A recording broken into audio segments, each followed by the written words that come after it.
assemble everybody or scatter, whatever you feel like today. Looks like we have a healthy mix between the two. What's up, everyone? How are you guys doing on this Thursday morning, evening, afternoon, depending on where you're watching from? Hope you're all doing great. Draco Predator, thank you for the very early sub. Appreciate that. Thank you for the 26 months of support. Appreciate you. All right. Hope you're all doing good. I'm doing good. We have a chill stream ahead of ourselves once again. We are going to try to progress as far as we can through the rated duels. I think we have one new card to take a look at. And we also have a tier list to do on an actual Thursday. Can you believe it? Later. We haven't done one in a while for the current Master Duel format. And I felt like with Tenpai release and all that, I felt like it was going to be a good time to do that. So that's what we're going to do later today as well. All right. Until then, let me quickly break the world record in Card Guesser. And by world record, I mean probably perform average. Are you procrastinating to do Bologna prep already, or are you testing TCG off stream? I haven't started yet. I want to start early, but I haven't started yet. Because I mean, it's still 1 month away, which is, I feel like that's early for, I mean, at least for my recent standards. Like it just always seems like I'm too busy to start earlier than that. But no, I'm starting soon. But yeah. Can we do Deck Doctor and Remote Duels before Bologna? Deck Doctor 100%. Remote Duels probably as well. Yeah, at some point. Yeah, probably both. All right. Begin.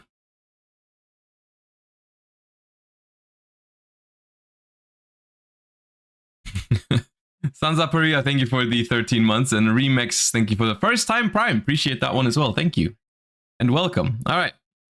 Let us begin. I've seen this one. Sage of... No, not that one. Sage of Silence? No. Okay, good start. That is not the card I thought it was. All right, cool. Oh! Dude, first card of the day, you gotta piss me off like that? First card of the day.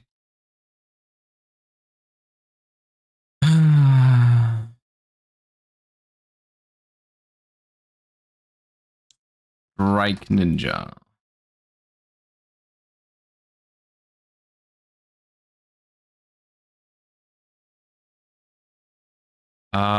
Is that Mirage of Nightmare? No. No, it's not. Pharaonic Protector? Something like that. Royal Keeper? Really? Okay, yeah.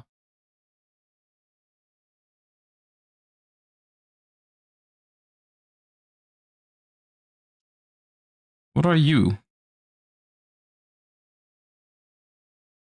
Monka Gun, what is that? Magic-y? Mafti. Oh, is that their, like, fusion/ritual spell? I think that's the one. Okay, some fusion that I don't know which one it is. D-fusion? The... Okay, why does this one not have spaces in it?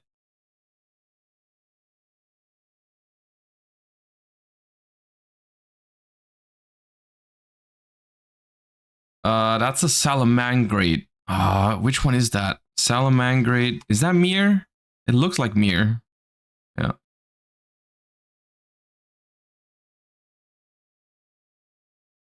Oh, that's the fox. The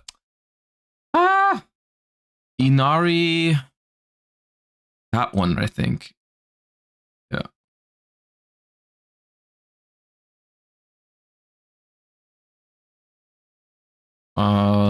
Honeybot?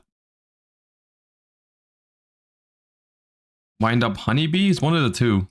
Of course, I picked the wrong one first.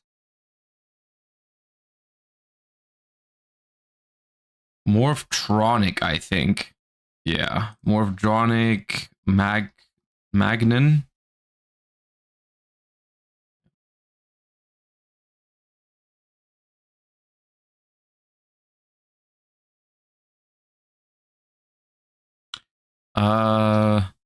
That one?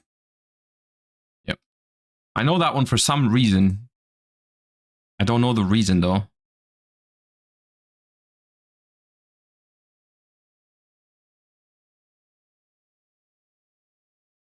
Looks like a Galaxy spell trap. I won't know that one. Oh, Drytron Nova. Okay, well, I do know that one. That was not the direction I was thinking. That is Aria. Is it? Is that? It's a spell trap, right? It doesn't look like one of the monsters. Ghastly glitch? Oh, it could be that. Yeah.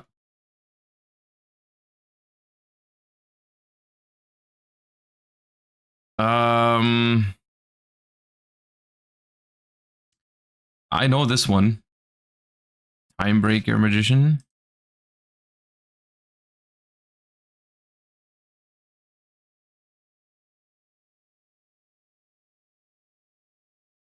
What number is that? 3? 8?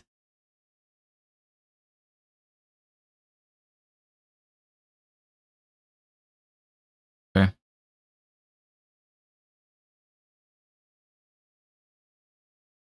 And this feels very familiar too. Yeah, Dark Voltanis.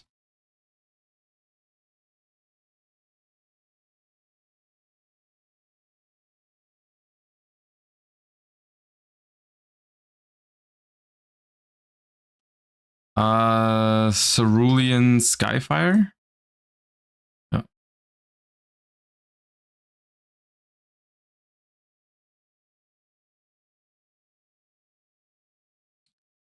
Not sure. Oh, the Pendulum. Dragoons of Draconia? Nope. Guide? Just regular? Okay.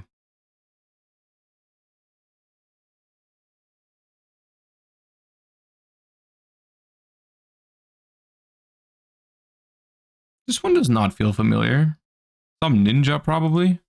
Nazuki. A Valence and a ninja. Okay. Noted. Instant fusion, I think.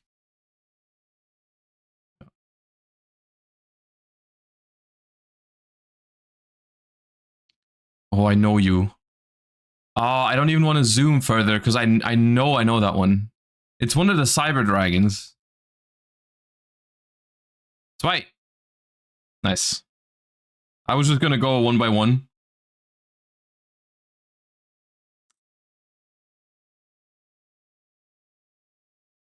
I know you as well. That is the best card of 2017.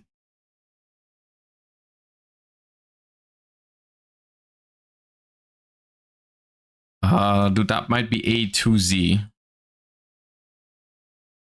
No, unfortunate. Which one is it then? Armed Dragon Catapult? Armed Dragon Catapult Cannon. Okay.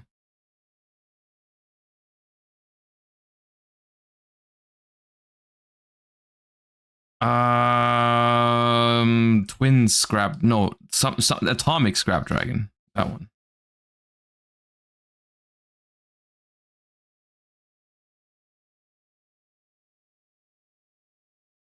Oh, I know you as well. I've seen you, Metal Silver, the one that they... Where did they play this one? There was a lock with this card somewhere.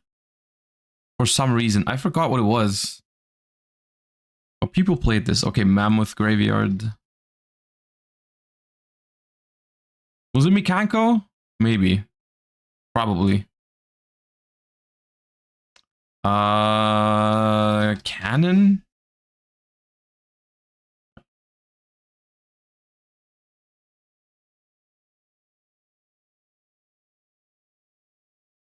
Taro.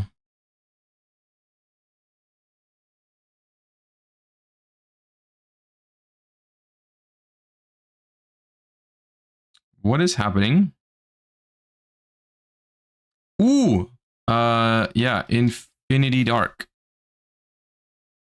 Yeah, I've seen this one.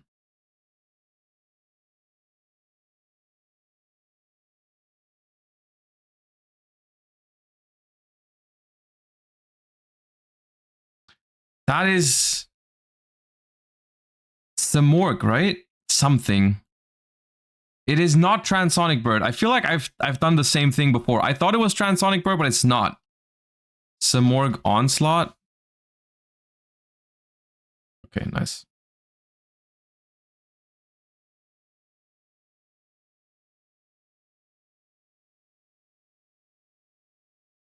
Cyber Dark Keel? I think that's Keel.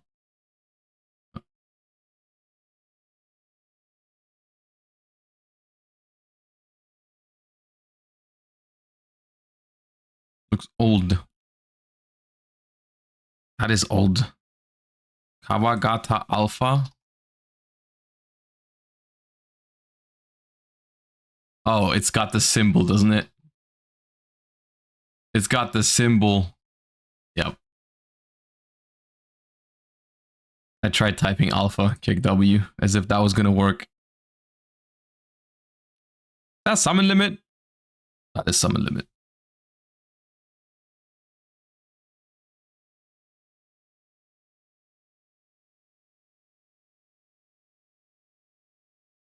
Yard, right?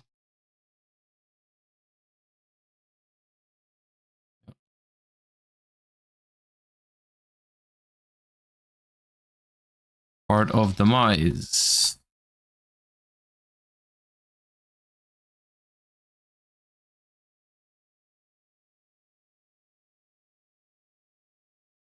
You could have started on any other thing on the card. It didn't need to start exactly there. It didn't have to do that. That is Legendary Fisherman with some number. 2 or 3. Please be 2. Nice.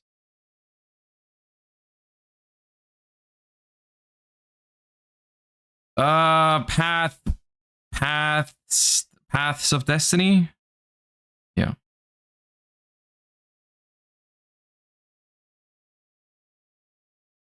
Oh, that's the chef's thingy.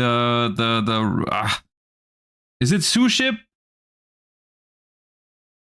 The menu, whatever. I think it's the sous ship menu. Daily special. Yeah.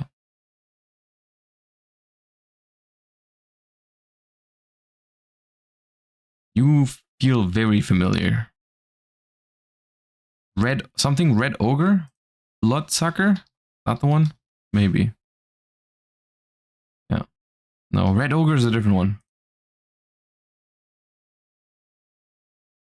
Hey, it's not gonna be washed. I know this one, Shark Fortress.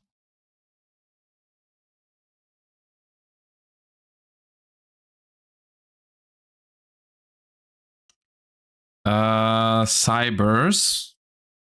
That does not narrow it down. That's microcoder.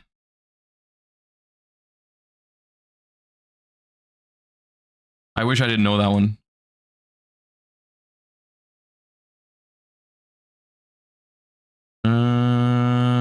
You also feel familiar, but I need another zoom. I feel like I've seen this one. Giant Soldier of Steel, right? Yeah.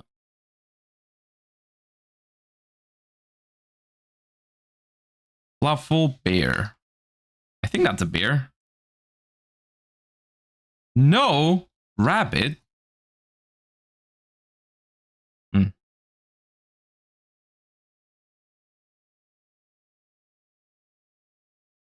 That one does not feel familiar yet.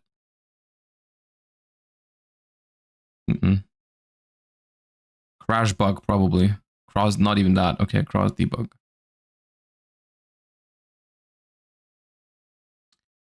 That could be Zombie World. That is Zombie World.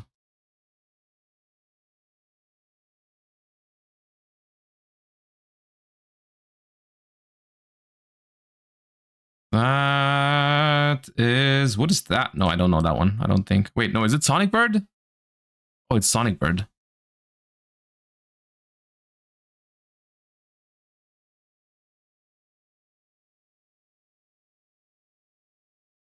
Valkyrion.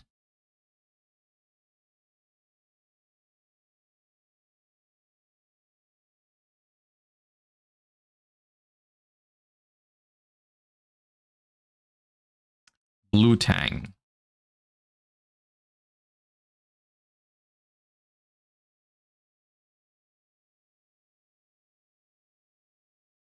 World Legacy. Dude, I'm gonna guess 1. That was the one! Why did I know that? I don't know, I'm goated like that. Alright.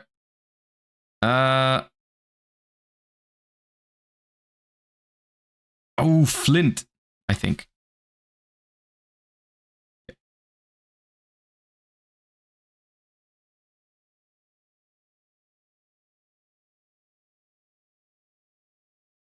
No idea what that is. Never seen before. Crash Beat. Okay.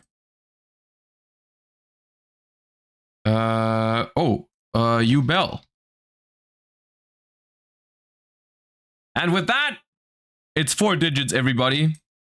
It's the least washed we've been all month, I think. Barely 4 digits, because it's going to be 1001, probably. I don't know what this is.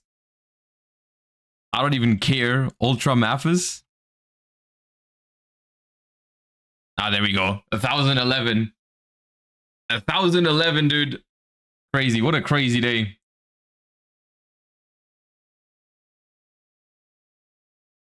Maybe we should end stream right now. Maybe we should just end on a high note like that. You know, call it a day. Take the day off, get some rest. Alright. Let's see how this one treats us. We are looking for Banker Tops? No. Okay. It's level 5 or 6. It's newer than 2018. It's got between 15 and 26 attack, and it's got between 0 and 1500 defense. It's technically, what's it called? Technically Monarch stats, but I don't think there's a Monarch since 2018. Has there been a Monarch since 2018? Not sure. I'm trying to think. Level 5 or 6. Not a dark, not an earth. Let me think. Try Engraver. I'm pretty sure Engraver has too much defense. Yeah, Engraver has 2400 defense. It's not Engraver. What about Sharvara? How much defense is Sharvara? Too much. Yama, also too much. Too much defense. I'm pretty sure Lao Lao is also too much defense. Is there a Salamangrate maybe? There's a Salamangrate that's like level 5 or 6. That one. Would it be that?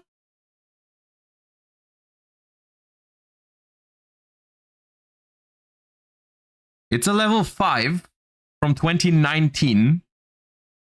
2000 attack, 1000 defense. Light, wind, or water? Light, wind, or water from 2019. What about the Trickstar one? What was it called? Corobane? That's it. Nice. All right. Easy clap. Easy clap. All right, what a great warm-up today. I feel great. I feel warmed up. Very successful. Looking to be a great day. All right. D-Stein, thank you for the 26 months. Appreciate you. Hidrisu Alpha, welcome back. Thank you for the 15 as well. Loimas, thank you for the 11. And Urchman, thank you for the 17. Appreciate the Prime. Thank you so much for your support, everybody. Let us begin by looking at a card that I haven't read yet, but I've heard very positive things so far.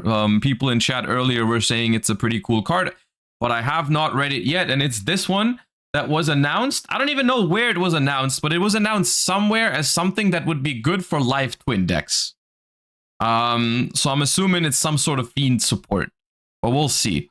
It is called Abao AQ. I don't know exactly what that means. The Lightless Shadow. Like, I don't, if that's a play on words, I don't get it. But it is a Link 4 Fiend, Dark Fiend though, not Light Fiend. I guess that's worth pointing out with Fiendsmith around. It requires 2 monsters, including a Fiend monster. You can only use the first and second effect of this card's name each once per turn. During the main phase, quick effect, you can discard 1 card to activate one of these effects. Destroy 1 card on the field, or banish this card until the end phase, and if you do, special summon a light or dark monster from your graveyard. During your standby phase, you can draw cards equal to the number of different types among the monsters in your graveyard, then place the same number of cards from your hand on the bottom of the deck in any order. Okay. Okay, you guys were right when you said earlier this card was cool. This card is very cool. This is a very fun. I can already see this card being incredibly fun to play with, because it's a Link 4 that is like super interactive, where you have to decide between well, it could be a quick effect removal, but we've seen better removals than this, right? Like quick effect, discard 1 card to destroy 1 card is like not insane on a Link 4, right? This would be very good on any lower Link ratings or anything like that, but on a Link 4, this is like just fine, right? Or you have the option to banish it and revive a light or dark monster, which means that you can basically decide on your opponent's turn, depending on how they play, like, am I going to need the removal effect, or can I go for the more value-oriented play, follow up, basically, banish until the end phase, summon from the graveyard, something, right? Something that absolutely makes this card very, very good is when because it's a fiend monster, you can go into it with life twins. I guess that is what people were referring to, right? Like in life twins, this gives you a very good Link 4 to end on. And on your opponent's turn, you don't even have to give up your life twin place for it, right? Because you can revive a life twin with it, and that life twin will then bring back the other life twin, and there you go. You have your pop or your draw, depending on what you do, and this will come back in the end phase. And basically, the second effect on this card basically just says you're gonna draw the perfect card next turn, right? Like, you can rearrange your hand in any sort of way that you like, right? In case, let's say you have a couple different types in your graveyard, in your next standby phase, you can just like mulligan, basically, right? You draw like 2 to 3 to 4 cards and put them back.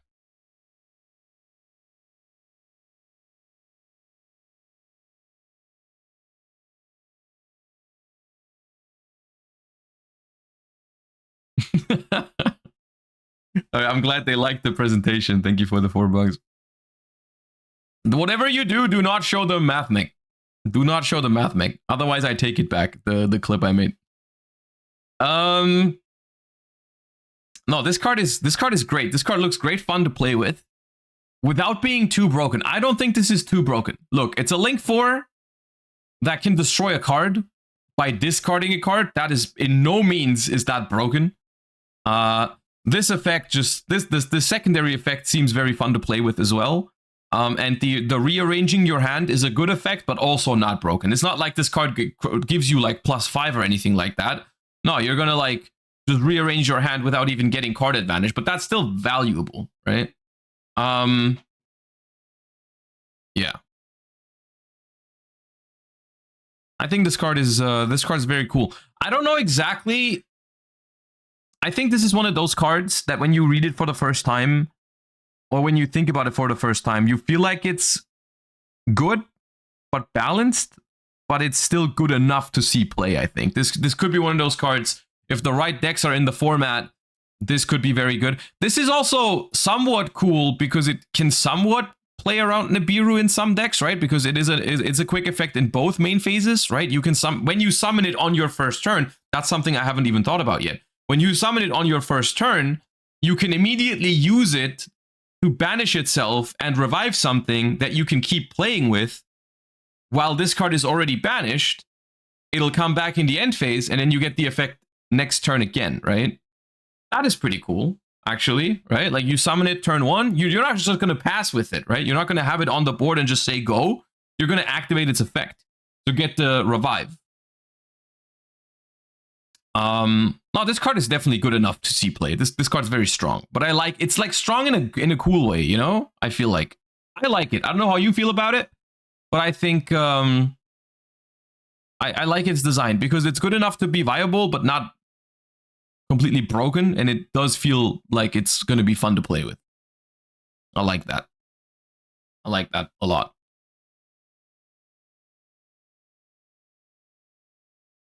Like, yeah, okay, you guys are mentioning all kinds of floodgates that you can summon with this card.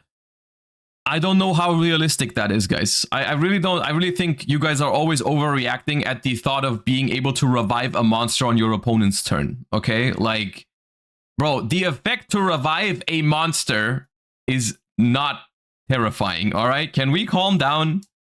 Like, there's a lot of cards in Yu-Gi-Oh! That can summon a monster from the graveyard, okay? That is not at all problematic. Like, if they revealed, Call of the Haunted tomorrow, you guys would literally freak out. You guys would be like, oh my god, dude, branded can send Jowgen with branded fusion and then Call of the Haunted it? Nah, this card's gonna ruin Yu-Gi-Oh! Right? You guys need to chill for a second, okay? You guys need to chill for just a second.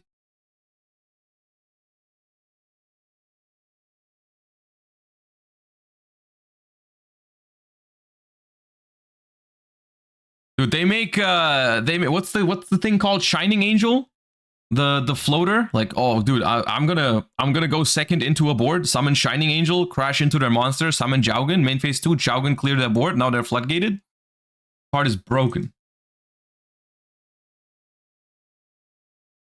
Anyways, moving on. This card's cool.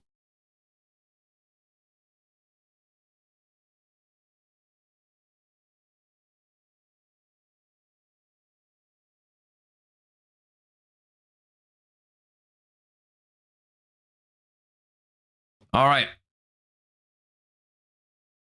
What we're gonna do now, I was planning to do the tier list like towards the middle of the stream, so we're just gonna do some Master Duel ranked grind, and then like somewhere when we feel like taking a break as a little palate cleanser, we can do the tier list, and then we keep going. You should react to OCG meta. Oh, you're right. I wanted to do that. I forgot about it. Thank you for reminding me. It's not going to be super long, I don't think, because I've already taken a brief look at it when I saw that it came out yesterday. But there has indeed been an OCG Metagame Report update. And for some reason, my OBS doesn't open anymore. But my stream is still live, right? Okay, there it is. It was just very slow.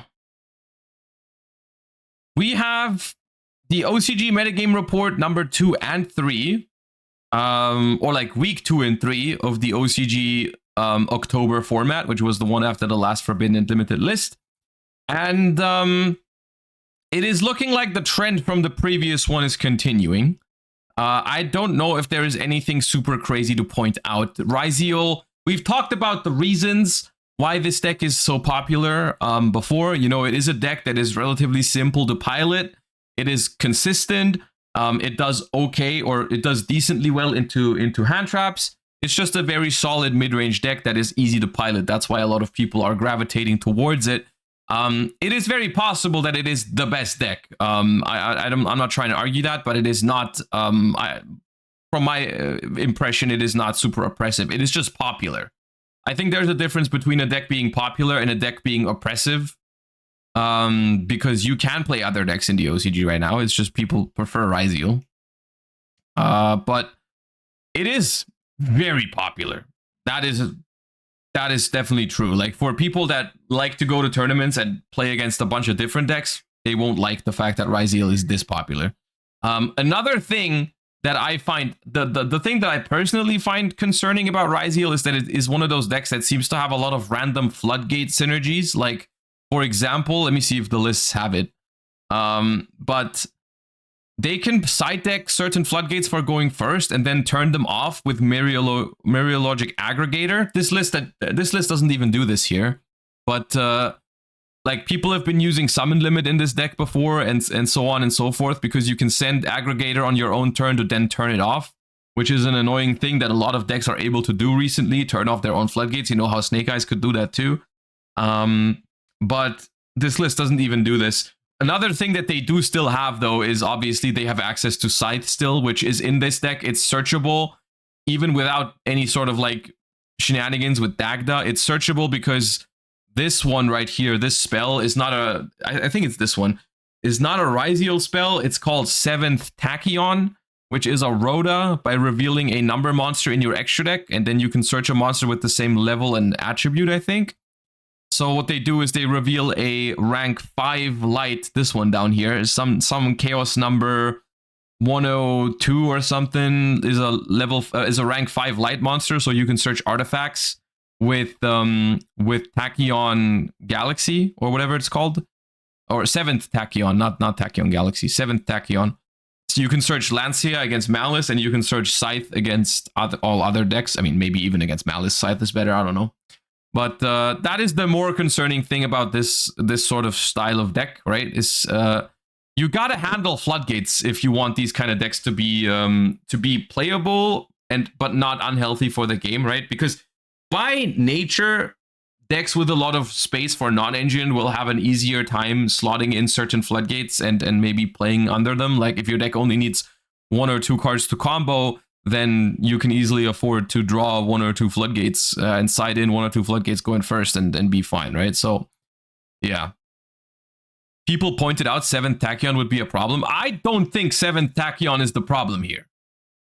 I don't think 7th Tachyon is the problem here. It is also just a consistency card for this deck, right? Like, they play it in the main deck, but the Scythe is just a side deck option. I do not think 7th Tachyon is the issue. The issue, I think, is Artifact Scythe, quite simply. And to an extent, I guess Lancia too. Lancia is one of those cards that, like, sometimes doesn't see play for years, but then when it sees play, it's complained about a lot, right?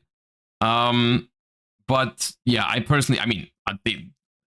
feel like this format and this deck looks like 50% healthier already if they just banned Scythe, like the TCG did, right?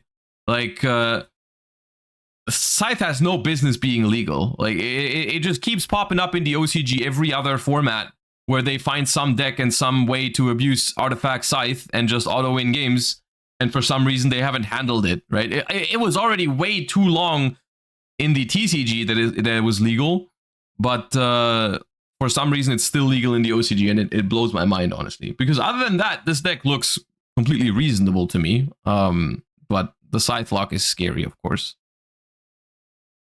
But yeah, that's basically Ryzeal is just the prime example of like a mid-range deck with a couple of, like, it's a very modern Yu-Gi-Oh deck, but with in some ways it feels like the kind of deck that does a lot of things that we've been asking for, right? Like, we've had 1-card combo discussions in the past, and I feel like we've reached a conclusion, or I personally have reached a conclusion, that 1-card combos are part of modern Yu-Gi-Oh. 1-card combos are not going to go away. But they should be doing a little bit less, right? They shouldn't do what the Snake Eye combo does, or they shouldn't do what the Yubel combo does. They should be more in line with, like, I don't know, Centurion, Melodious, those kind of things. That was my personal conclusion whenever we talk about one card combos is that like you don't have to be a fan of them, but expecting them to go away from Yu-Gi-Oh completely is not really gonna like happen, right? So that's unrealistic and not really that helpful. I think a valid criticism is for them to create less powerful endboards than a Yubel endboard or a Snake Eye endboard. And Ryzeal, to my understanding, does that, right? Like Ryzeal is a deck surround, like it consists of a lot of one card combos, has a lot of room for non-engine. Its endboard is more beatable though than those other decks that I just talked about. The issue that the OCG is facing now is that it has great synergy with some of these floodgates, like Artifact Scythe being randomly very searchable in it, and you have a rank 4 deck, so you can pop it easily. You can pop it with Tornado Dragon, but I'm pretty sure you can also just pop it with your main like extra deck guy. The Detonator, I think, also pops a card. So yeah, I think that's the issue I have with this deck. Like this main deck looks fine to me, obviously Maxi, right? But like this main deck looks completely fine to me. I think the disgusting stuff happens post side, because look at the side deck, right? There's like Sanctum, Barrier, Lancia, and Scythe. There's 9 cards in their side deck that are designed to skip turns, right? 9 cards out of 15 in the side deck are completely designed to just skip turns. And but the main deck, the concept of the deck is fine. It's just that these kind of cards need to be looked at more, I think, in Yu-Gi-Oh, in modern Yu-Gi-Oh, right? I wouldn't necessarily say Lancia is ban-worthy because it only pops up so rarely. But it does feel like whenever that card sees play, it's very annoying to play against. But yeah. Ultimate Slayer is apparently, once again, just from what I've heard, we're going to try Ryzeal soon, by the way. We're going to try Ryzeal soon on stream. I have the cards already, the OCG cards. But apparently, from what I've heard, Ultimate Slayer alone can handle the entire Ryzeal board. Like the standard end boards they make, apparently you can take them apart with a single Ultimate Slayer. Or like most of it. Maybe not everything, but like the majority of the board is just handled by one Ultimate Slayer. Oh yeah. Malice, on the other hand, is a deck that looks like, honestly, a lot scarier to me personally. Like now when we're talking about like balancing and all that kind of stuff, like Malice seems like the kind of deck that is way... It's like, it's a little bit more hit or miss, right? But it's just like a crazy combo deck that can end on a lot. I mean, you can look at their extra deck already, and I'm already scared, dude. Like Terahertz, like, dude, we banned Mathmech Circular, and I'm thankful for that. But it looks like this deck is doing very similar things. Doesn't even play Shifter apparently. Maybe it's because, I mean, with this sort of breakdown, I don't think Shifter is that crazy against Ryzeal. But with this sort of, if Shifter isn't that insane against Ryzeal, then maybe you just don't really have to play Shifter with these. Like, I'm surprised it's not even in the side deck, right? Like, I could imagine a world where if you don't think it's good against Ryzeal and Malice, then you don't have to main deck it. But surely, you know, maybe you respect like other decks enough to put it in your side deck. That's how Kashtira did it a lot, right? In Kashtira format, there was always this this discussion of, do you main deck Shifter, but then Kashtira is the most popular deck, or do you just side deck it? I feel like, but it was always either in your main or your side, not in, like, you never didn't play it. But yeah, Malice is scary. That deck apparently puts up almost I don't think the Malice board is as unbreakable as like a Yubel board at the moment. I think it's still a downgrade, but it is pretty powerful. Especially when you look at how much room for non-engine this deck also has, right? Like this build is running 3, 6, 8, 11, 13, 16 hand traps. Plus they have they have 3 like the called by and crossouts, so like 19 non-engine in this deck. It's also pretty scary.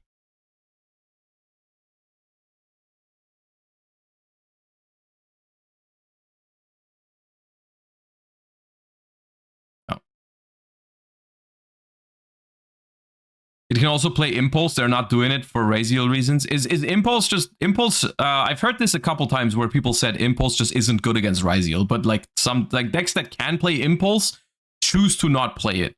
Like you can see here, Malice doesn't play it, even though it doesn't lock you out of darks. You could technically play it.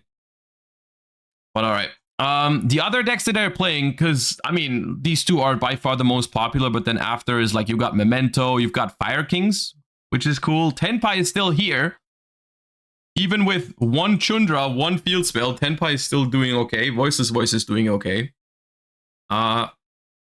And then after that, I think after that is when we go into rogue territory, right? You got Blue Eyes, Centurion actually performing, like, they're not performing these kind of decks, right? But like, I think you've got top 2 Ryziel Malice, then you've got like a very solid tier 2 brigade here, Memento, Fire King, Tenpai, Voiceless, and then you got like tier 2 to tier 3 viable but not great decks.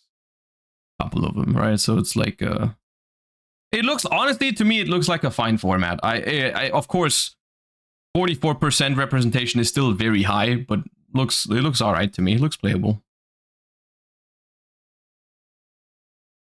Mass Dragon is already 3 attacks declared before it summons Chundra. yeah, I guess technically you're not wrong. Read the conclusion. All right, what is the conclusion? Ryziel remains in the dominating lead with Malice trailing far behind. The OCG metagame is currently about turn skips by using Maxi, Molcharmi, Scythe, Lancia, Dimensional Barrier to curtail the opponent's play and getting back the initiative. Yeah, I think this sums it up quite well, what I feel about the OCG right now. I actually genuinely have very little issue with the decks that are popular. I don't really have an issue with Ryziel. I'm a little scared of Malice, but I haven't really seen it yet, so I'm not going to judge. Like, maybe it's fine. It can't be that broken, because then it would probably still be better than Ryziel. Like, the archetypes themselves, I got no beef with here, right? Like, I feel like they've nerfed Tenpai sufficiently. Fire King being the most popular version of, like, there's even pure Fire King, some Tri-Brigade Fire King, Snake Eye Fire King. Like, this all seems fine to me. What I'm mostly worried about is individual cards in the OCG right now. I feel like there's a lot of individual cards that you see way too often that they just haven't really addressed in a long time. Some of which we also still have in the TCG, right? D-Barrier is a card that we also have talked about a lot in the past in the TCG that we still have at 3. And it's honestly, it's a blessing whenever there's a format where D-Barrier doesn't see play, but whenever it does see play, it is annoying, right? The same is true for Lancia. And then obviously Maxi is a whole nother beast, honestly. Like, I personally, so far, I have no issue with Fuvalos. I have an issue with Maxi.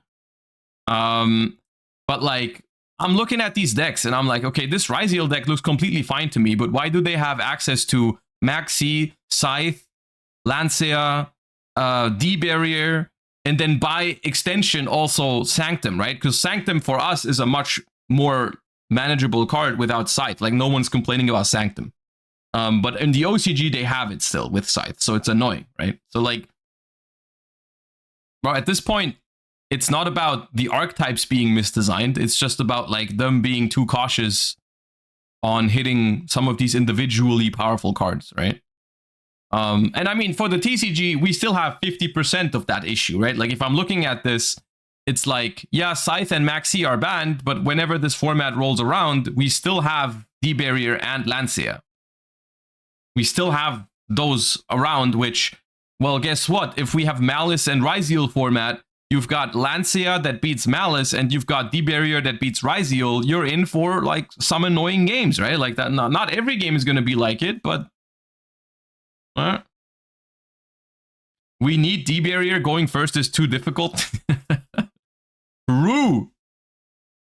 All right.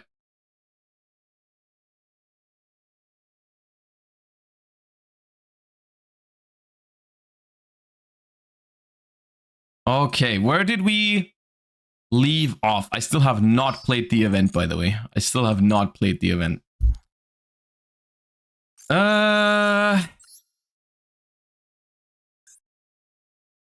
We are sitting at 1546. Oh, I remember where we left off. I said we were gonna play Centurion until we lost with it, but then we won all the games, and then we had to start doing the podcast 2 days ago. So we're just gonna, I guess we're gonna keep doing that.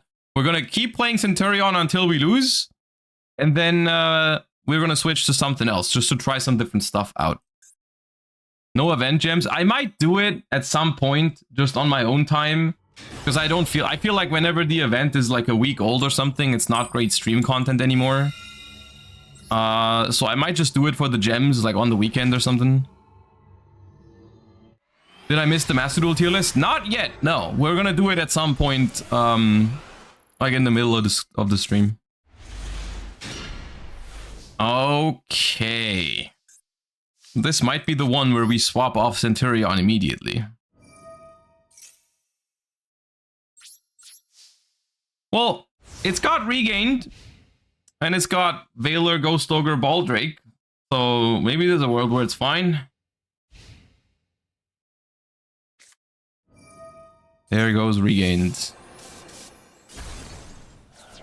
And it's 10 pi, I think. Yeah.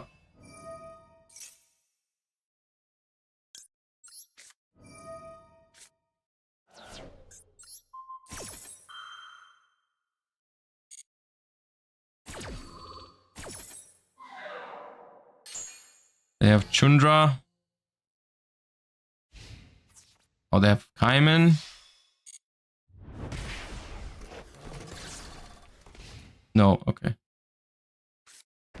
Well, we live.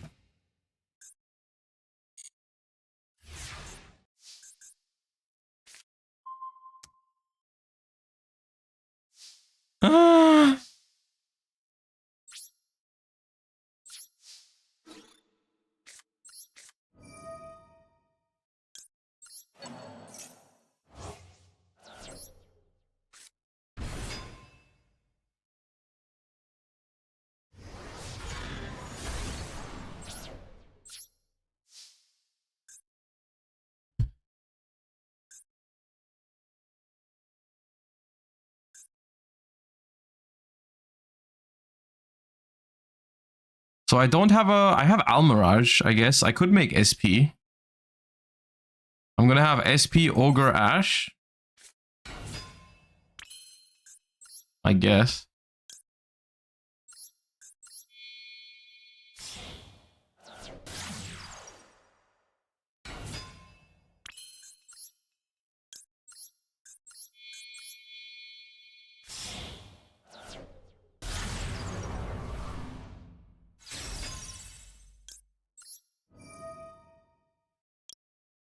It is not unlikely that they have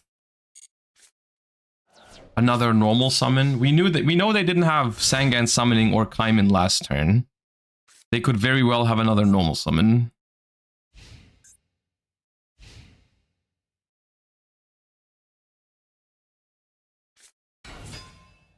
Fadra. Now that's very bad. Okay. Why Ghost Ogre the Fadra? I could just... I think I Ghost Ogre...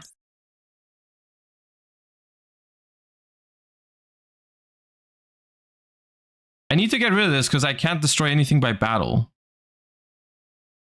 Like if I just SP this, it's gonna stare down my SP next turn, and if I don't draw an engine card, I lose the game because this thing is gonna destroy me, right? If you Ogre, Pydra outs SP. Depends. I can chain SP to Pydra.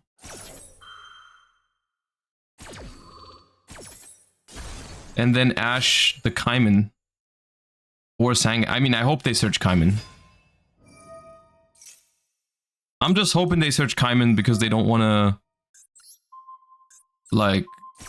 Because they don't want to discard for the field spell. They might not.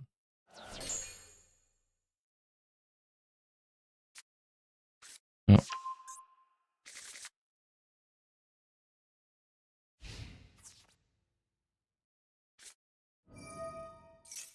So if this works and I don't die here because they have like Called by or Gamma or something, then that's the last turn we have to draw. Like now we need to draw engine. But the problem is without cards in hand. Without cards in hand, it's even like top decking Primera isn't that great. Just the annoying thing, the really annoying thing is the regain. Like if I still had the regained, we would have, I think we would have been fine because we would have drawn like a bunch of cards by now. At least one extra. And we could have revived Baldrake and all that, like.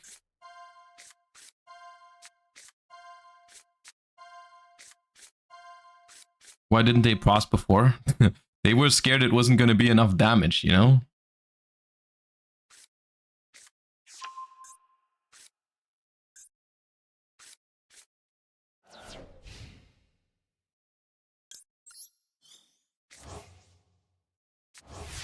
Yeah, we need like engine now. Alright, well.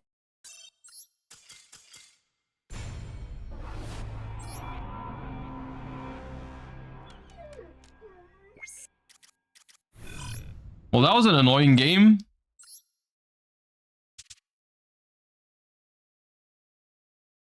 What do I feel like playing? Do I feel like learning Ritual Beast more? Maybe.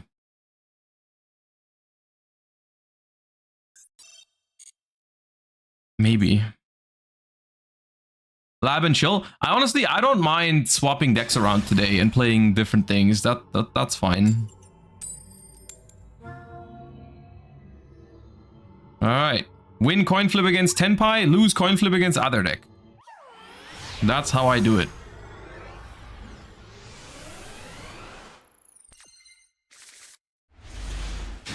Uh-oh, those are 60 cards. That is thick.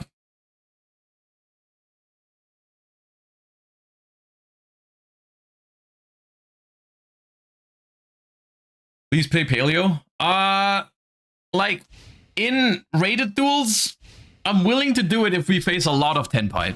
But if we don't... Alright, it is Brandy. Thick. Can my Ash go through, please?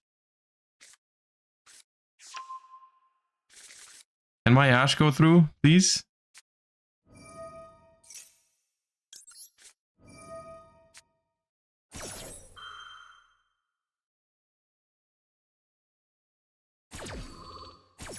Okay.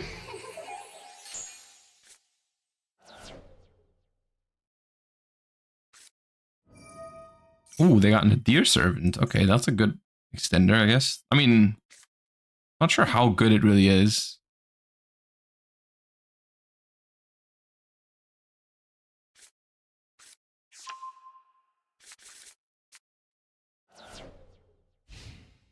Because now you can summon Quem, I guess.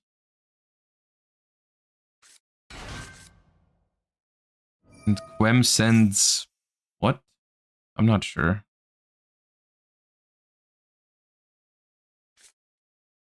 Now I'll be on for next turn, okay.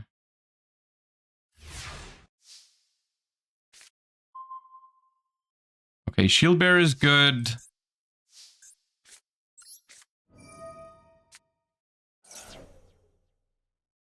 I'm surprised they didn't send like an Albaz so that the Quem is threatening, because now the Quem doesn't effectively do anything, right? I don't have to be scared of this Quem at all.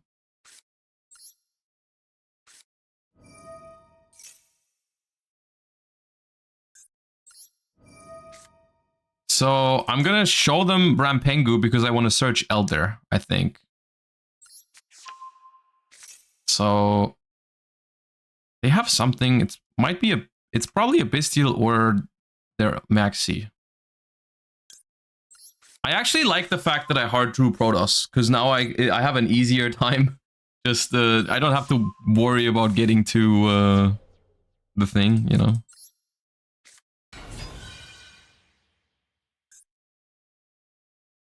Oh yeah, it can't be a Bestial, you're right.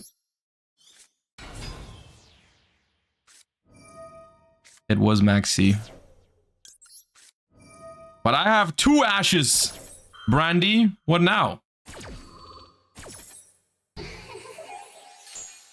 Hee hee. Hee hee hee.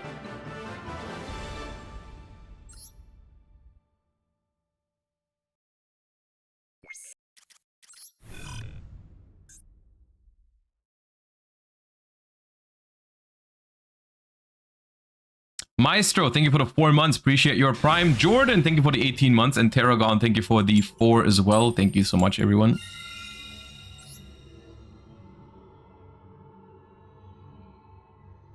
They didn't know that you don't know what you're doing. Okay, like, I know a little bit of what I'm doing with this deck, and I also would have been able to do it in that because I drew, oh, my hand's crazy, holy shit.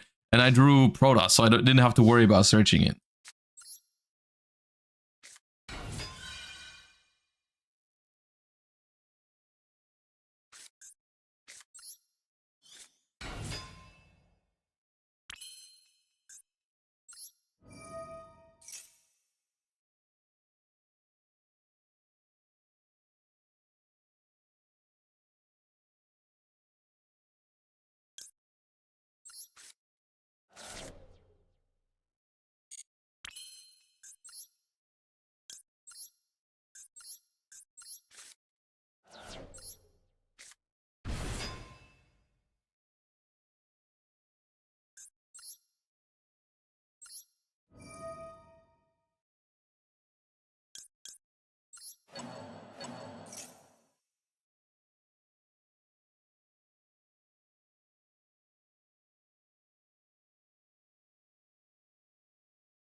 That's crazy.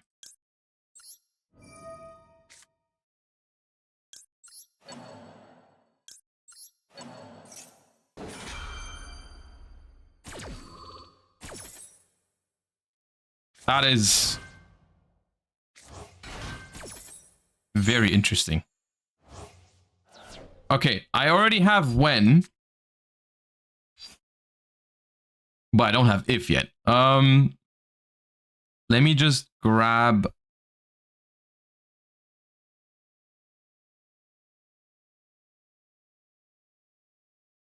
I don't need this. I'll just grab this one. And then I banish Rampengu, I think. And then I make the link 2. I think.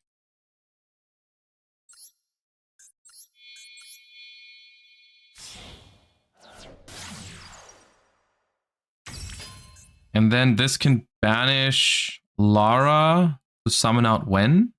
And then Wen can revive Rampengu.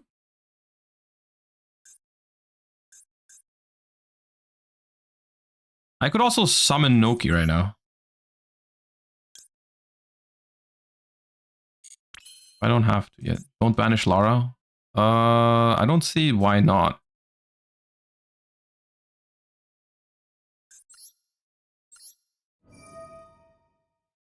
I mean, I can just keep it there and banish it later for the contact fusion. There's no need to do it now. I don't think people don't play Nib and Master Duel right now, so I'm not too worried about it. But I guess that is technically why, all right?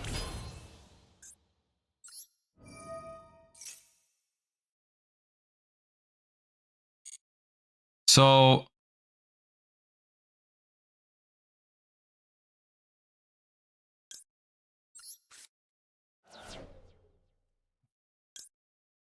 like up.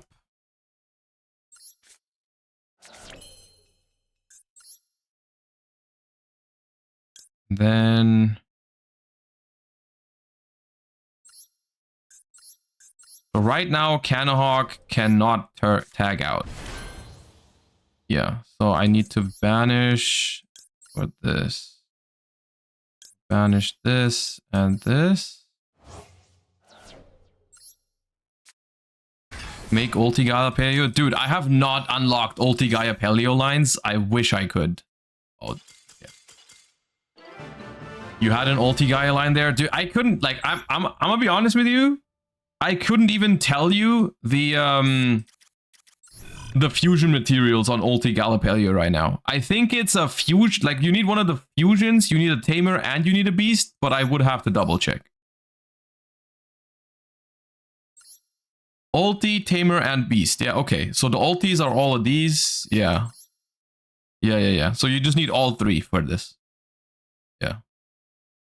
Now I have no idea how to do that. Like when to summon that and so on and so forth.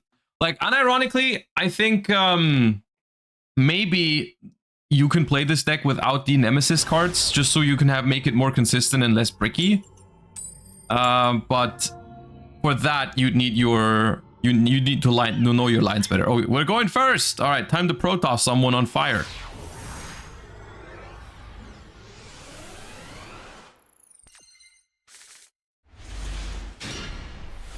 Okay, this hand is good. We've called by.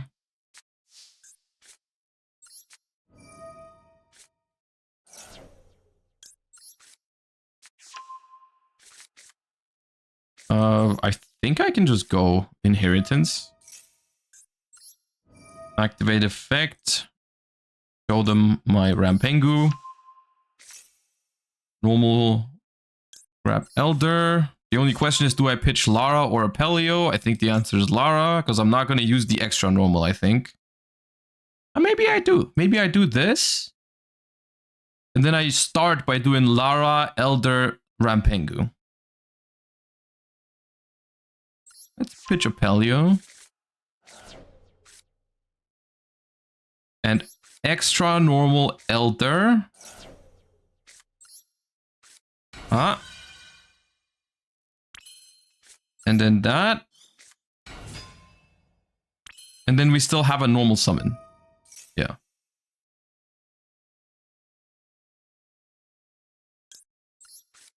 This. I can send a second copy of Lara to the graveyard, so I can maybe do the tag out and summon both thing later. That cool? I feel like that's cool. Now, summon little bro.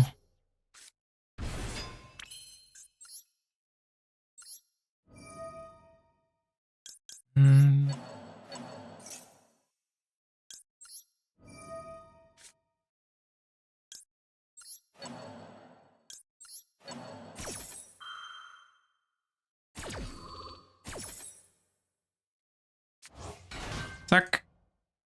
Zack. Search. Because I have an Apelio in the graveyard. Why don't I search? Let me search Lara here.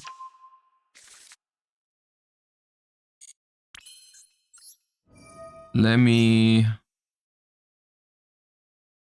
Oh, okay. This.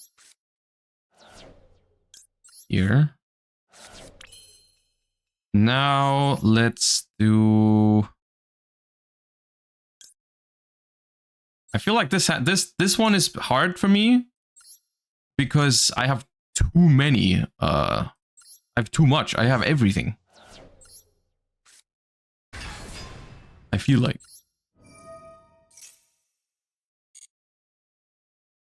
Let's summon. What does Kimon Falcos need? 2 Ritual Beast monsters. Okay. Because what I was thinking is I just do the Banshee now, so that I have it, and I don't have to worry about doing it later. Because I still have a normal summon. If they like try to prevent the Protoss with a nib or something,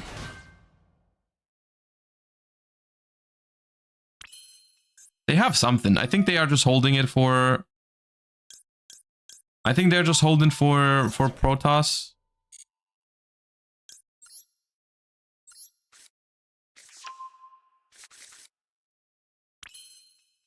They're holding Imperm, but I can't really do anything about it, can I?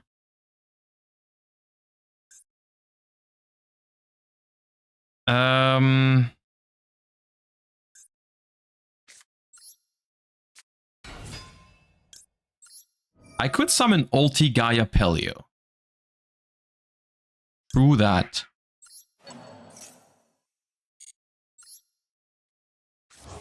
Okay, that is advanced techniques that I have to use now. I'm scared. Okay, hold up. Let me banish Canahawk. Dude, holy shit. Okay, I don't know if I can do this. Canahawk. I can still summon this.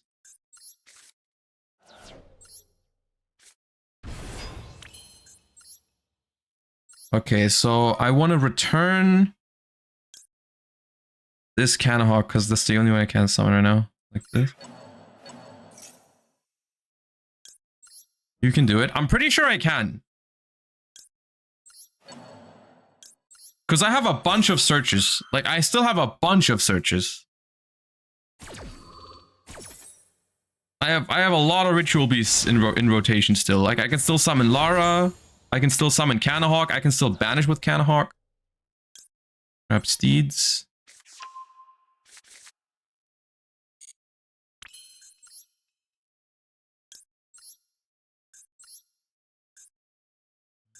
This.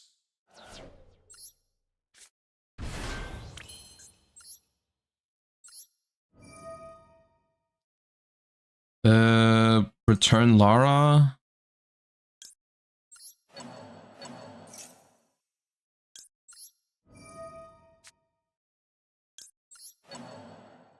Okay, so for now, that is my last tag out.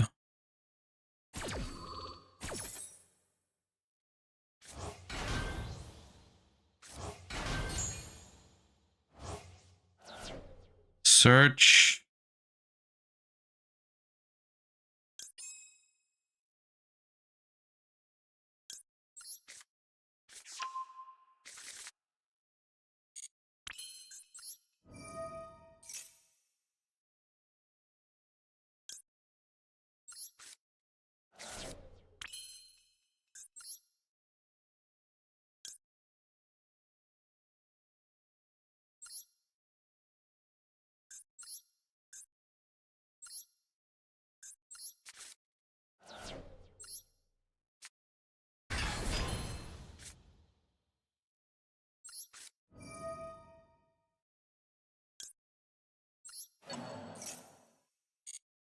Link first? I do no idea. Maybe. Maybe. Okay.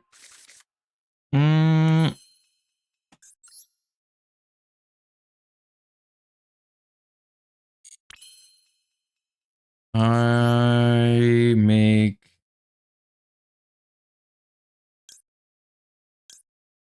IP here.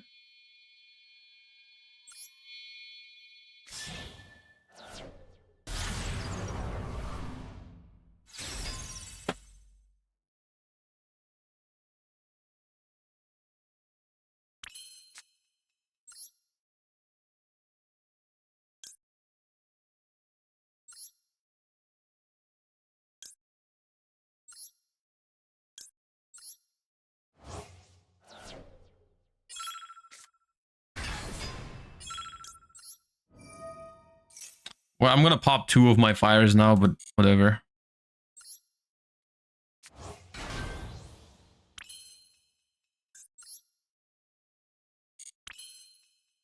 Yeah. Fire! No. Dude, that's... I can even call by that. I don't even have to use my ulti on that.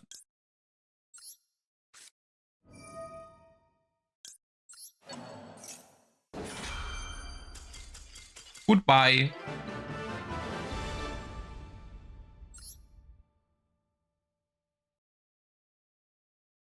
Well, that was cool. Well, not for them, but that was very rewarding. We figured it out somehow to make how to make ulti Gaia Pelio. I feel like we're unlocking more and more. Like, it's like playing Ritual Beast is like playing is like having like a skill tree in like in an RPG game or something. Like you invest like skill points to unlock a certain line. I'm pretty sure that wasn't optimal, by the way, because we didn't go through the Link 2 and the Link 4. I'm sure we could have gotten those in there somewhere.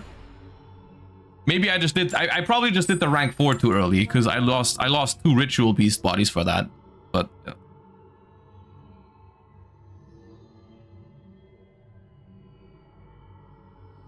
I just learned the ulti Gaia line with Cross Sheep. I don't even play Cross Sheep, I think.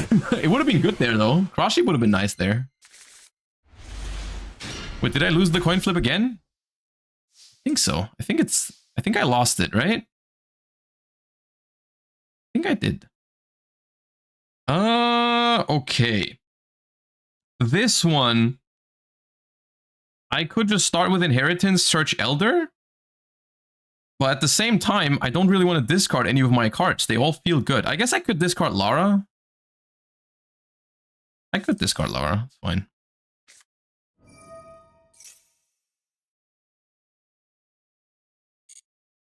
All right, we will keep calling fire. Look at my Canahawk.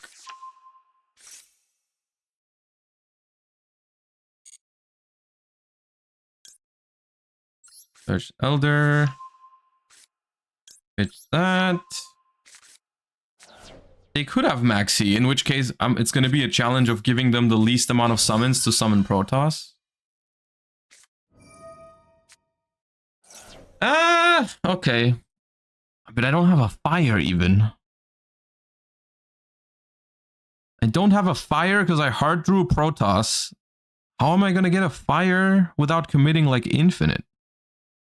What if we just make Baguska? What is a simple Baguska line?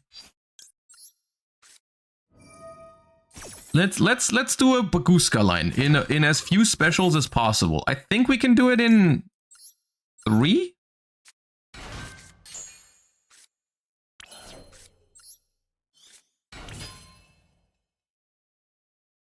In 1? How do I do it in 1?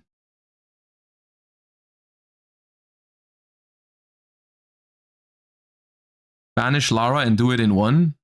Well, that's 2, bro. That is not 1.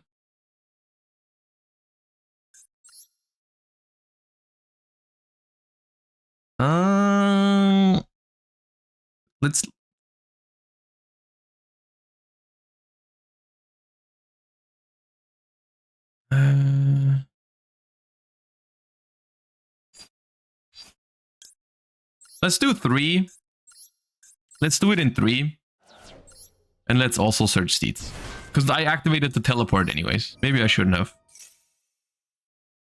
Alright, so I'll get this one in rotation, maybe? Maybe Canahawk can tag out into it. I'm not sure.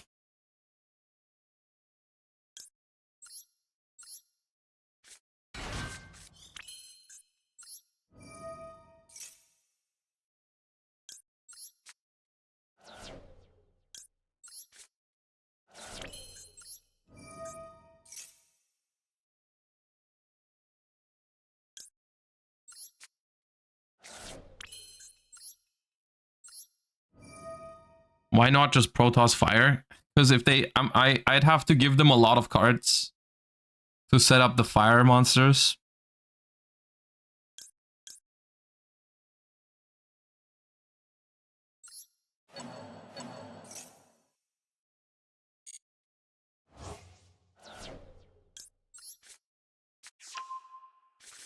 It's just one more draw. No, because I don't have 3 attributes to banish for Protoss. I'd have to banish my Banshee for it. Unless I also summon the fire thingy that it searches. What I could do is we could do full combo, right? We could do full combo, which would be Banshee, search thingy, special search. We would have Colossus and that. We would have 2. Oh, you know what?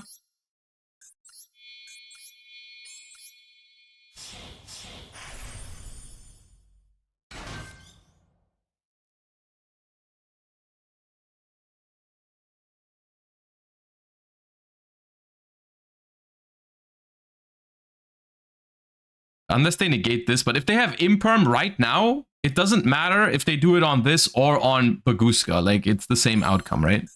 Like, if this gets negated by Imperm, there is no difference for us.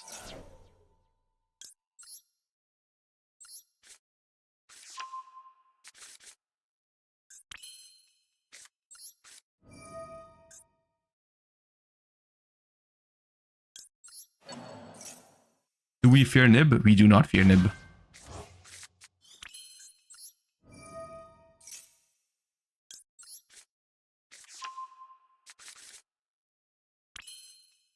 Okay.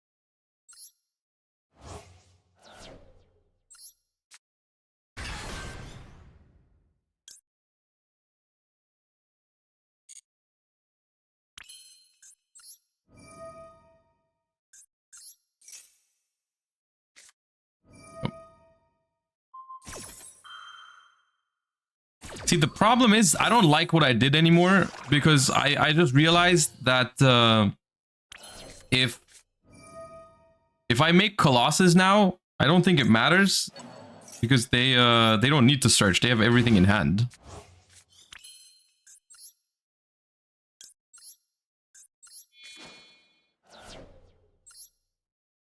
It should have just been Baguska, I think. You forgot SP? It doesn't do anything. SP doesn't do anything. They just imperm it on summon. This is like SP arguments from 2 years ago.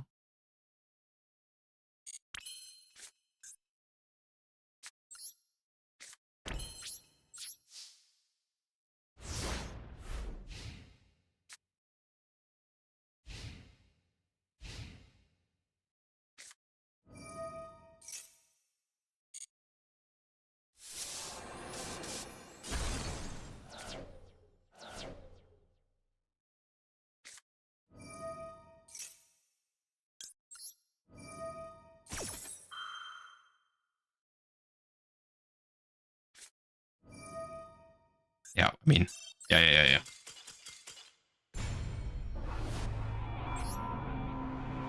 That's fine.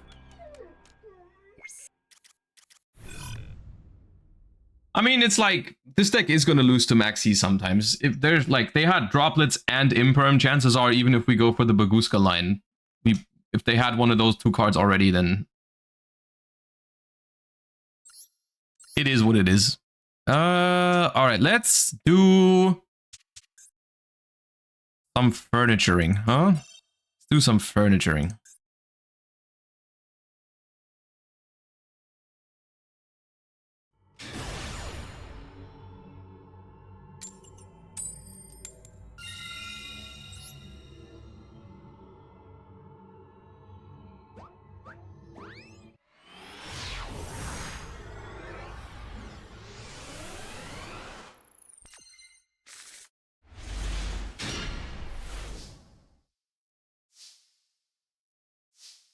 The fuck is this, man?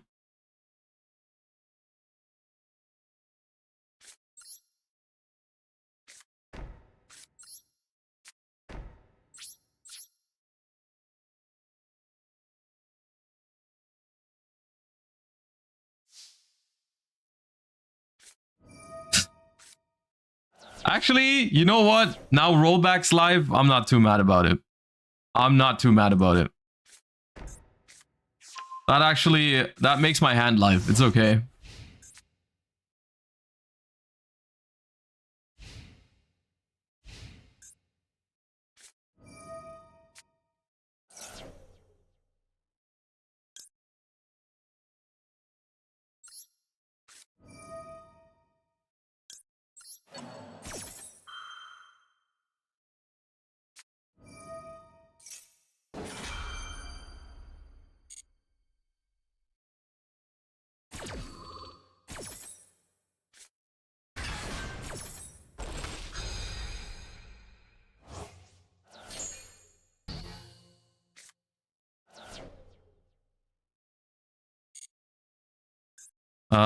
Yeah, they win. Because they have that card and I don't have that card.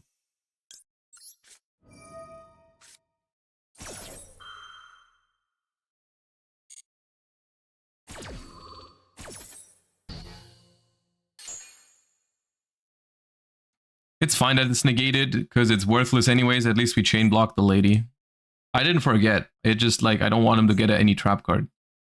Guys, calm down.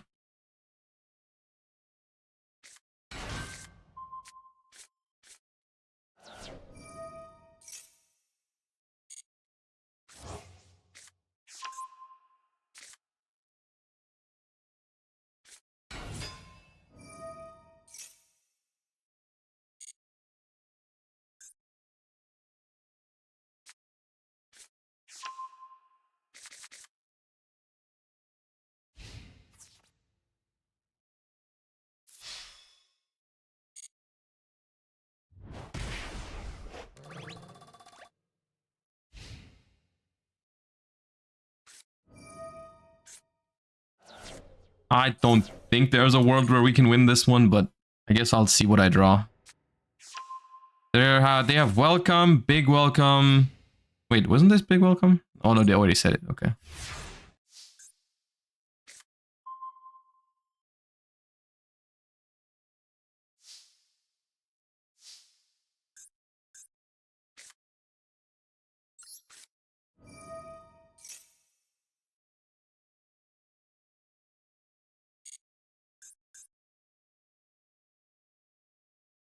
Yeah.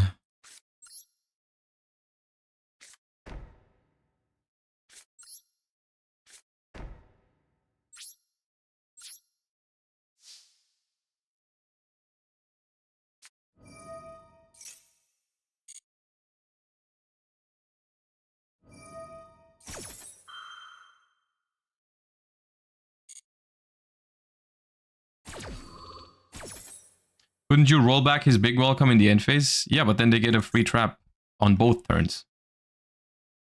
They get one on their turn and one on my turn. That is not something I want.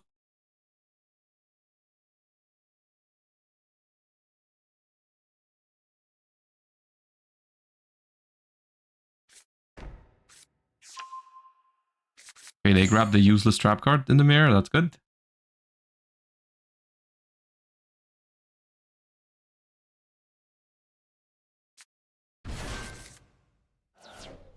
And they summoned an Arias. Okay.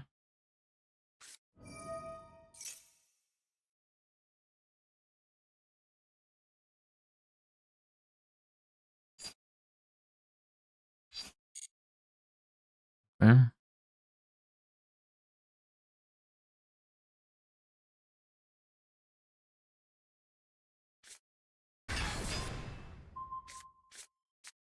Oh, do they not play Lovely?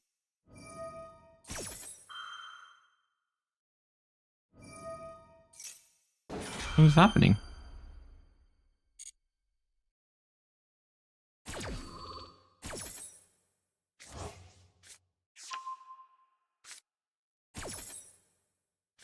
Maybe they have it. Yeah, maybe it's in hand and they're gonna summon it now.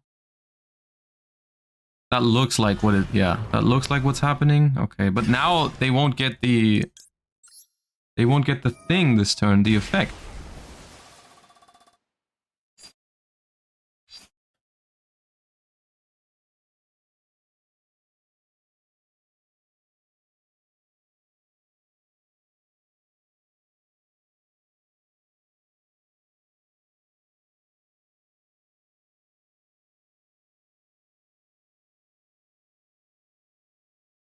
Ariana for clock.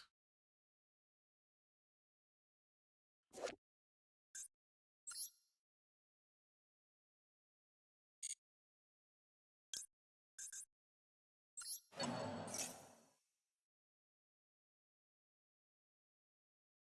think so.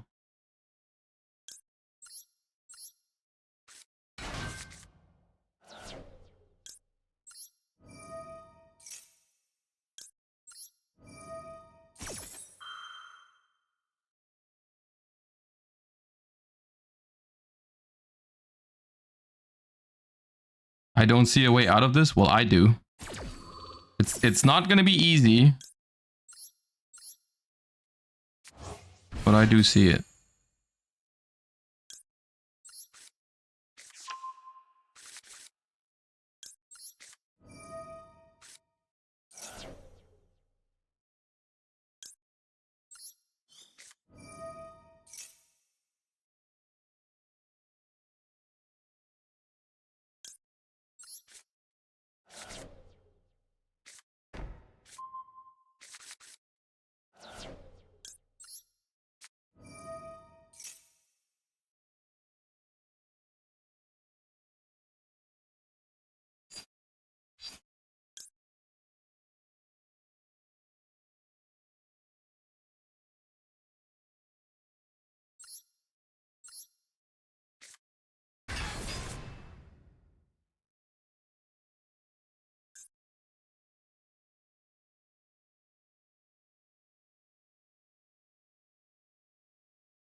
While you control a set card, your opponent cannot target. Also, it can't be destroyed. Okay. No.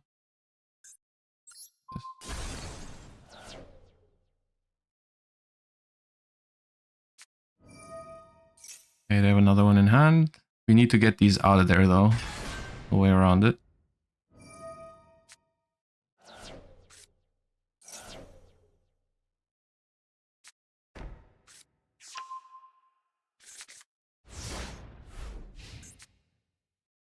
The problem is my life points are very, very low, and that's very concerning. Shotgun anything? No.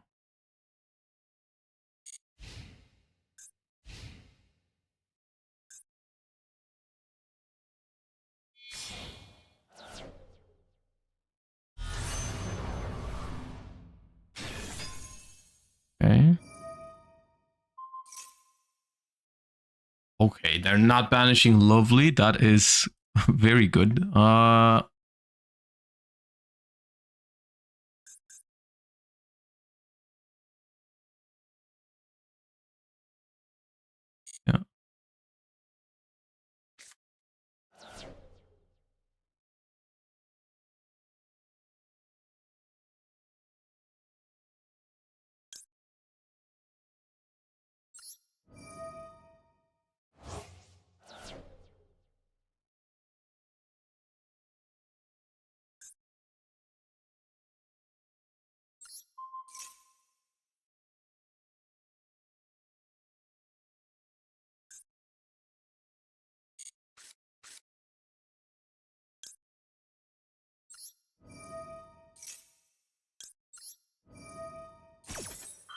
Field spell wins mirrors. The field spell is good in the mirror. This card is better.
Ah, hell. Okay, I guess that works. Not bad. Not something I considered, to be honest, but that's pretty good.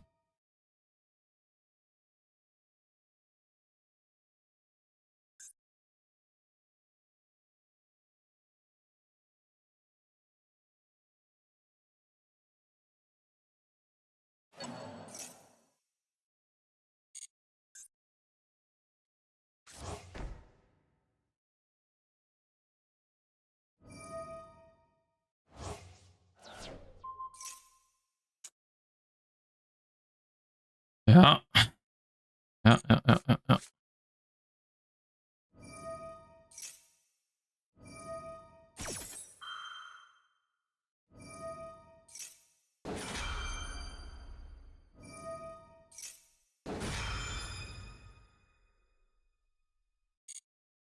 That's a lot of activations they get from that.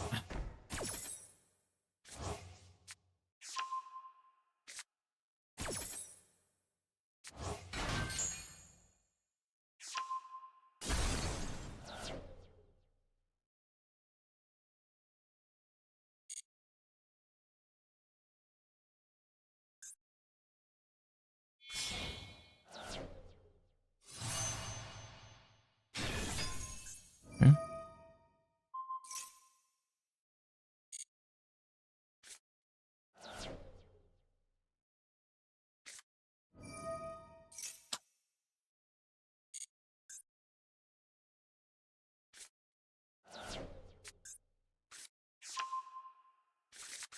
That's a very nasty top deck. Hit Black Goat twice and Kuklok.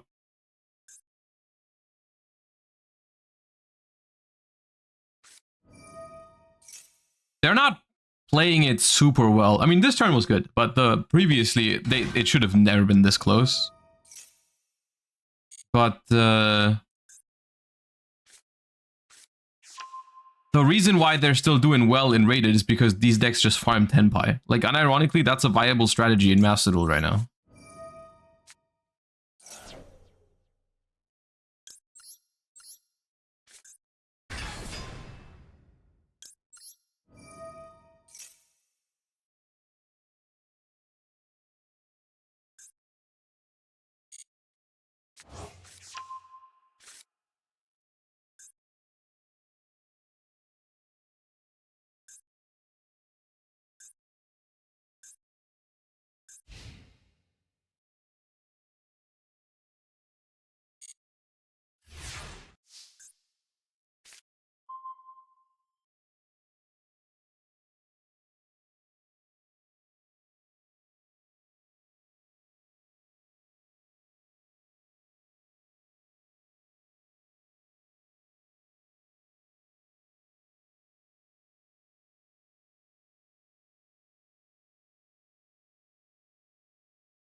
The name of the song? What could have been from Arcane.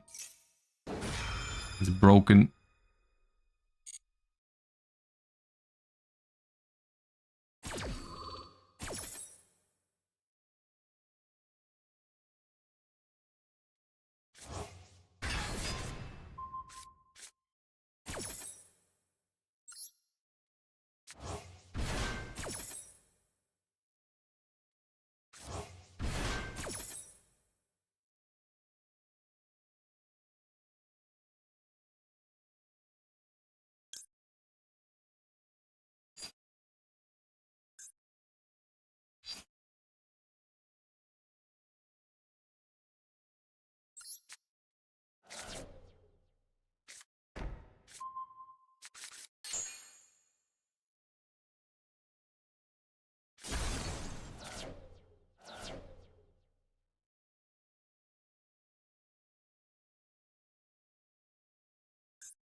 The song is the exact opposite of how I'm feeling. I'm the sweaty gamer right now.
Yep.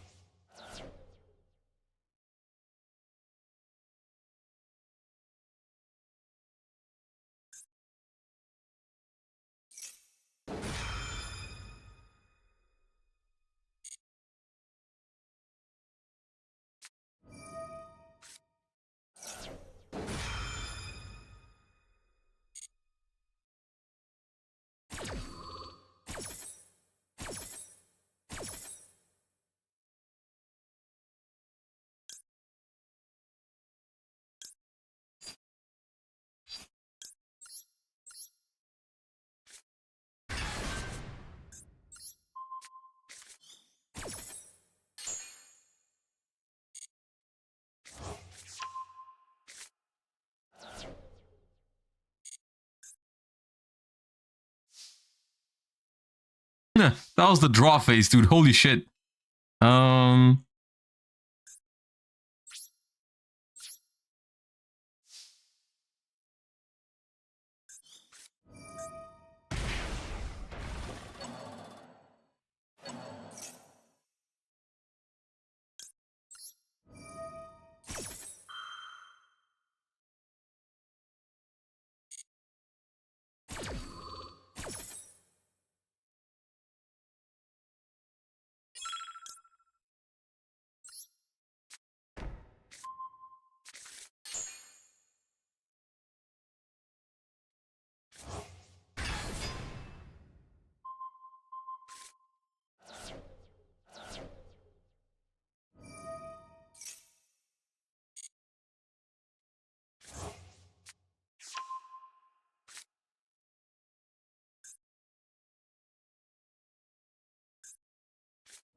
Do they have another big welcome? Because if they do, targeting this is terrible. I forgot if I know they have one.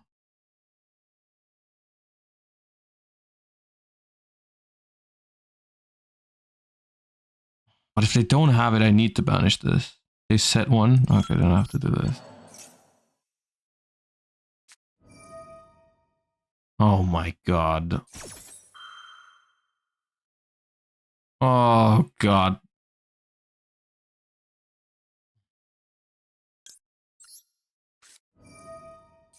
That's so messed up, dude.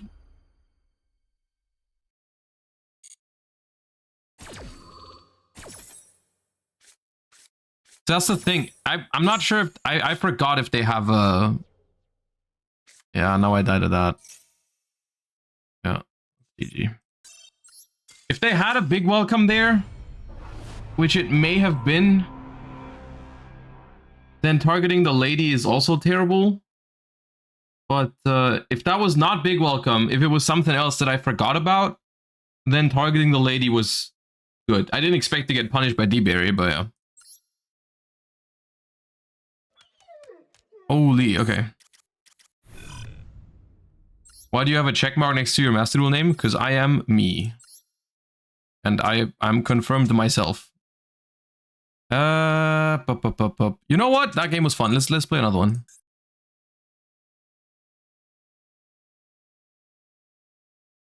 Paleo, please. There's like barely. There's not that many tenpais right now. And we lose to. Okay, there's tenpai. Obviously. You consider this one as fun? Yes, I do. You thought it wasn't fun because I had to think about stuff? You think I would find it unfun if you have to think about stuff?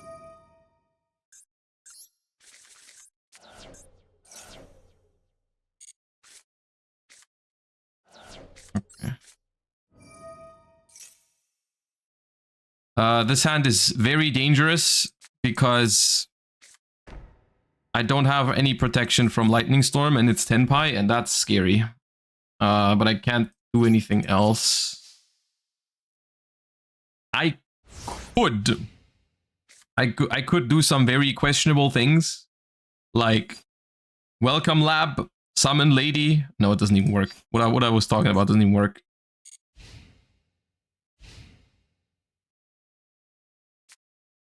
Okay, good. Good. No Duster or Lightning Storm. That is good news.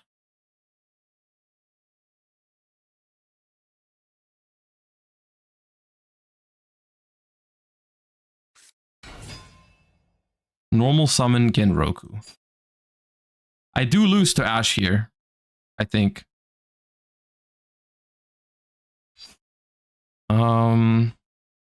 Why do it now? No. Oh, Fadra, my bad. Okay. So we reboot.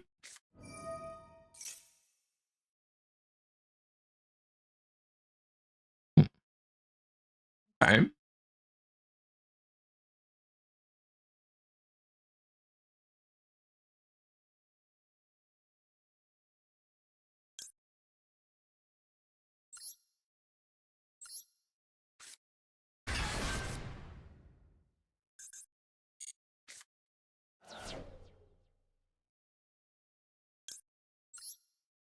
We're not using this to pop the Sangan summoning so that these get sent to the graveyard instead of booked.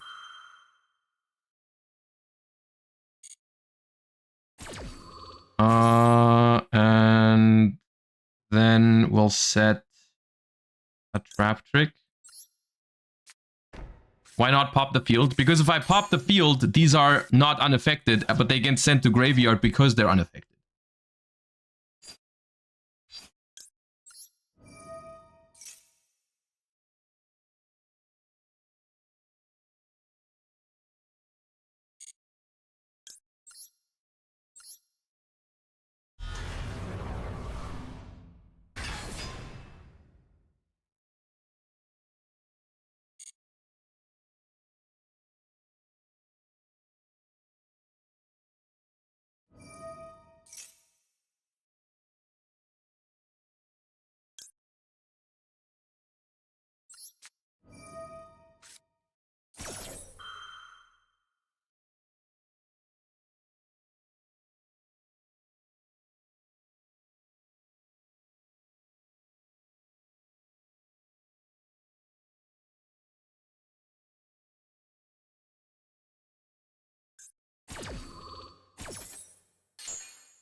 I did misplay a little bit, and I might die for it.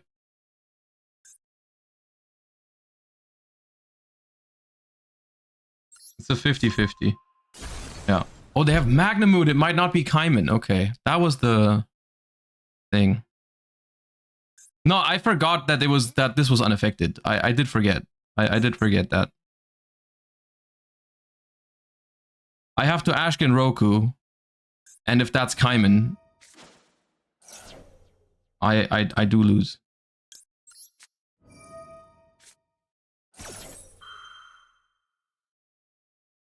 If that's Kaiman, I die.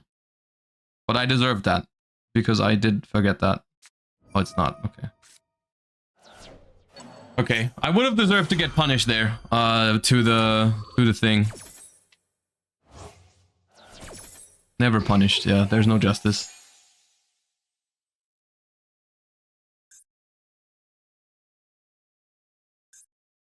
Yeah, Crow did not negate Ash. Who would have thought?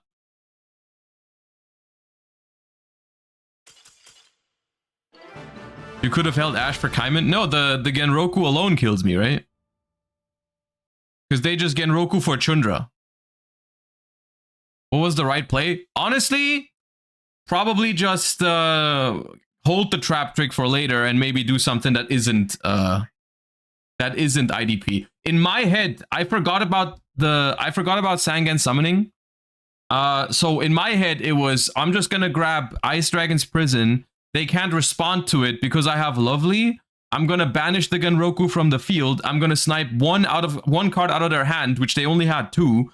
So even if the last remaining card is Kaiman, I can Ash it. Right? That's why I went for the play that I did, but I forgot that the Genroku stays, so I had to hope they didn't have Kaiman in hand. Or that I hit it with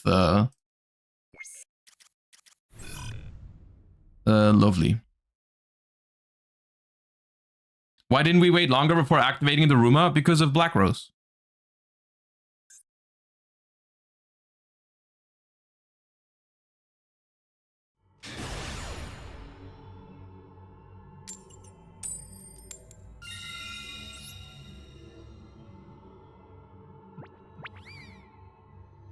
Do you run D-Barrier in this one? I do. And I'm pretty sure the list is also in the Discord. I think so. It's from a couple days ago, but it should be posted, I hope. If the mods weren't slacking. Maybe they were. Hello. Bro, this is... I keep drawing the same freaking hands. Can I stop doing that?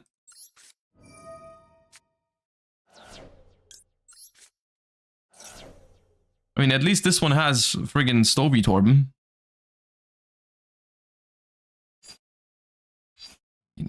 This alone doesn't do much.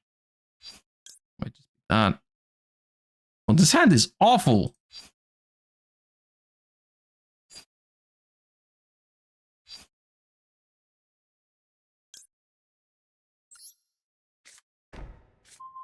Big welcome set Ash.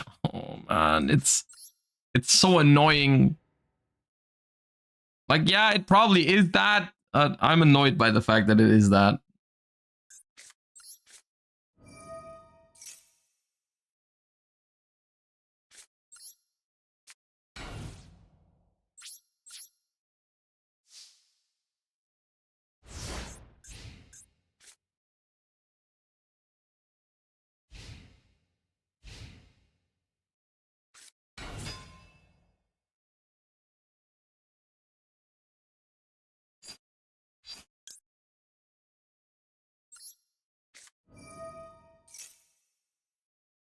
This is why it's annoying.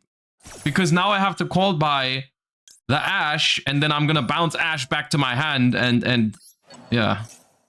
It's gonna be negated. It's not gonna be able to stop the Kaiman. That doesn't really matter. Alright, I died to... well, it does matter because I don't get Stovey Torben back.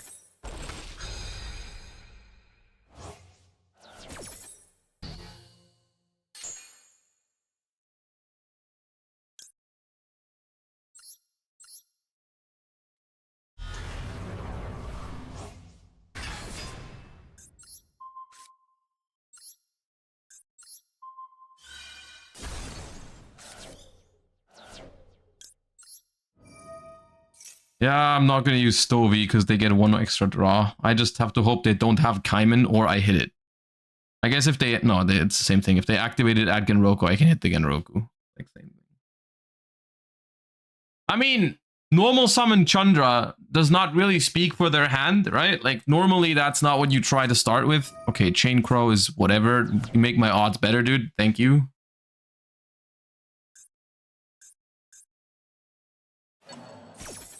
I didn't even activate Torby, dude.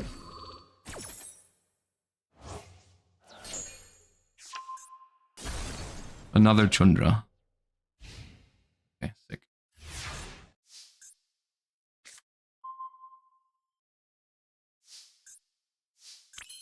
So that's nice because now I can reset my big welcome. That's not something I was expecting to be able to do.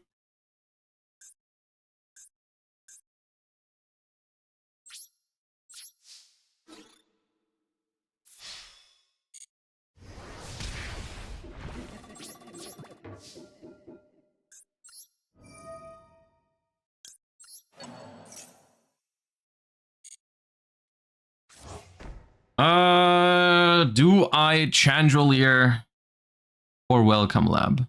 Pitching an Ash Blossom. Probably not. It is pretty strong. If I go... you said Chandelier? I guess, yeah. Yeah. Well, normal summon.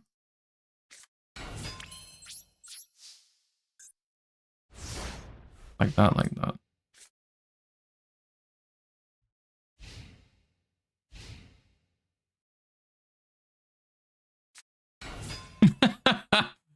Well, you got any more Chandras over there? Yeah, any more Chandras?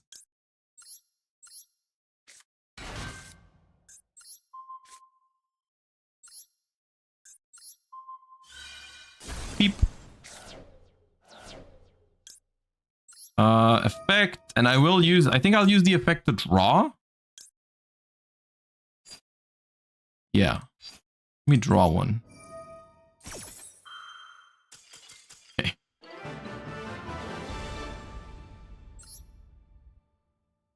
Dude, I feel like I'm drawing very mediocre hands with this deck. I've drawn Lovely twice and Ariana 0 times. I'm pretty sure. Which is annoying. Alright, I'm gonna have my food now while we're playing, and then we're gonna do the tier list after, okay? And then we'll think about some other decks we could also play today. Send me first, coward! Thank you.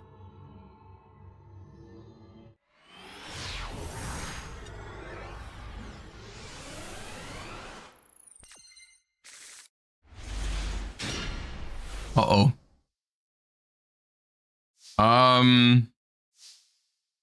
Now, if that's Tenpai and they have Lightning Storm or Duster, that's... It is technically a really good hand if they don't have Lightning Storm or Duster.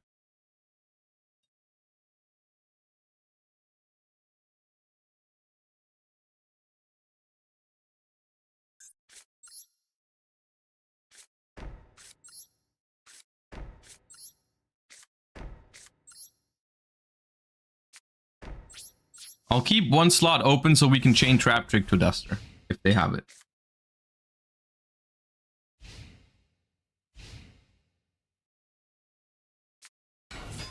They don't have it, okay.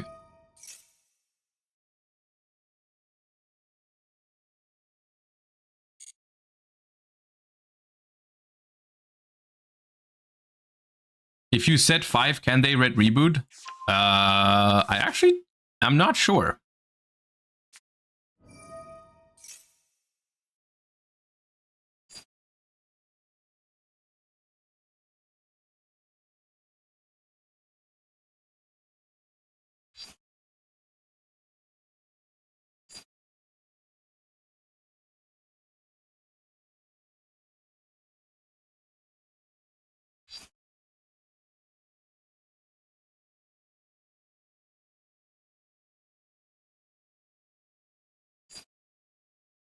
This is problematic.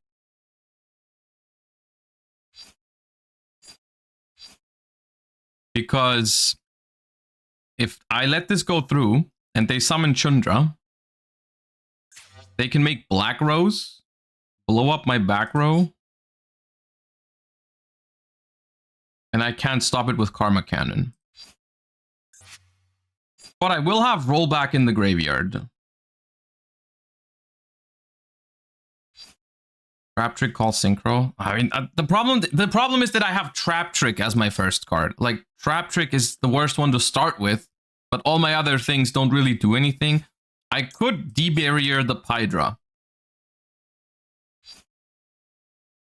I could Karma Cannon the Hydra, put it face down, which makes it less likely for them to be able to go for thingy. Yeah.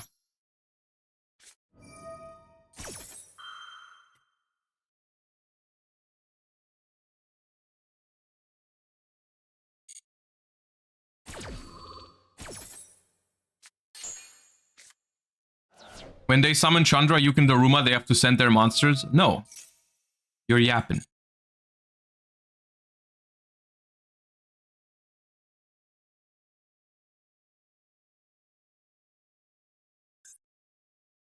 There needs to be at least one monster that flips. If you don't flip, you don't send. Because it says, flip as many as possible, face down, then send. If you don't flip anything, you don't get to send.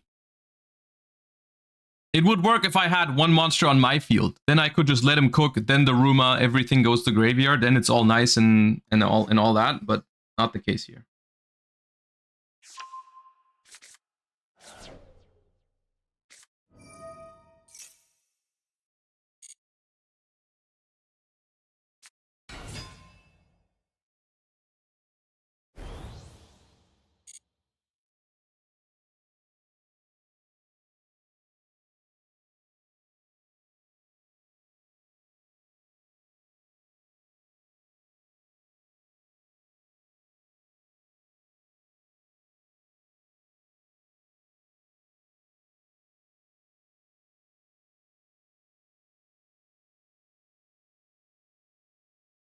Hydra wasn't unaffected when I activated Karma Cannon, because I chained it to the field spell.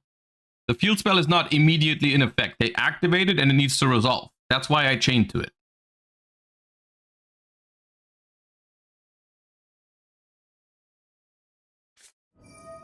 Naturally.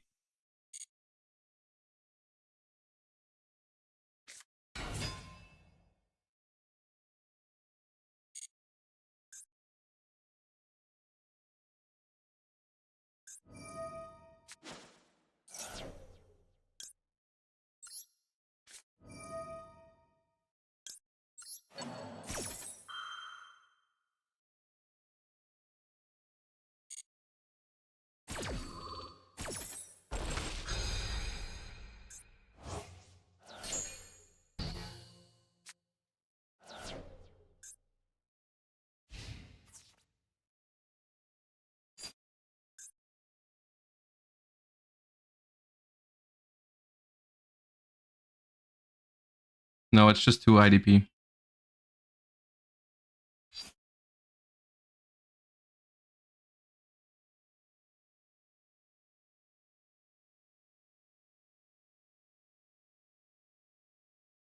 D-barrier.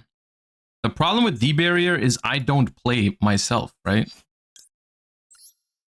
Like, I have a rollback and that's it. And they have a response. It's like, I don't really see how I get out of this one, though. I guess I have to top deck Engine.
Fadra on Fadra violence.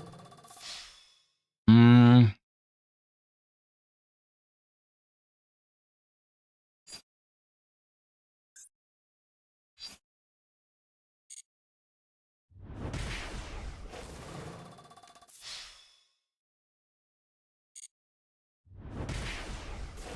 I still die if they have Kaiman, by the way. Unless I could have debarriered first. I'm trying to wait for the Bident and go down to 700, but I am gonna die too.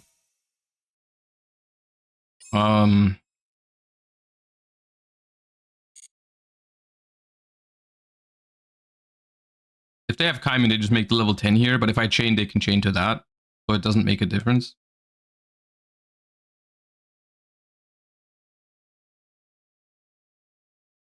Honestly, maybe I let them Black Rose. I feel like I'm okay with them blowing up everything because I get roll back into the graveyard. I chain Trap Trick to get Big Welcome into the graveyard or something.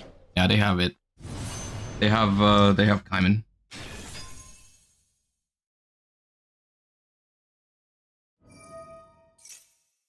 Oh! That's smart. Yeah, I fumbled this one. That was my bad. Even though I don't know if we win, even if I play it right, but that one I fumbled.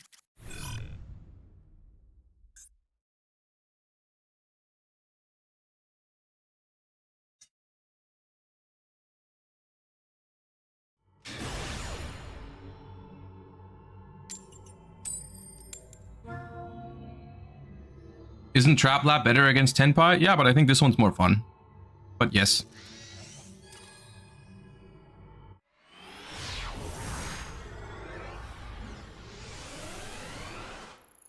Your favorite card? Colossal Fighter. My favorite card.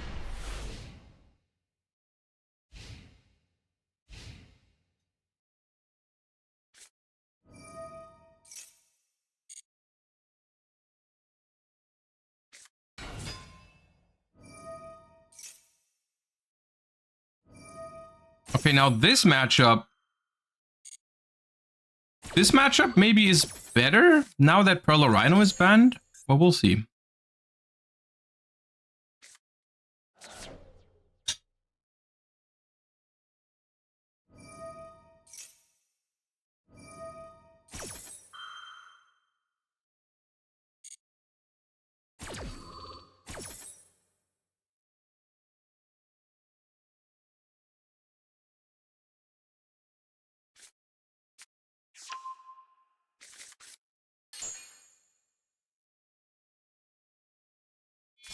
You play any hat? Occasionally. My favorite decks for almost all of the formats from 2013 and 14, except for Dragon Ruler format, is usually Mermail and Spellbook. I think those are very fun. And the same is true for hat format. I don't know if they're the best. They're probably not the best decks, but I like them.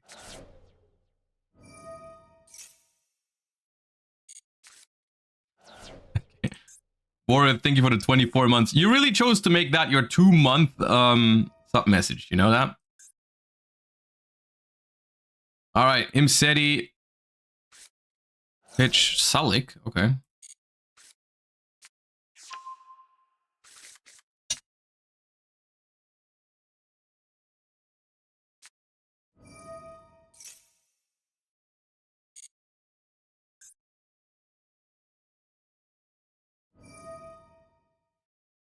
Have you seen the Bonanza pools? I have seen the announcements for Bonanza. I'm not super hyped for Bonanza. You guys know I'm not the biggest QCR fan. So that's why it's like... No, I look at them, like it's fine, but...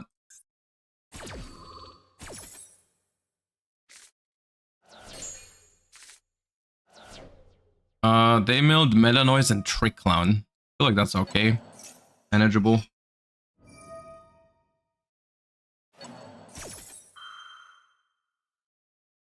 New Necros art? No, I haven't seen it. Hold up.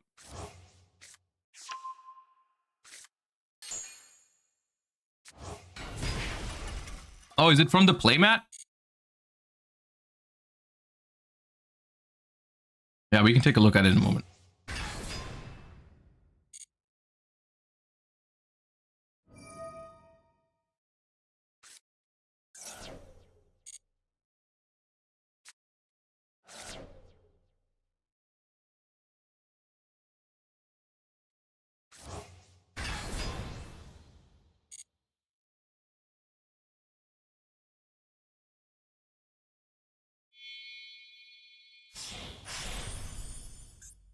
This can give me some value. So I'm hoping we hit something. Like if I hit a big welcome, I just have a disruption. I got welcome lab and furniture. That's not bad. And they hit nothing. That was good for me. Nice.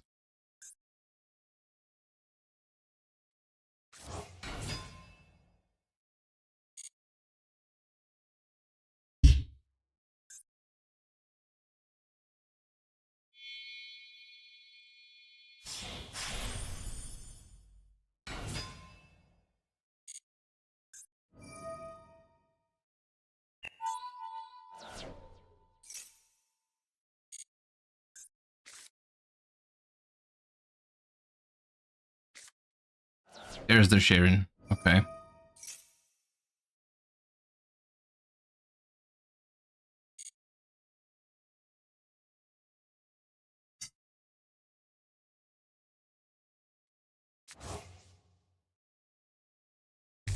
You think the Millers at 1 is better than the Shufflers at 1? No. I do like the Shufflers more than the Millers, but when you're depending on what kind of deck you play, they still feel so broken, man. Sometimes I feel like they could both just be banned.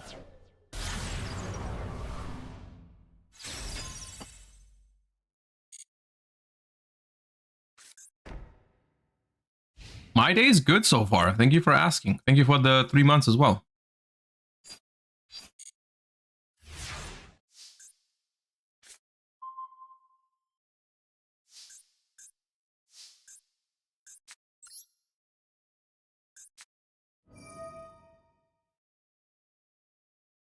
So the set card is not a Tearlament trap.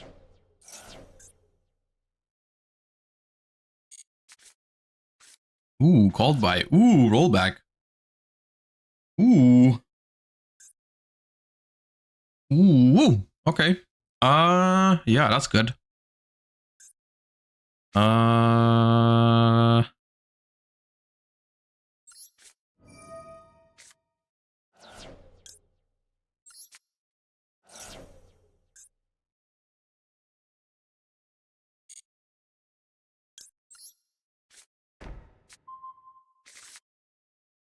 Any reason you didn't Stovey during the end phase? Yeah, I didn't want to banish any of my cards.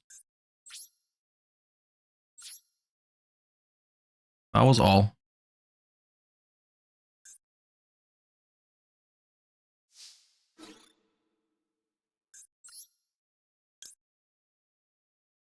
They don't have a shuffler.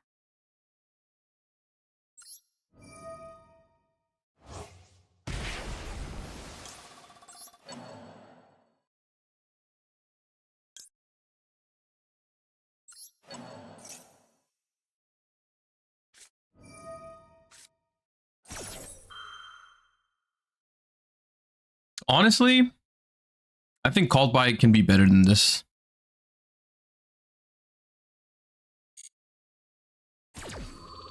I'll let him draw.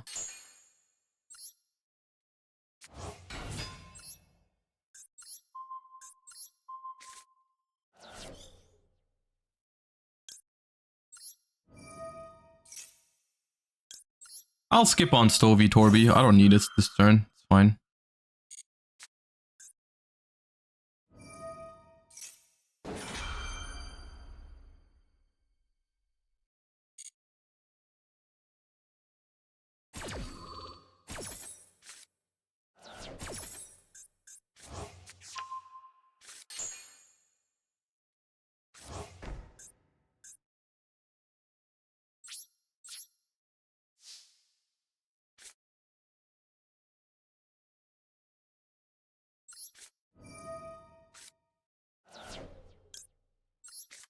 They have, yeah, I mean, they were playing a 40 card Tearlament deck. So they did have less cards to begin with, but they really are low. They have 9 cards left. And they still haven't hit a single shuffler or something.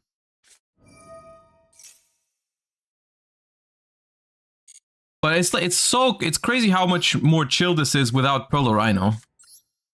Like, I'm just not worried. They're not really outgrinding back row anymore, Tearlaments, right? Like, their opener was good. They just didn't hit everything. Like, no Destrudo to make Baron. That would have been good, of course. But, like, That's a one-off. You can't always hit it.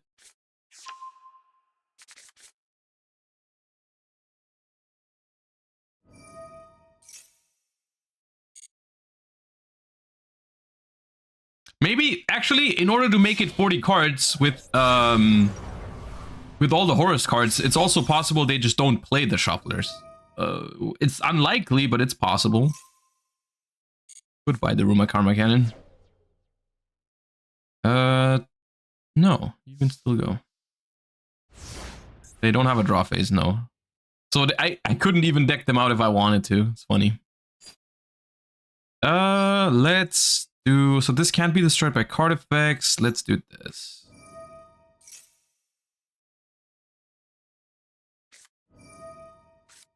See, that's a better called by the grave.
You know who hasn't done anything wrong? Block Dragon. That's how I can tell Farfa isn't live right now, right? Yeah. What happened to Sharon?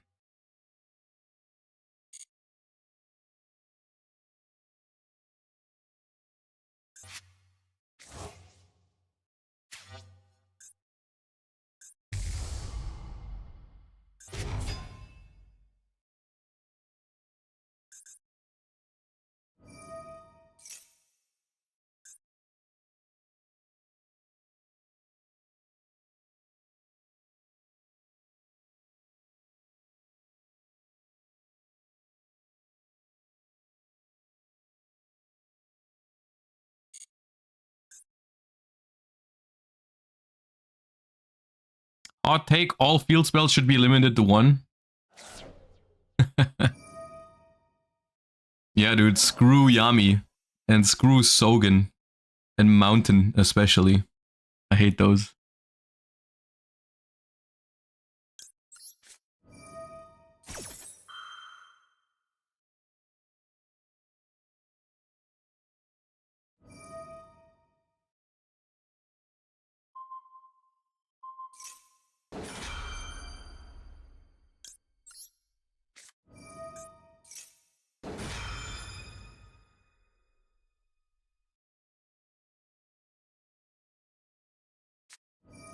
Oh, okay. That is unfortunate. I can dodge that. Should I dodge it though? Don't think so.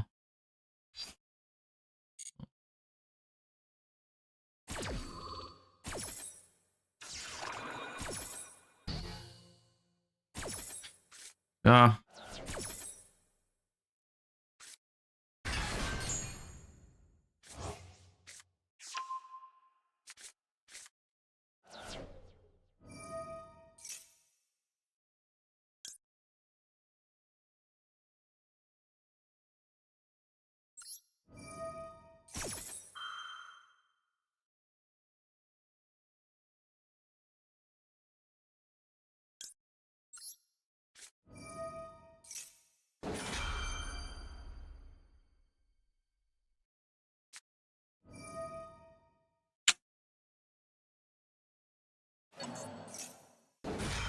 This has just gotten a lot scarier than it needed to be.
Well, they have no more fusion effects because the Haveness is banished. So I think I should be okay, but we're not completely saved yet.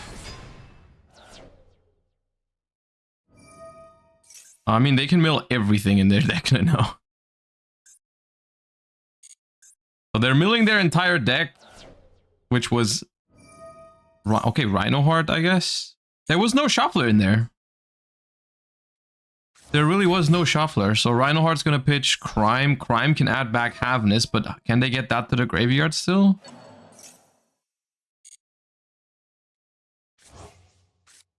So it's a Rhino, cash, a tier cash, normal summon Haveness,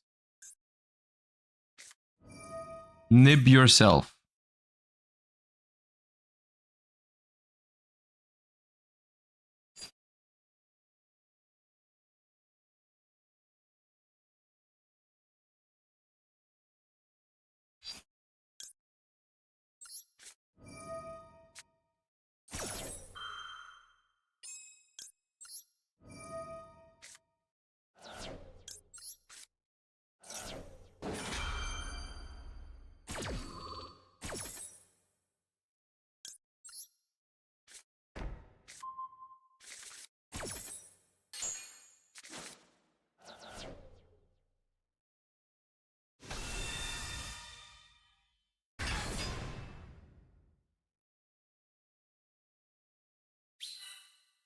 You won't have a Fiend to activate? That's not what it's about. It's about the fact that I die if I don't do this. I have to summon it.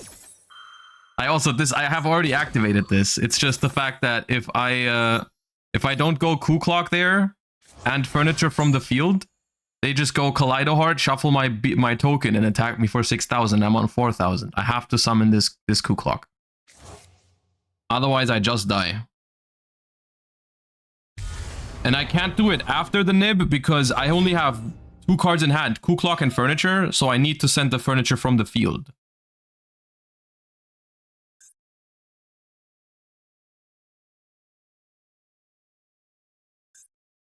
And now I don't think they can kill me with this. Yeah, I think. Because they don't have snow or anything like that. They just don't play it, by the way. It's no snow, no shufflers, nothing. Okay, that should be manageable from here on out. I'm pretty sure. Yeah. Okay, yeah, we should have it.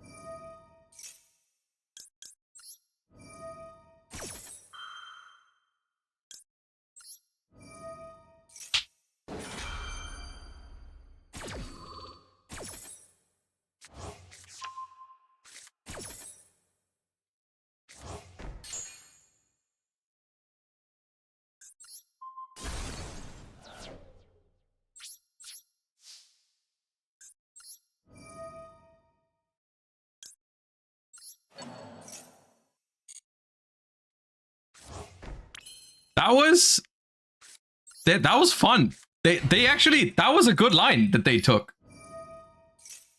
That was a good line. That was way closer than I thought. After the first turn, I thought I had it, and then that was cool. I didn't see the Nibiru your own Haveness play, to be honest. I looked at it and I was like, how are they gonna send that Haveness to the graveyard? There's no way. There was a way. Deck check, you can't enrate it.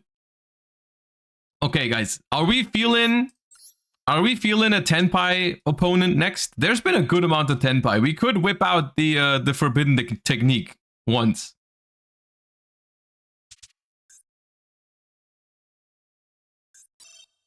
I'm sensing a Tenpai in the rated system. And after this game, we'll tier list.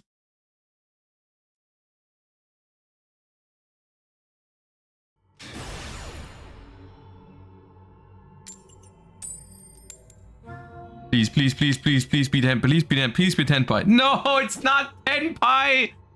Oh, my senses were off. Washed.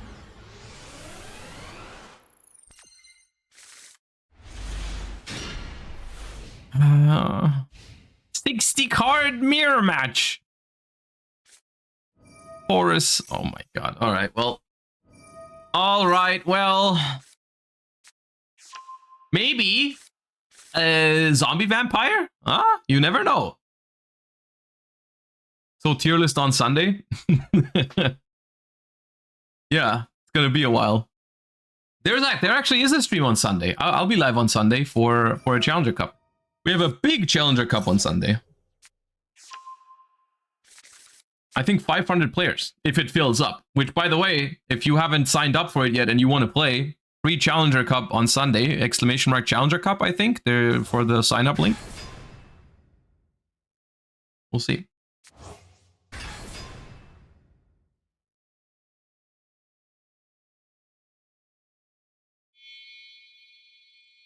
It is an EU one, so you gotta join the EU server. Alright? I got nothing. I got nothing, and they got everything, dude. They milled Rhino Heart and Rainbow Bridge and the Strudo, and I got a Morella. It's disgusting.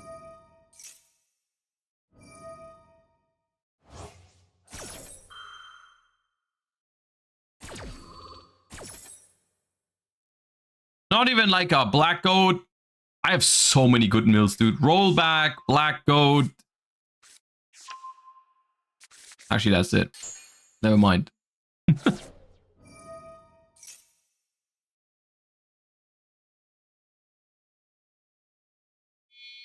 Wait. Wait! I didn't even realize. What the hell? What did you just add? What did you just add? So my senses were not completely wrong, I guess. I did sense something. I mean, I did, didn't I say it? Like, what? Are they just, okay, they're just using Sangan summoning as a way to get a tuner? No, they search Hydra. Have they normal summoned? They haven't normal summoned! Oh my god. Sangan summoning, search Hydra, discard Trivikarma.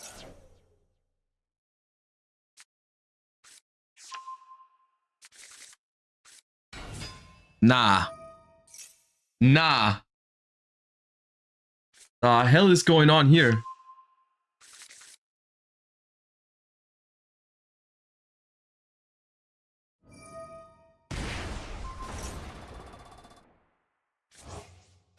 Level 3 the Strudo, but no level 7.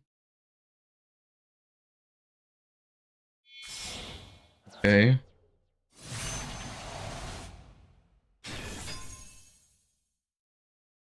Love Baron, dude.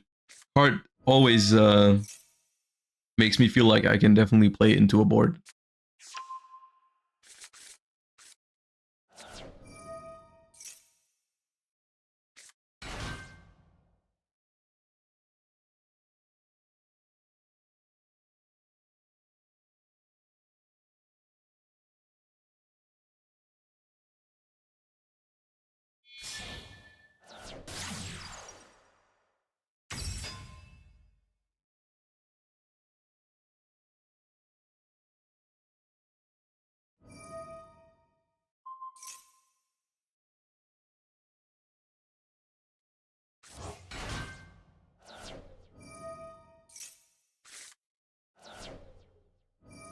This deck has everything. Gen and Ken.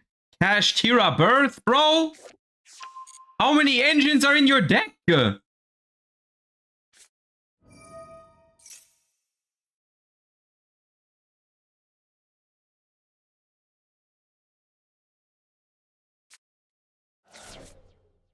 Black Goat laughs, of course, yeah.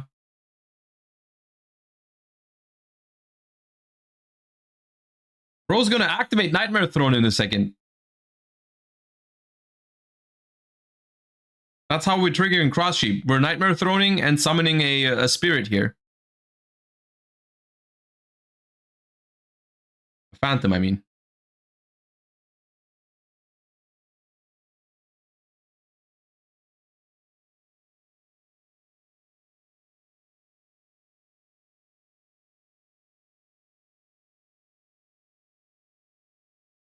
And then they're gonna send Cross Sheep for Dia Bellstar, set original Sinful Spoils, and original Sinful Spoils summons Infernoid Decatron.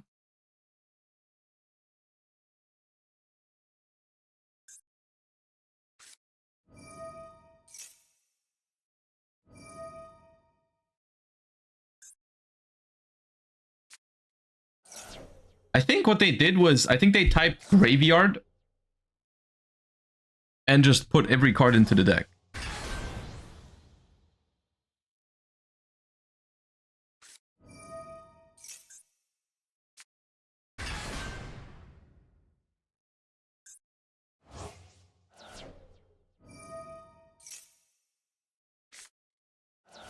Okay, we milled the 2 unicorns. And Scream. Does Scream still have a target?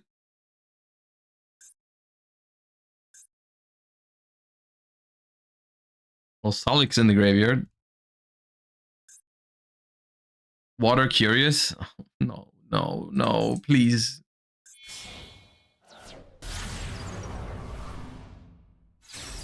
Bro, what was that Cross Sheep's mission? Hello? The hell? Okay. Bro, that's a worse endport than regular Tearlament did. Ooh, Marilla is not bad.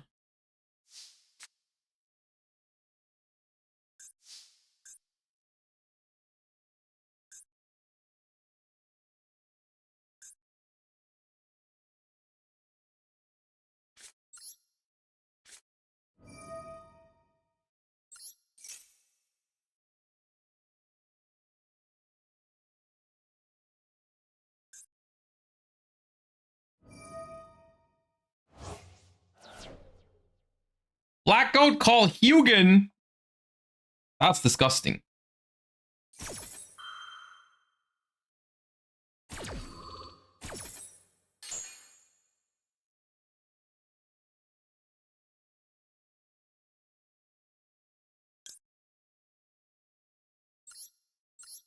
Alright then.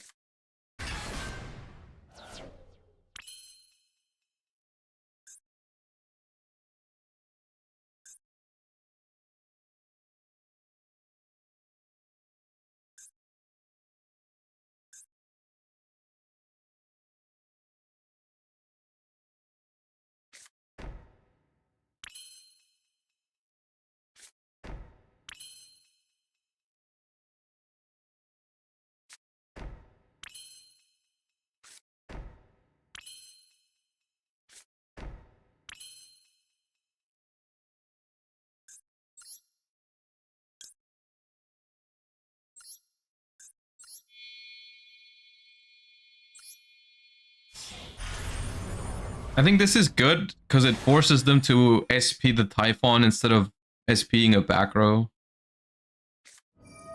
Or not. Yeah, that's bad. And they...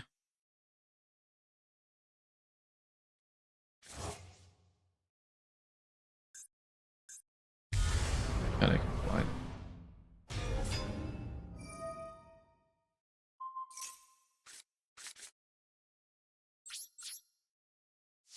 Bro, why not? Okay. Blood did not IP Masquerena.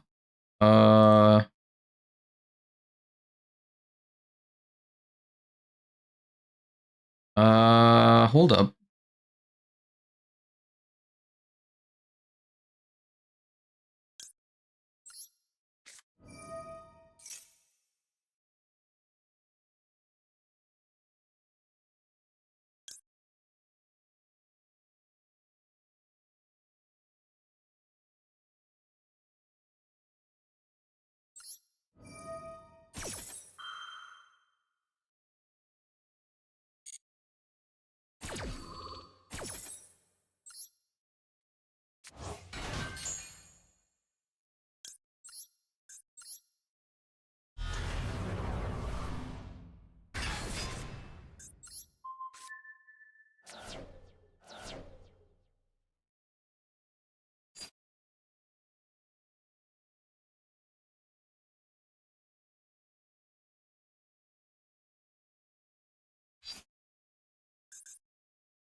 I was about to look over and see who was using the word fartfa, just out of sheer interest.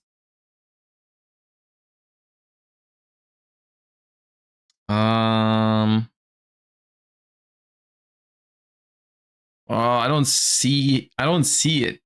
I don't see the way out, guys. Because I can burst. I can Morella. No, I can't burst. Oh, I can't burst because I milled the Morella earlier. Oh, I can't burst. Okay. That's not good.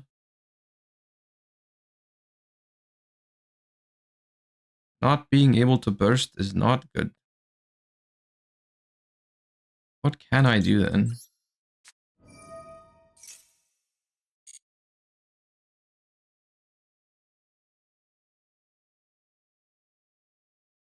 Rise to full height, maybe?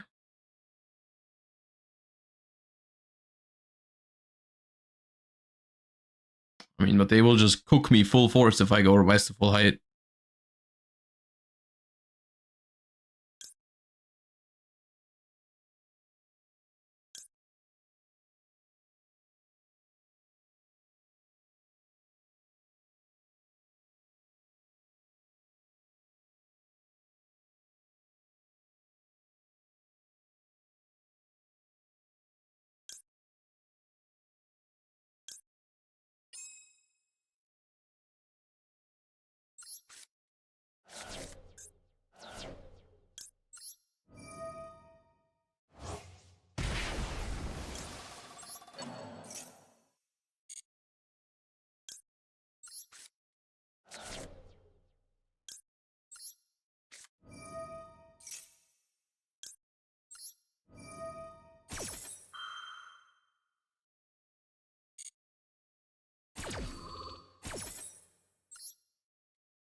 It's fucked because they also have half life points, so I can't even use Hope for Escape to get cards back.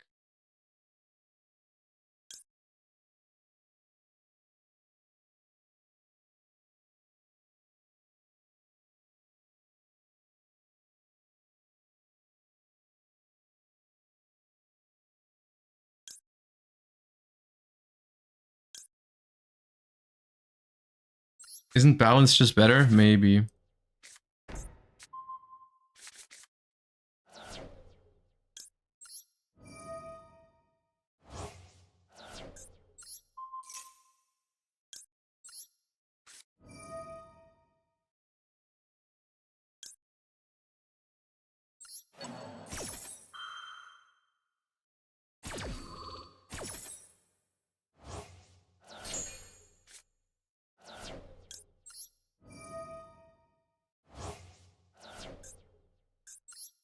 I should get destroyed here, unless they completely forget that they can't attack.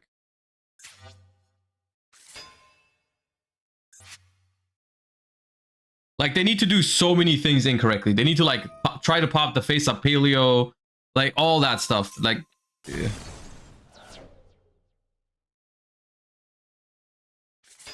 They need to not find a way to get my Morella off the field to set one.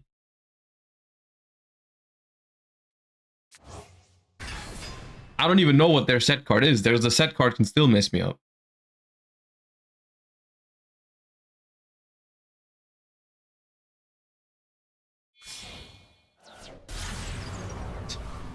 What is...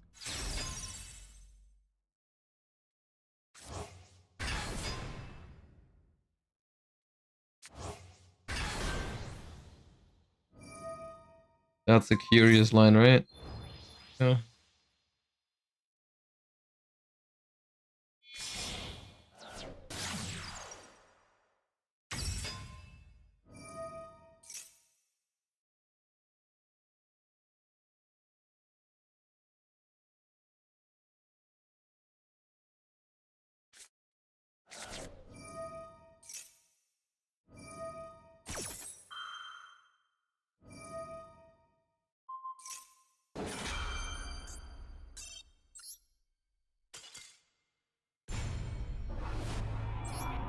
Those are like the wildest decks to lose the coin flip to.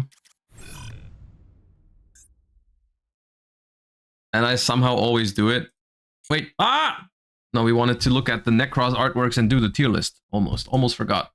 Almost forgot. Yeah, I remembered. I remembered.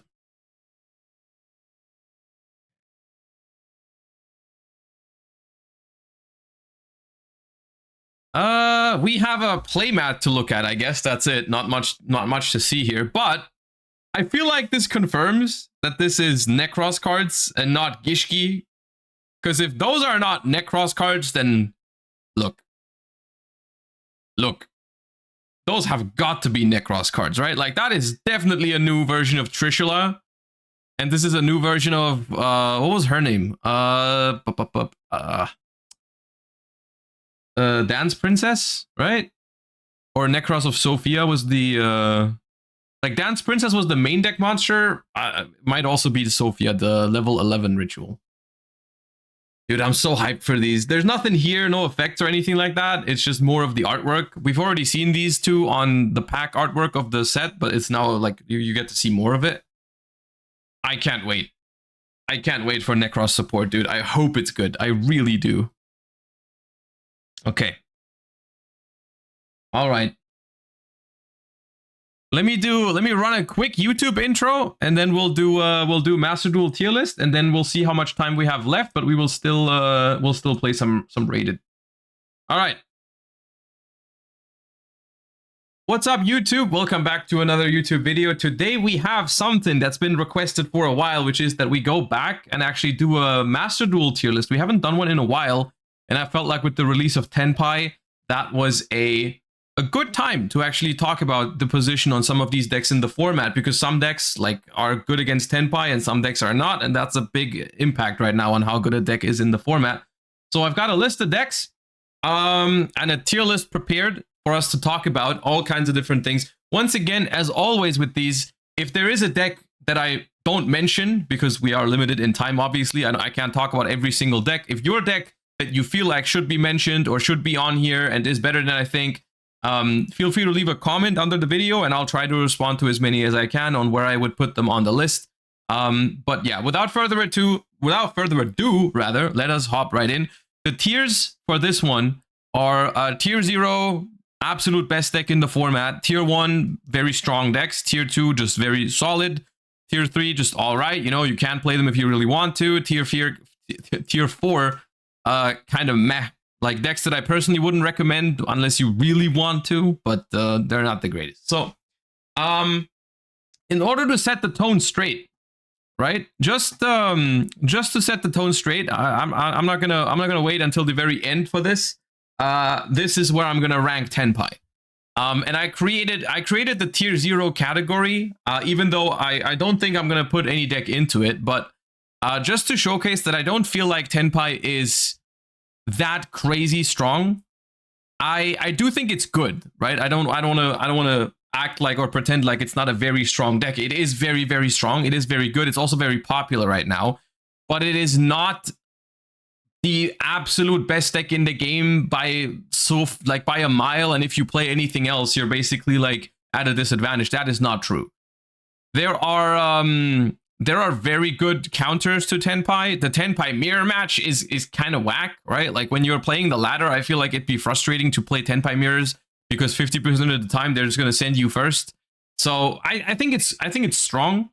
I don't think it's that strong though. And there's a couple of decks on this list that really benefit from the fact that Tenpai is so popular, because you can just play some of these decks that just farm Tenpai, and people do play those, right? There's been an increased usage rate in something like Labyrinth, for example, that's very good against Tenpai. Yeah, and Tenpai on the other, just to address some of the critique points that people have about Tenpai, yes, the deck is rather simple to play, although there are some game states where you actually do need, that do actually require a decent bit of thinking.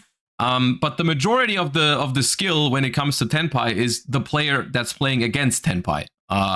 Not Tenpai itself, but it's mostly like how do you use your interactions against Tenpai the best, and so on and so forth. So I actually do think Tenpai is overall fine for the game. I haven't had any issues with it. Like sometimes you lose to it, because they have all the right answers, but that can technically happen with a lot of Yu-Gi-Oh decks. So I think Tenpai is fine, but it's very strong. Then let's talk about Tearlaments. I have mixed feelings about Tearlaments because on the one hand, it's a deck that can still pop off like crazy, even without Pearl or Rhino. And I don't hate it. I don't hate Tearlaments. I don't think right now is the perfect time for playing it because some of the most popular decks in the game are running Shifter. That is Tenpai, and that is also Ritual Beast. And that makes it so that I'm not sure if it's the right time to really play Tearlaments, but you can if you want to. It just feels weird to me. I don't know if you agree with this or not, but I feel like it barely feels like a Tearlament deck anymore. It feels more like you're just playing a pile of cards with graveyard effects, and you're literally just using the Tearlament engine to mill cards, right? Like it's like Horus, the Strudo Snow, Ishizu Shufflers, and all that kind of stuff. And it's just like you literally have 2 Tearlament fusions a turn, and sometimes you don't even get both. And it's just like a graveyard good stuff 60 card grass pile. Some people even put cards like Gen and Ken with Thrust in it. And that sort of deck, like, it's scary to go against. I think it is very like powerful if it goes first. But it also depends on, like, do you get Shifter, do you get Bestialed or whatever. I think it's like somewhere between here. I personally think, for me personally, I'd probably put it here, but I do think I'm not doing it justice because I'm just not a huge fan of it anymore. But I think it's probably somewhere in the tier 2. It's still viable. Some between tier 2 and tier 3, I would put it, I think. Stun. Let's just get it out of the way, right? The patchy's on the thing. Let's talk about it, right? Let's talk about stun. And by stun, I kind of mean both versions of stun, right? Like runic stun and regular barrier statue, whatever kind of stun. I feel like, and I hate to say it, both runic stun and regular stun are surprisingly underrepresented right now, because, like, technically both runic stun and regular stun are really annoying for Tenpai to go up against, right?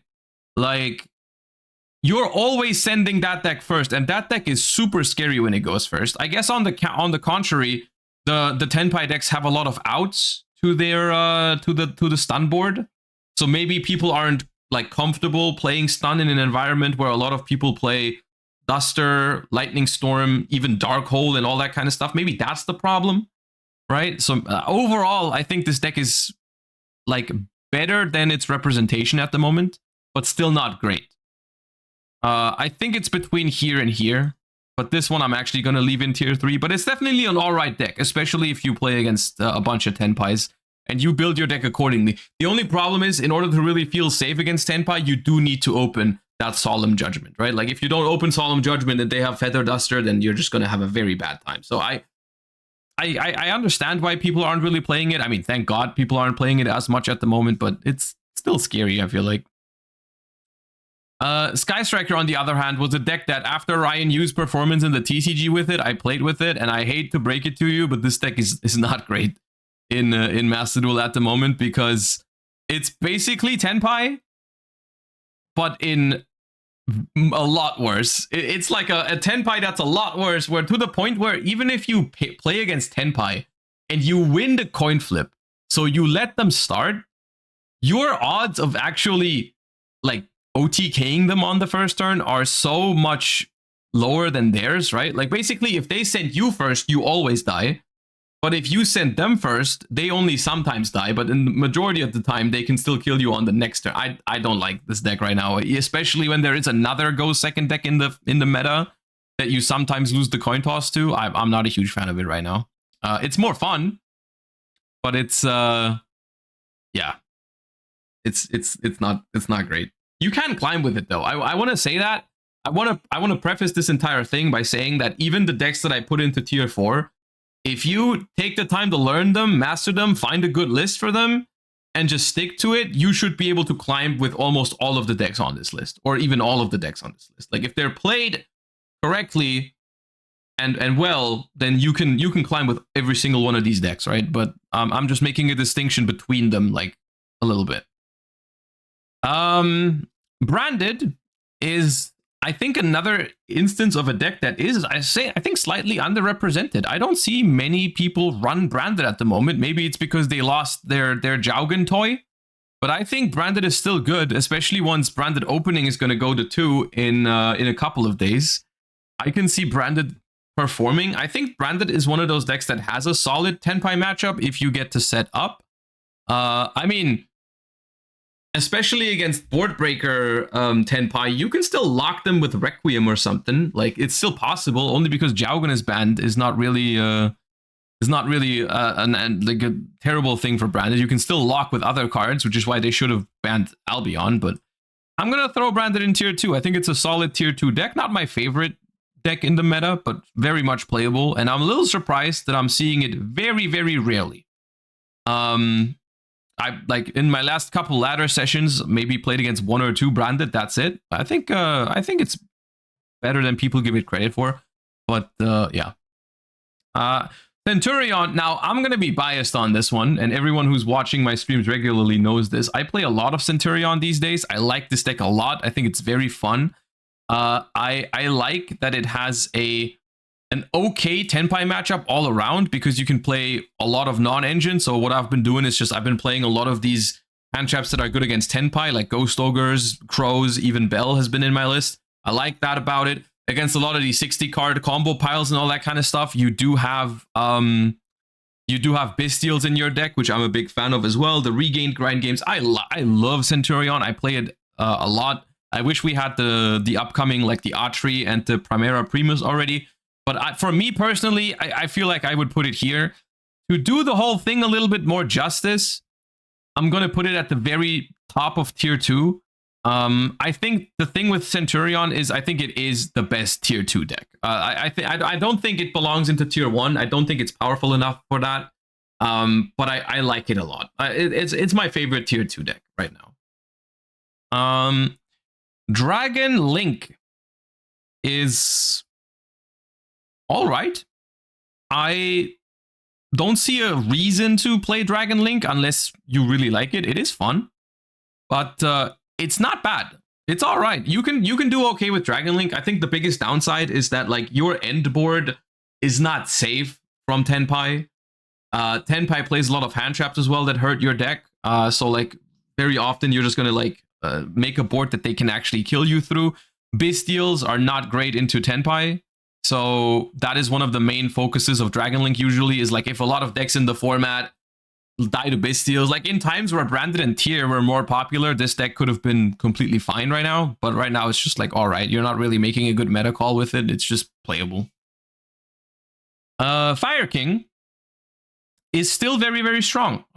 This deck is, I almost feel like criminally underplayed. Like I face this deck almost never, even though the changes they made to this deck were very, very small, really. Like two Kirin does not really matter. 1 Poplar is also completely fine. This deck is still very good.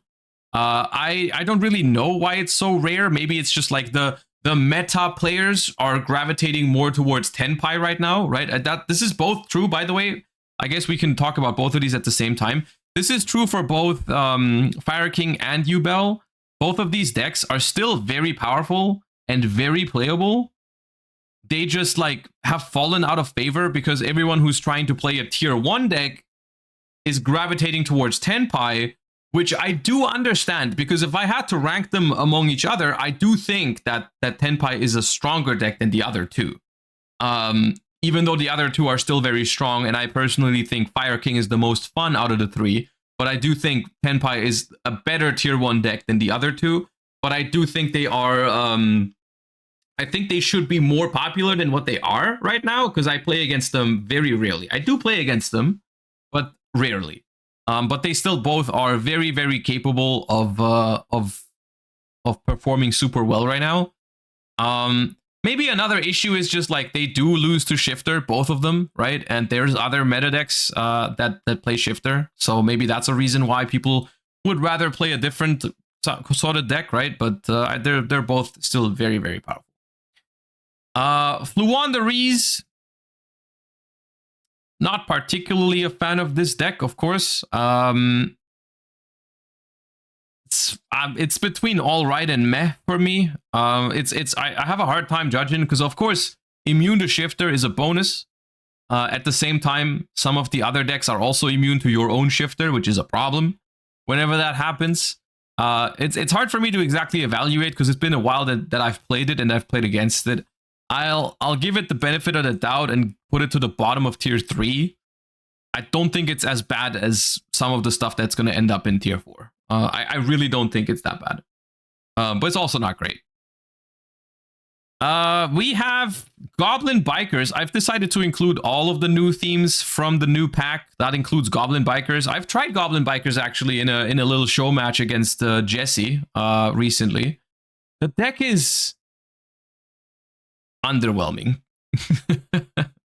I'm sorry to all the big Gabonga fans, but Goblin Bikers are rather underwhelming. The end board just does not really hold up.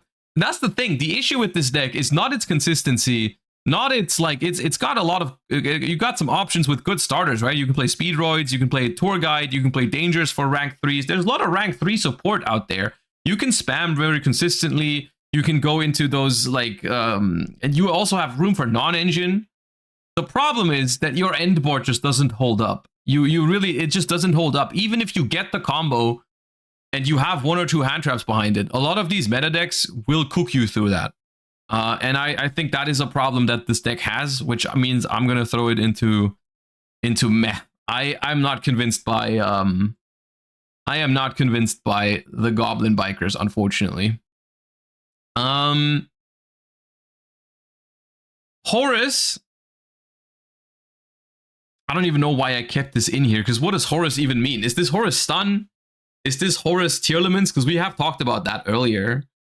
Horus Naturia, maybe? Like that's a thing that people sometimes play, like a Horus Naturia, maybe some stun kind of thing. Haven't seen that one in a while.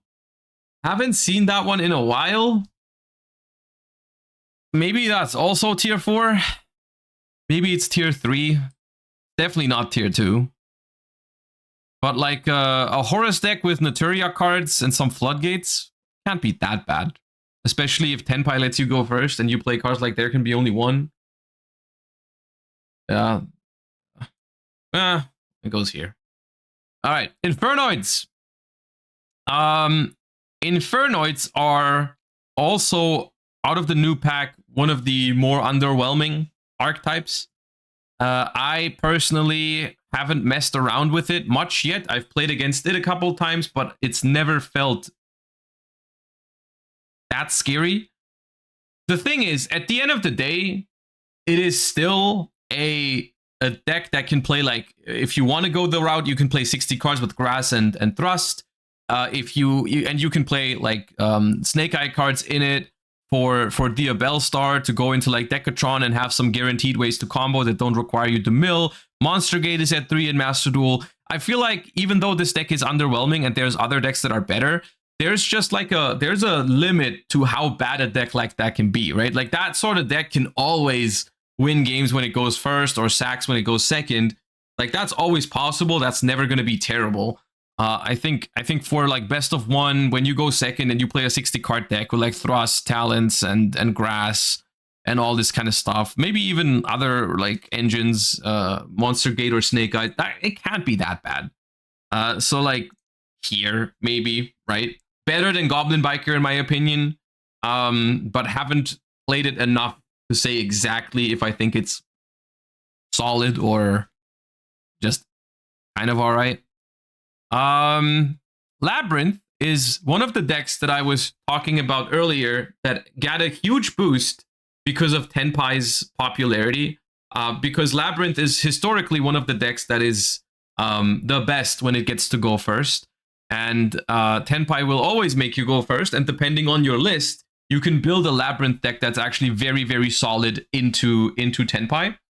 And that is like including cards like you can play the more combo heavy variant, like the Furniture Labyrinth version, or you can just play a Trap Lab version with like Solemn Judgment and Lord of the Heavenly Prison to just make sure you don't get blown out by Duster, or like this Judgment can even stop Reboot. And then you're going to farm all the Tenpais. You're going to farm all the Tenpais, which is like half of your games. And then in other matchups, if you win the coin toss, it's still fine. So overall, your win rate should definitely be positive with Labyrinth, because Tenpai is popular enough that even if other matchups are very dependent on the coin flip, like if you lose the coin flip to Yubel or Fire King, you're not going to have a great time, depending on your list, of course, but like, or Centurion, right? Those matchups are hard going second, but they're fine going first. So like, as long as you beat 80-90% of the Tenpais, which with the right build, you can achieve that, and then have other matchups be kind of coin flippy, that's fine. Overall positive win rate. Deck, I think, goes here. Very solid. Not on par with these top decks, but it's good. I like it. All right, we got to talk about him. We got to talk about him because, unironically, you have no idea how much it pains me to say it, but this deck is not awful right now. Mathmech is not awful because, literally because of the reasons that I hate it. It's a crazy combo deck that plays through a lot of hand traps very well, except for Shifter, which Shifter is popular, but the thing is, Mathmech is so scary when it goes first. Mathmech is so powerful when it goes first, and Tenpai always sends you first. So as long as Tenpai doesn't draw the Shifter or they play a one of Magnamut, that one is also really powerful against you. If they don't draw one of those 3 cards, you probably cook Tenpai. Not every single time, you know, sometimes they have the right hand trap, sometimes they have the maxi, you can't out it. Those kind of things always matter, which I think that's what's stopping it from being like a really good deck. Like, but I am going to rate it higher than I have previously. I think for me, this deck goes somewhere here, like between branded and tier. I genuinely, I don't think this deck is bad. You won't see me really playing it unless like the people in my chat force me to, but like I don't play it much, but it pains me to say it, but it's pretty good. Unless you notice that you are running into a lot of cards that people play to counter Tenpai, like Bell and Crow, like the ones I was talking about earlier that I'm using in Centurion. Those can also kind of beat Mathmech, right? But then again, there's also other hand traps that aren't as good against Mathmech that people are also still using. But yeah, the deck is fine right now. Paleozoic. As much as I love this deck is basically at the moment, it's just a Tenpai farming simulator, right? Like you're gonna farm Tenpai, you're gonna have trouble in other matchups, which you might think like, okay, that means it's the same as Labyrinth. The problem is you also lose to good Labyrinth players, which is not. Labyrinth is decently popular, I know. Look, for me personally, I would play this deck before I play Mathmech or Tier or Branded even, right? Like for me personally, it's there. More justified is probably here, right? It's probably here. You know, it's not that crazy, right? You gotta, because the thing is, this deck doesn't even have that much counterplay to like Lightning Storm and Duster, so sometimes you still get blown out by a Tenpai player. Now, if you've been watching my stream, you know there's a hidden technology with Paleo, Runic, and Lap together. There you've got a tier 0 brew, right? That one's crazy. The hidden goo is insane. But the just mono Paleozoic is just all right. It's definitely playable, but it's not tier 2, I don't think. Plants. I don't even know why I included plants. This is gonna be awkward because this is the moment where I gotta talk about this deck and say that it's not as bad. It's in a similar spot as Mathmech. Unironically, the same thing is true for this deck that is true for Mathmech. Like all of the things, right?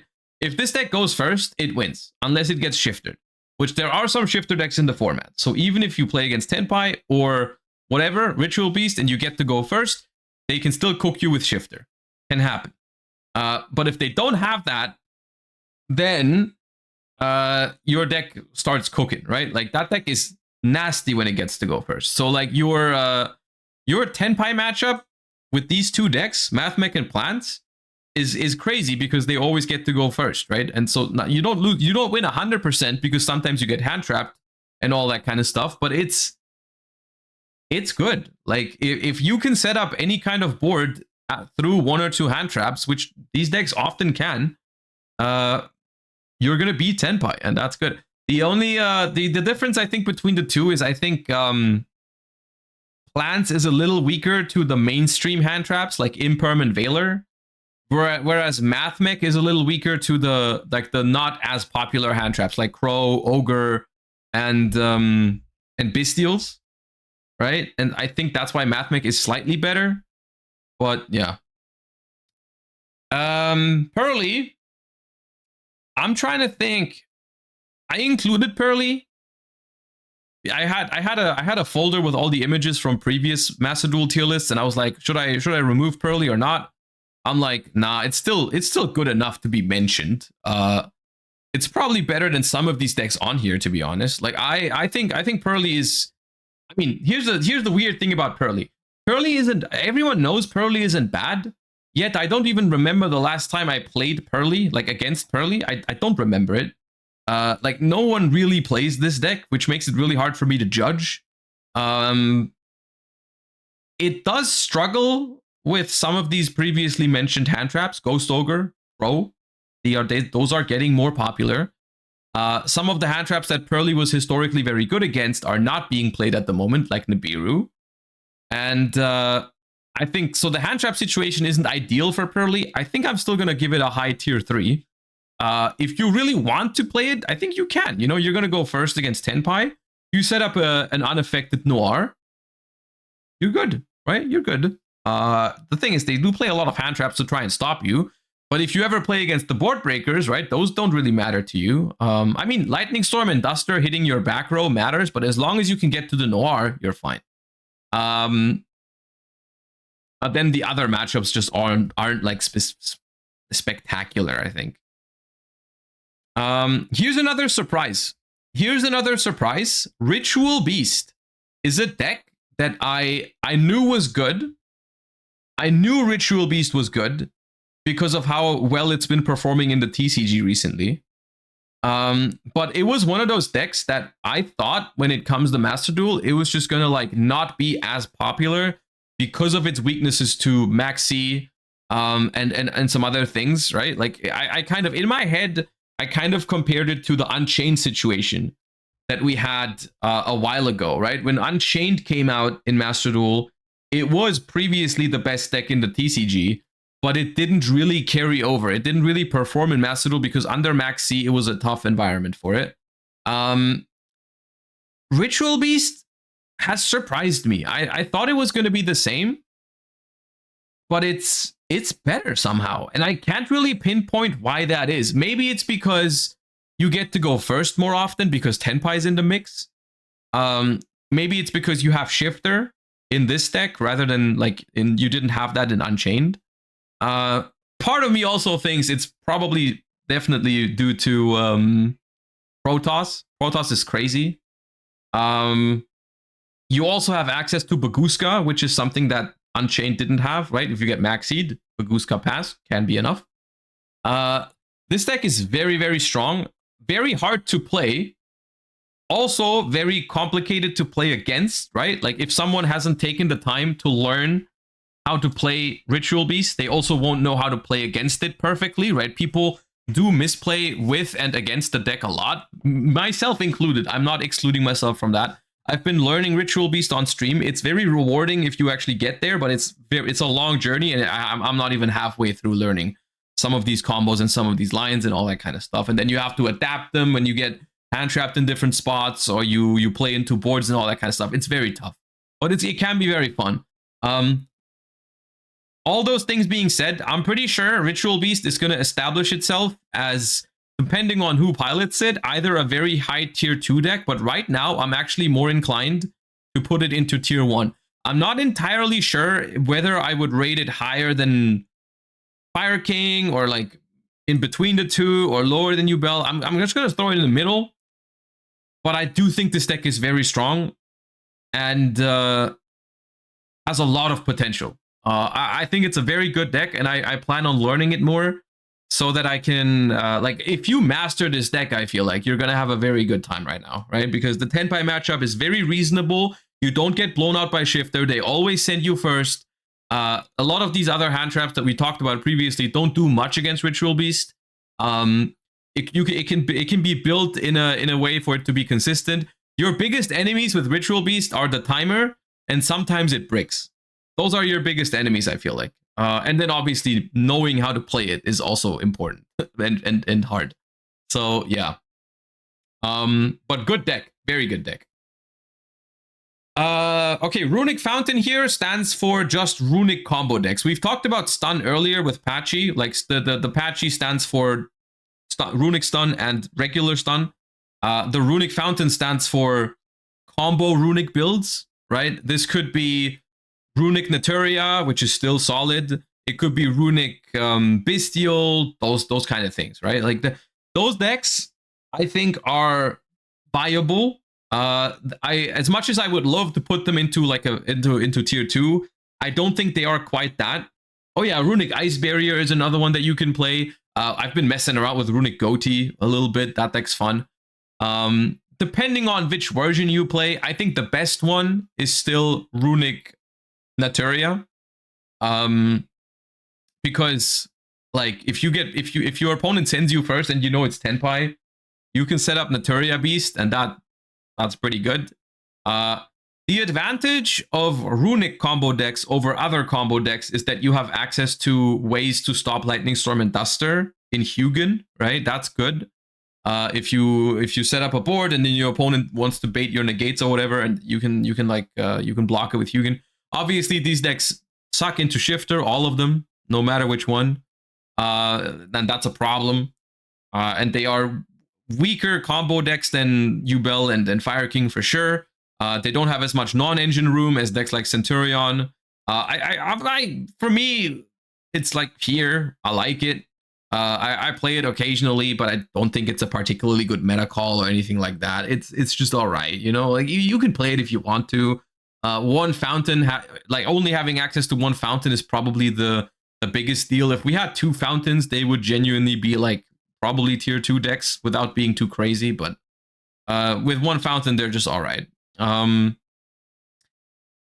Sword Soul is the evergreen on these tier lists. I always include it, and I always say the same thing. Deck is too fair right now. You can full combo against Tenpai, and they still will kill you with like 2 or 3 cards.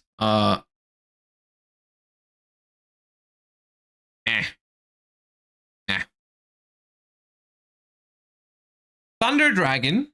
I actually added Thunder Dragon to this because it was one of the decks that I played against on the first day. Like my first stream after Tenpai release, I played some Tenpai, and I lost to a Thunder Dragon deck. But that was the only one I've played against since, right? I've not seen anyone else play Thunder Dragon since. I don't think the deck is as bad. Maybe it's just on no one's radar. But I think with 3 Colossus and 3 Chaos Space and Allure and all that kind of stuff, it can be all right. Colossus is really good against Tenpai.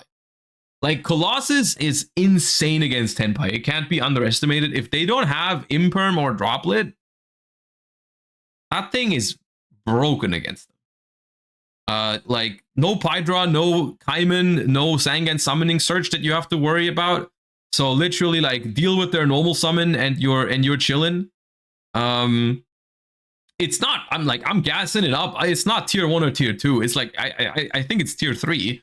But that is still, I feel like, way better than people give it credit for. Like, I would throw it somewhere here. No one really plays this deck, so I don't know how much it matters. I guess this is your wake-up call. If you're a huge Thunder Dragon fan, I think now is your time where you can actually play it, because some of the meta decks actually get slaughtered by it. You know, like, Colossus is really good against some of these decks. It's not as bad into Shifter as some other decks. And it's overall all right. Now, its board breaker capabilities going second are not great. So if you lose the coin flip into Yubel or Fire King, you're not going to have a good time. But the overall deck is fine. Well, not bad. Cash Tira, surprisingly, is nowhere to be found. Probably because it's very bricky these days in Master Duel. They've decided to go down the route of just making it bricky. And that alone is a reason for me to not play the deck, right? If you're trying to play a shifter deck, why are you not playing Tenpai, a Ritual Beast, or whatever, right? Even like Trap Lab can play shifter if you really want to. But only because I don't see a reason to play it over some other decks does not mean it's terrible. Like, I do think there is a difference between playing Sword Soul and playing Kashtira. I think Kashtira is slightly more viable. I think I'm just going to place it next to Flu. I think that's where it belongs. I think both of these two decks are kind of similar. You could argue that Flu is even more consistent than Kashtira at the moment. I think they're playable. They're not in the lowest tier on this list, but they are not amazing. Rescue Ace. Rescue Ace is one of those decks that's typically being played because it's good into Max C. And it can even be okay into Shifter, depending on what kind of hand you draw, right? Like, if you get Shifted in draw phase and you have access to Airlifter, you can still summon out Turbulence and set 4 under Shifter, and that can be fine. My problem is the amount of times that you will just do your full setup and they activate Lightning Storm or Feather Duster, and you will simply not have enough to withstand the Tenpai onslaught. I don't think this deck is good into Tenpai, is the problem. Like, and I think out of all of these decks in, like, that's the thing. All of these decks in tier 1 and tier 2, they are at least all right into Tenpai, right? Like, I mean, Tenpai Mirror is obviously a coin flip. Some other decks are very down to, do they have Shifter or not? Like, but all of these decks can very realistically beat Tenpai because they always go first and they have good combos against it or good non-engine against it and so on and so forth. Rescue Ace, I don't think makes it into tier 2 because it would be the only deck in both of those categories that would actually have a bad matchup against Tenpai, like a terrible matchup into Tenpai, I think. Like, I don't see consistently beating Tenpai with Rescue Ace unless you completely hard build it to beat it, like playing, like, I don't know, Solemn Judgment or whatever to stop Lightning Storm. At which point, like, why are you not just playing like a dedicated lab build or something like that to beat Tenpai? I think the deck is playable, but I right now I don't see a reason to play it, and you're always gonna get, like, not always. Sometimes you play against Tenpai and they just don't have the Duster, and then your deck is fine. But even if you don't, like, even if they don't have Duster, right, they can activate Sangan Summoning, which you can't interact with because Rescue Ace can't really interact with spell cards.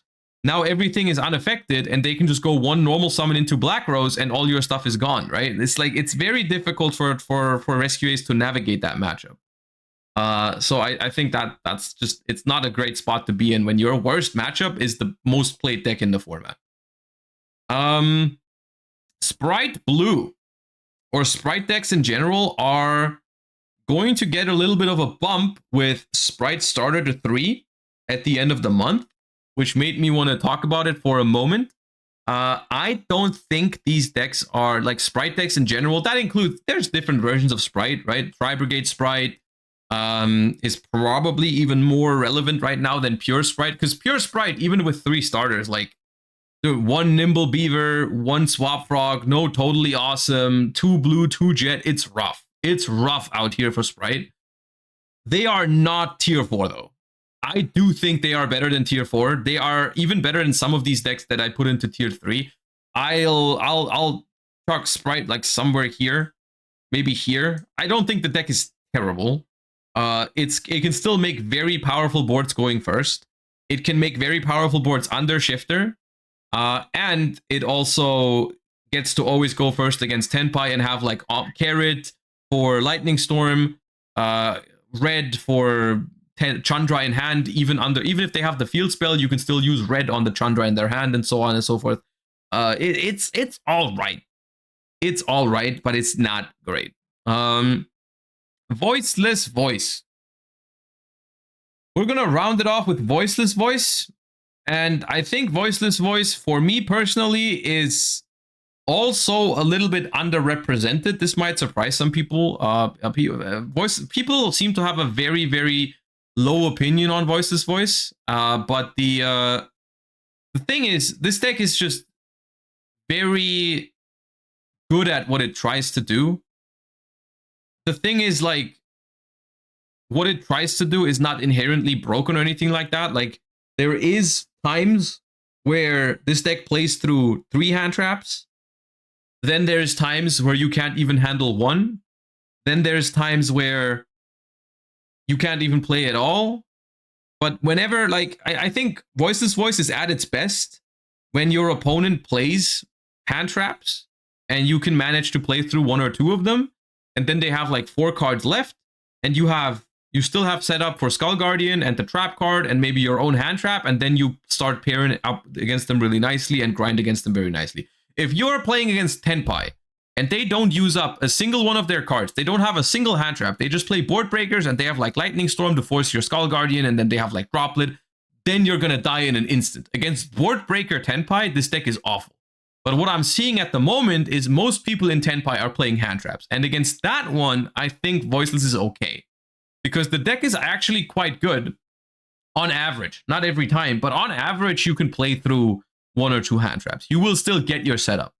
And if Tenpai only has 4 cards available and doesn't play many board breakers, then trap card plus Skull Guardian is actually quite strong. Voiceless goes here for me. I don't think it's a better, like, I think if you want to play a sort of mid-range concept that can end on an Omni Negate and play non-engine and all that kind of stuff, I would always personally prefer Centurion. I think Centurion is a better version of Voiceless, essentially, in that sense. But still, Voiceless Voice is a good deck. Voiceless Voice is a good deck right now. Solid. I think people are underestimating it, and it's also underrepresented a little bit at the moment. I mean, to be honest, a lot of decks are underrepresented at the moment because everyone is playing Tenpai, I feel like. Like 60% of my games are Tenpai or something. Maybe it's a little less than that, but a lot of Tenpai. When I do agree, Tenpai is very strong. I mean, I put it up here, right? I put it as the highest deck on this list because it is kind of like the hot thing right now in Master Duel. It is very powerful. But I don't think the gap between Tenpai and the rest of the format is maybe it's not even existent. There's some decks that I think are on par with it. Especially if you don't want to play Tenpai, you definitely don't have to. And I feel like all of these decks are underrepresented, right? I barely see any Fire Kings. I barely see any Ritual Beasts. I barely see any Ubels. I don't see many Centurions. It's just so much Tenpai. When in the reality, these other decks are all completely fine and playable, and some of them even have positive Tenpai matchups. So, yeah. But anyways, so this is my overview, I guess, on some of the more popular decks in Master Duel right now. Like I said, if there is an unpopular deck or a certain deck that you think I should have mentioned, feel free to drop it in the comments of the YouTube video, and I'll try to let you guys know what I think of those decks and their position in the format. Also, let me know what you feel like the format is like at the moment. Like, do you like it? I personally think it's enjoyable for the most part. I mean, some Tenpai games are a little cringe, but overall, I feel like it's... I'm happy because I go into my deck editor, I see a lot of decks that I can potentially play and climb with and have fun with, and my win rate against Tenpai is actually not too bad with most of those. So, yeah. Hope you enjoyed the video. Let me know what you think in the comments down below, and I'll see you on the next one. Bye-bye. Peace. Bye, YouTube.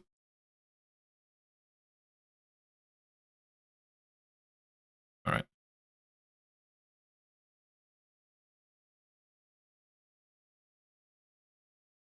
New cards? Where? New cards where? The remaining 5 cards. Ooh.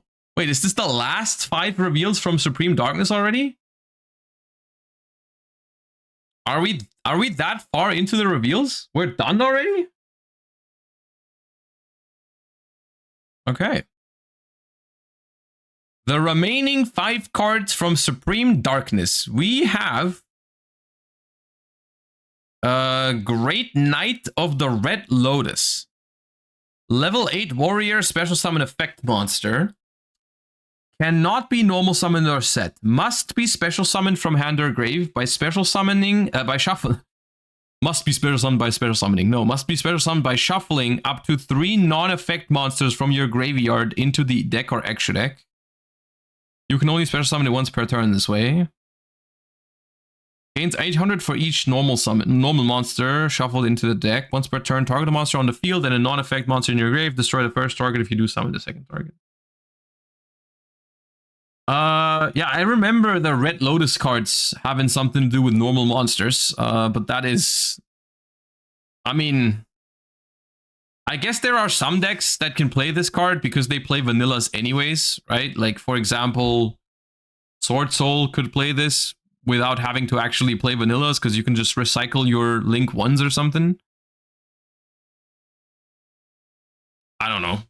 You're not going to put this into plants, right? Is the thing.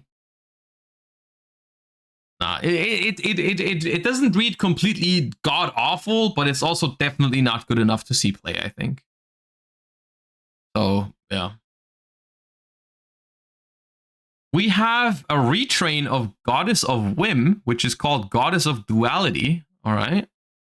Level 3 Light Fairy. You can only use the first and second effect once per turn. If this card is normal summoned or special summoned, you can add a monster from your deck to your hand with a coin tossing effect, except Goddess of Duality. Oh. During your main phase, you can toss a coin and call it. If you call it right, the attack of all face-up monsters you control becomes doubled. If you call it wrong, send as many monsters you control as possible to the graveyard if you do draw one card. Okay, that is a harsh drawback, I guess, unless you do want to draw a card. I mean, it's a Stratos for coin tosses, right? So you can add like Arcana Force or whatever, right? We reacted to those cards recently, I guess. Not sure if this is anything to be taken seriously. I'll just leave it at probably a meme, that whole coin tossing stuff, but we'll have to wait and see. We have Light Storm Dragon, which is a level 9 generic dragon synchro. Interesting. Okay, that's already like easy to make in like the new Blue Eyes stuff. You can only use the first and second effect of this card's name each once per turn. If this card is special summoned, you can target spell traps on the field up to the number of normal monsters in your grave +1, destroy them. Okay, now that's, even if you don't play vanillas, that is a generic level 9 pop 1 spell trap, even if you don't have any.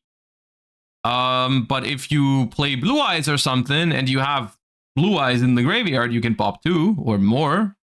If this card is destroyed by battle or card effect, you can target any spell trap in your graveyard, but it can but it cannot be activated unless you control a normal monster. Okay. Now, this card is, in my opinion, very clearly meant to be Blue Eyes support. And it's not a terrible card. It's like one of those cards that if Blue Eyes has like an extra slot in the extra deck, I could see it. I don't know how tight the extra deck is for Blue Eyes. Maybe you can play it. Maybe it's one of those cards that you play in those, those decks that just have room in their extra deck. That's when you play this. In any deck where the extra deck is tight, I think this card is not going to make the cut. But if you have room, then why not? It's not a bad card. We have a Arco Hudor.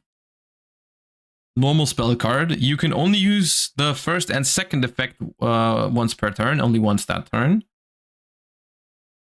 Target one monster in either graveyard. Destroy a water monster its owner controls. And if you do, special summon that target to that player's field in defense position.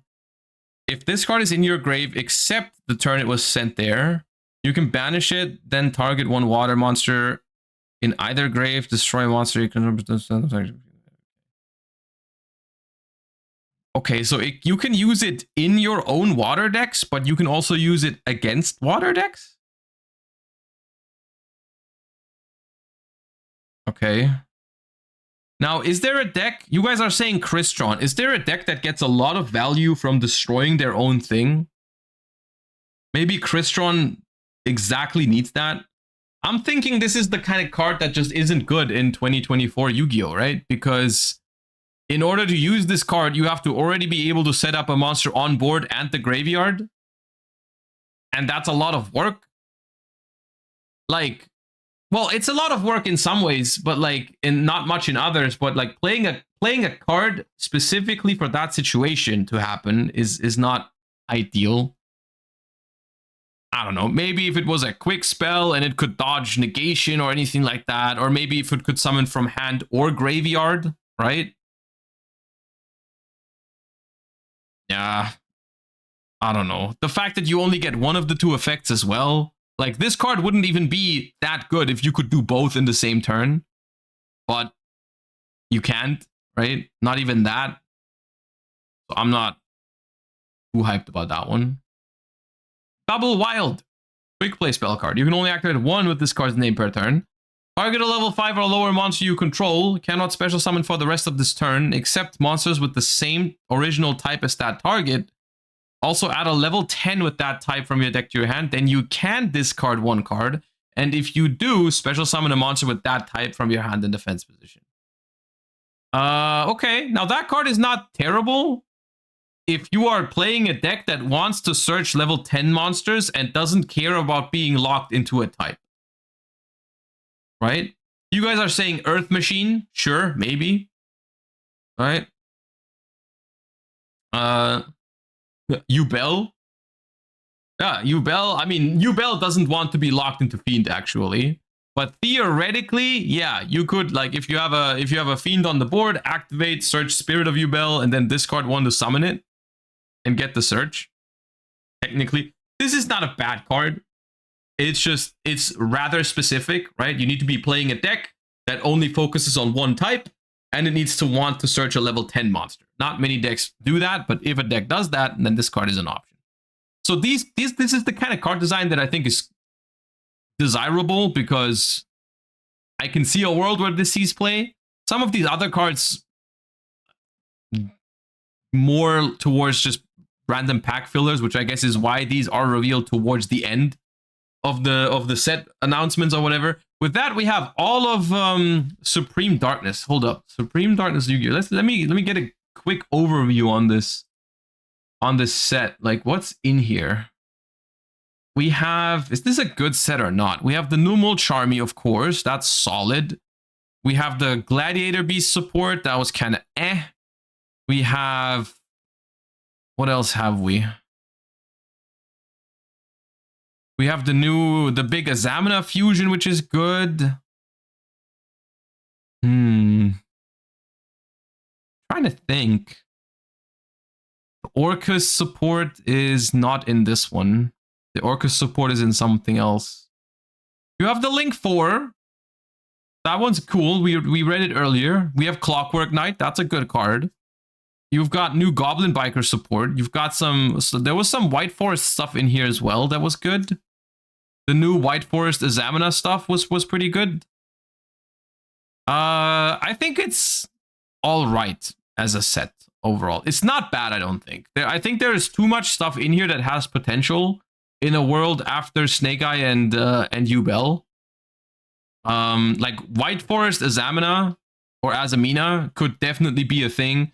The Link 4 is very cool. The Molcharmy is going to be good. There's some other support in here that's decent. It's a decent set. It's not insane, not great. Wow.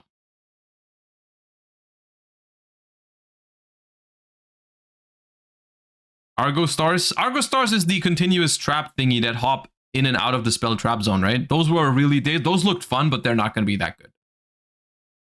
But yeah, it's just all right, I think. Okay.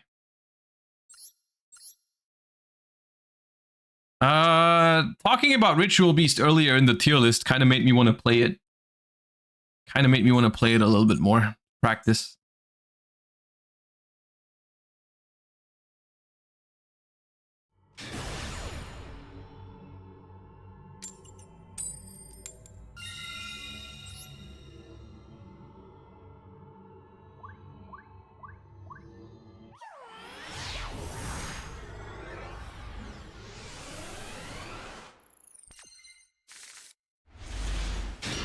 Okay, we have Rampengu 1-card combo. And then if nothing works out, we can actually cross out and then Nemesis. They have something.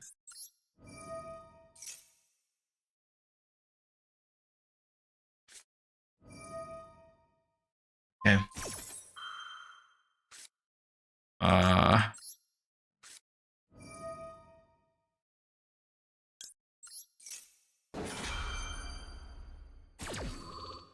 Just hope they don't have Maxi, I guess.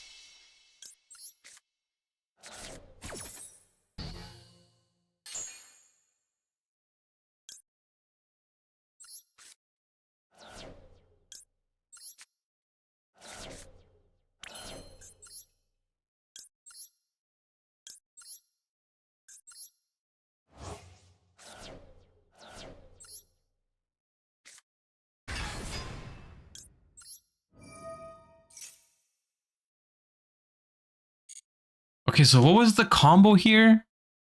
Do I summon Anahawk and then tag out with Nochi immediately? Probably, right?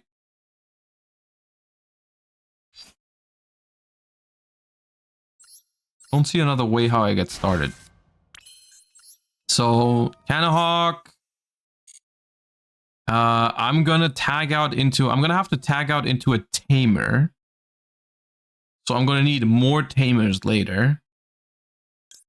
Banish Winda, this one. And then tag out into the Winda.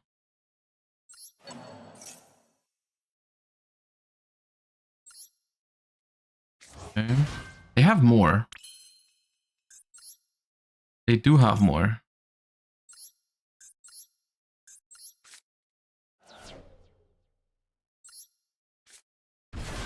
You want to have Winda plus Pengu for Banshee? You do realize I have both Nemesis in my hand, right?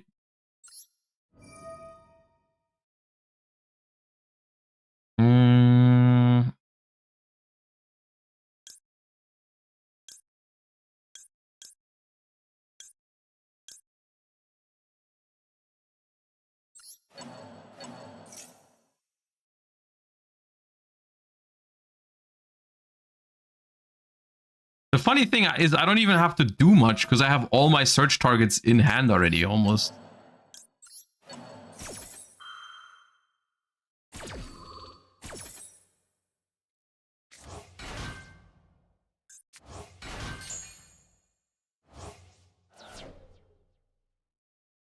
I think I add Lara.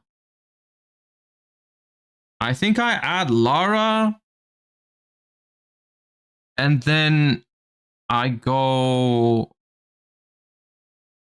Rampengu, send Apelio. No, and then Link. Supposed to when?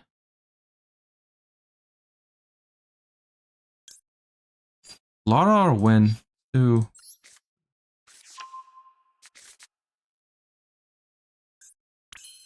we go Peng Peng.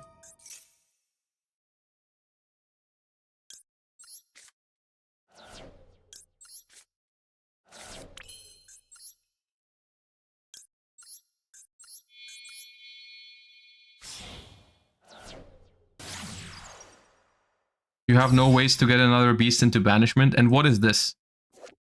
I could have also gotten Wen and banished the Apelio for this.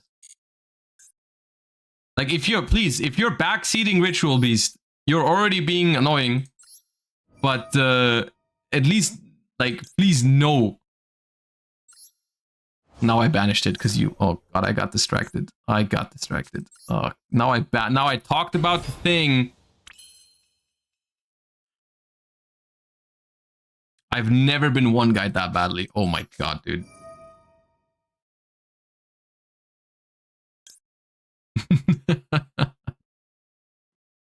I'm pissed, dude. No, it's all good. It's all good. Man!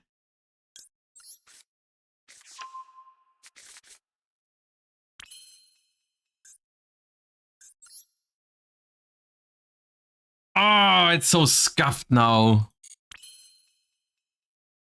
I'm missing one body and it's so scuffed because of it.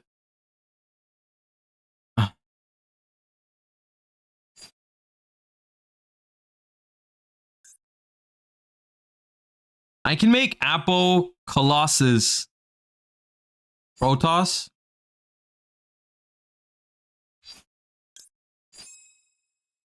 Apo, Colossus, Protoss. And then I'd have to call Dark. But then I don't have anything for Steeds. But I do have follow-up. Actually, do I have to banish my Lara? I have to banish my Lara for it. That's annoying.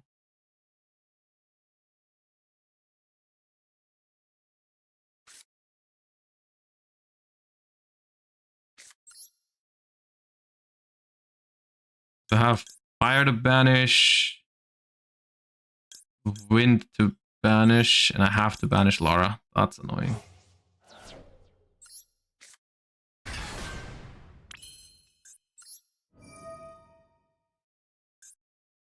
Problem is, if they're playing Tenpai, they don't care about this at all. Oh man, I messed up so badly. It's so annoying.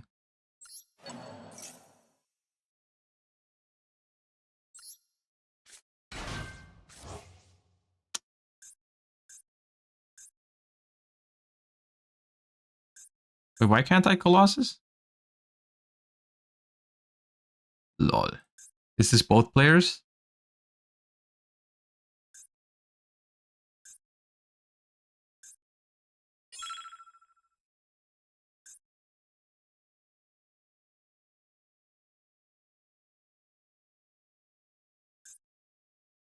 You didn't know that? I've never played Protoss before. I have not. I've never played Protoss before.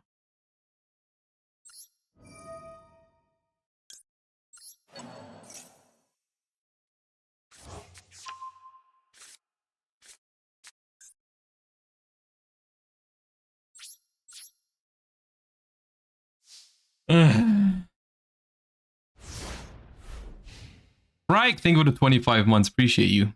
It's been over 2 years since Bologna. Yeah, no, it's not. It's Tenpai, isn't it?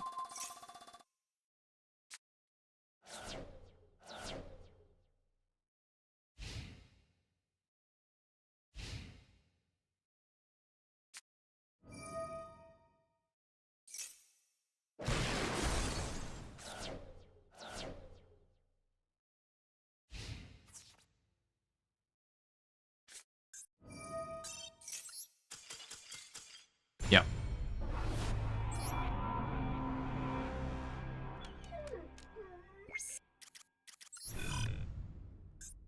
Well, Colossus would have been good there.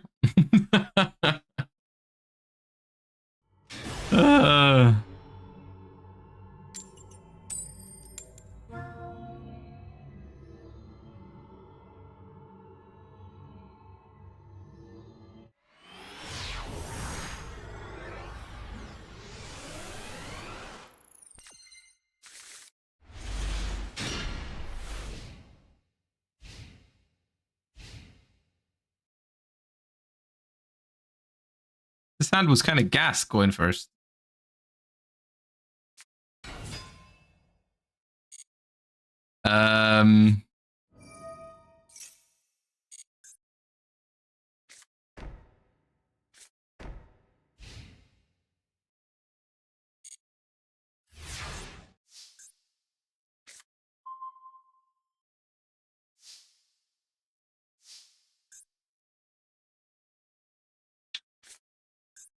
Yeah.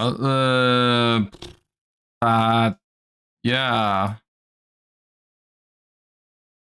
There's no Earth Ritual Beast, unfortunately. So... Hit Lara Prage, dude.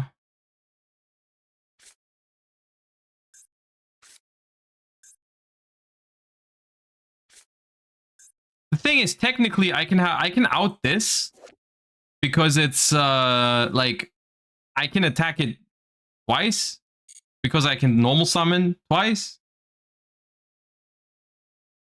But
yeah.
Bro, why are you so slow, dude? Just are you overwhelmed with your options?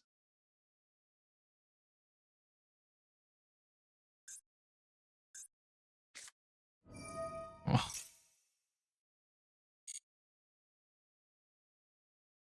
How much attack is Elder? Is Elder big enough if I Apelio banish?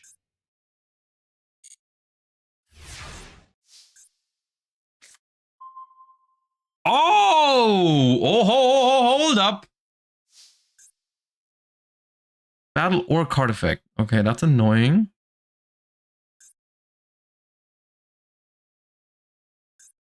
Golganda protects, but only once per turn. So I can attack, they protect, I steeds.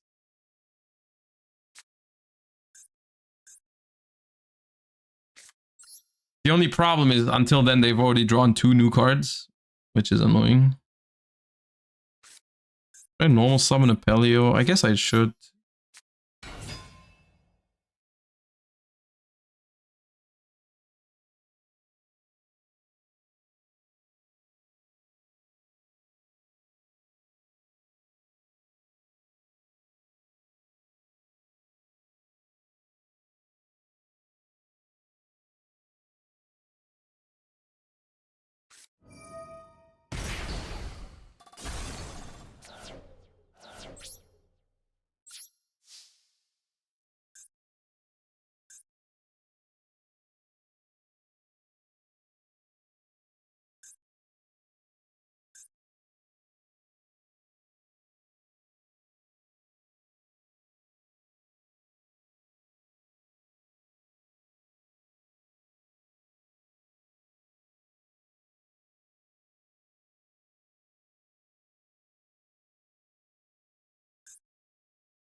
I can technically summon Baguska.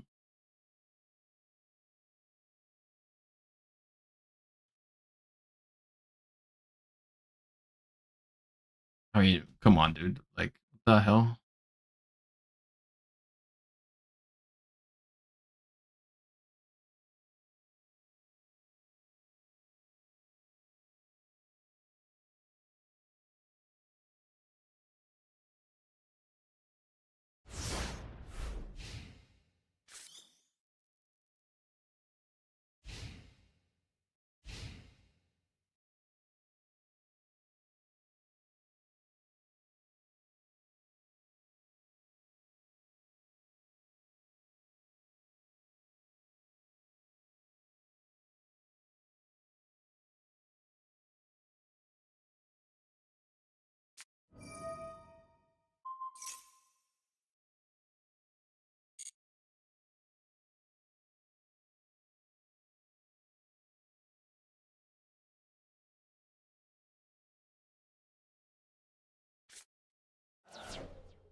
Oh.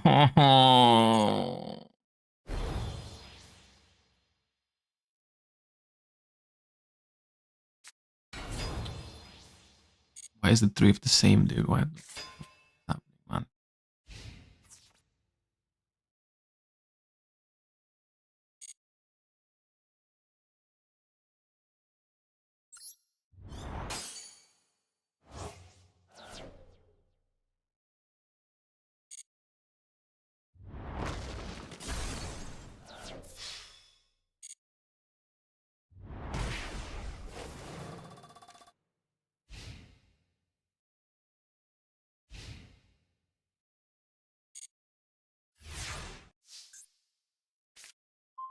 Now, yeah, one turn later. Oh, come.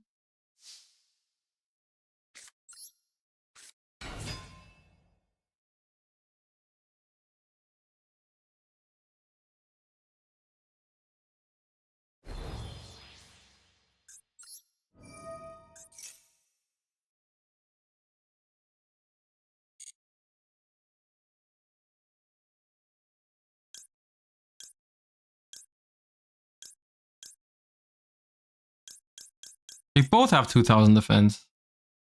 The thing is, I don't think I live 2 more turns to get the gold sark effect. I needed this way earlier.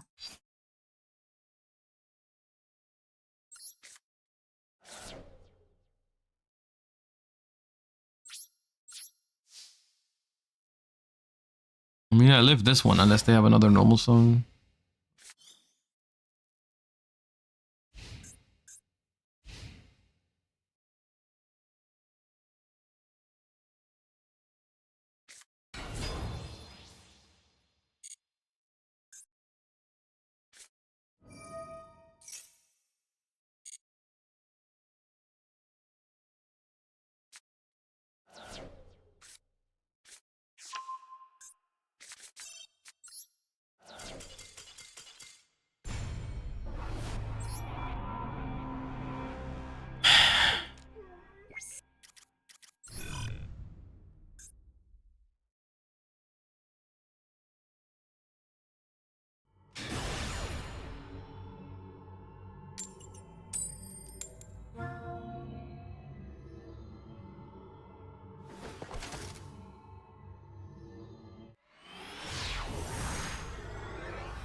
Not another one.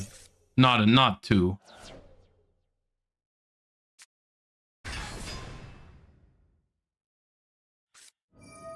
Nice shifter, dude.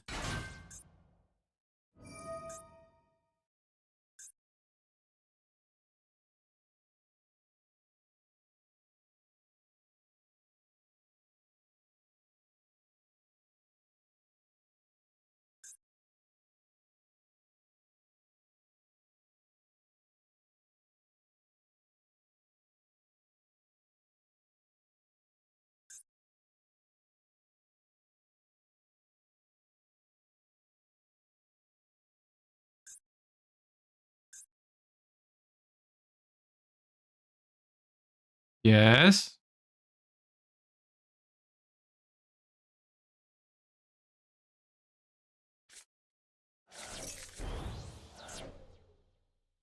Okay, we lost one Lara. That's fine.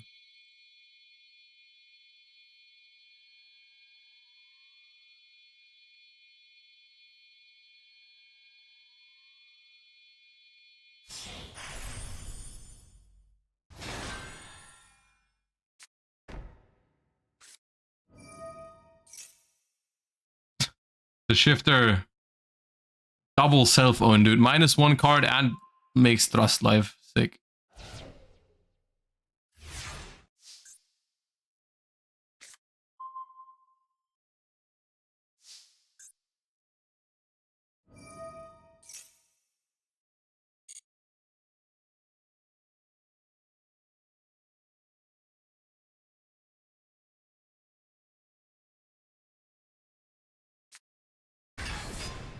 What? Their desires completely owned them, I think.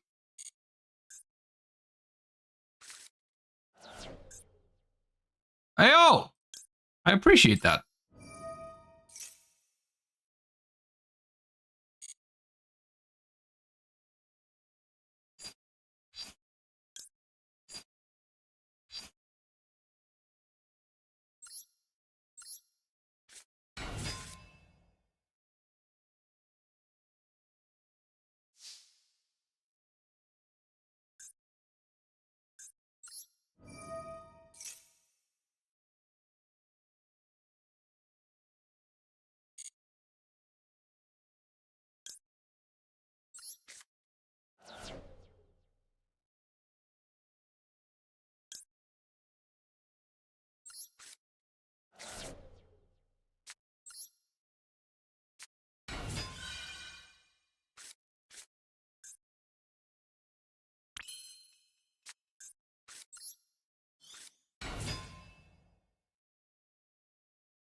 you have to use your Elder normal summon immediately?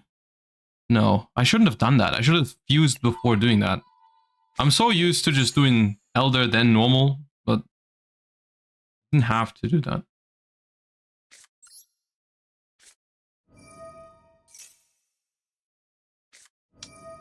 And I get punished for it insta. I can't play now.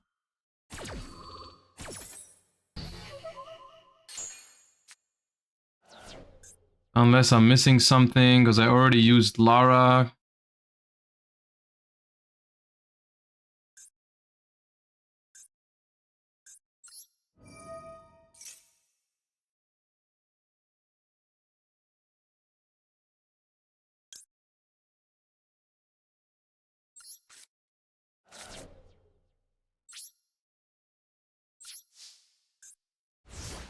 Theosis set. I don't know. I have a feeling they don't have Fenrir and Unicorn anymore. Because why would you summon Tier Cash in my standby phase? But it's not looking good. Did you use Nochi already? I don't have a graveyard because I shifted.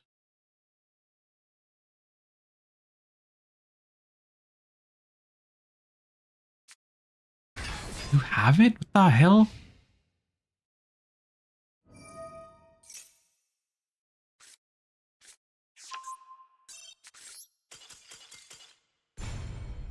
I don't know. Maybe I'm tilted right now, but I feel like very weird things are happening right now.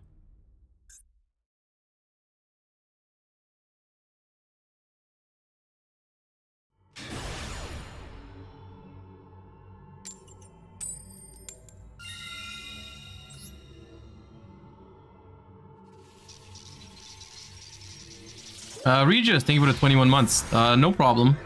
Stream's good. I think we're playing against the sub. I recognize that name. I think. Methinks. Alright, let's do this. What do you mean sub? Okay, they're not subbed, but they're here. My bad. Let me add Canahog. Yo, Log. Should I call fire or dark? What are we thinking?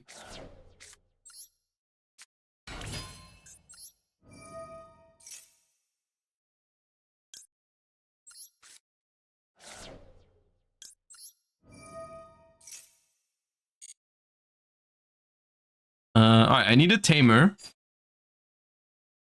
Does it matter which one? Okay, now they're a sub. Codename, thank you for the gift. Appreciate you.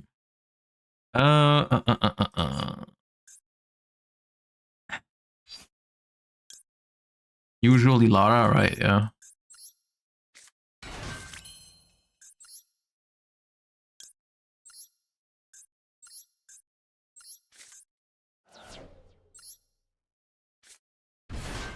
Dark Lord Shigi, thank you for the 5 months as well.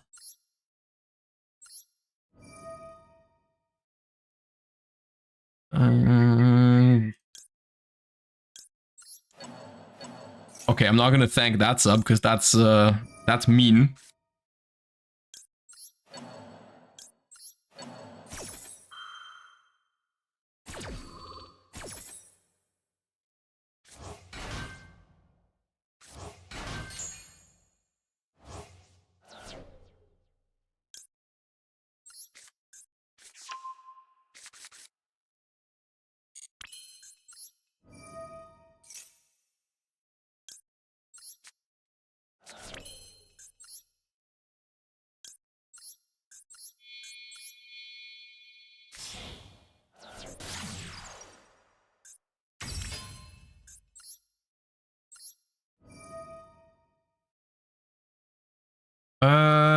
This can still be summoned, so it should probably be banished.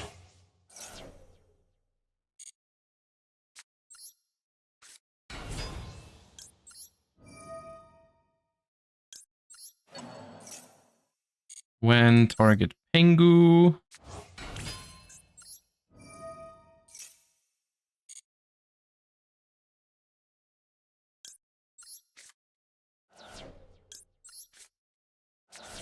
We got Pelio.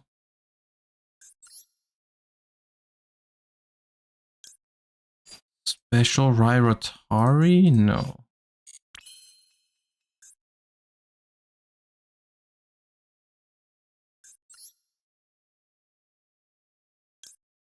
Not yet.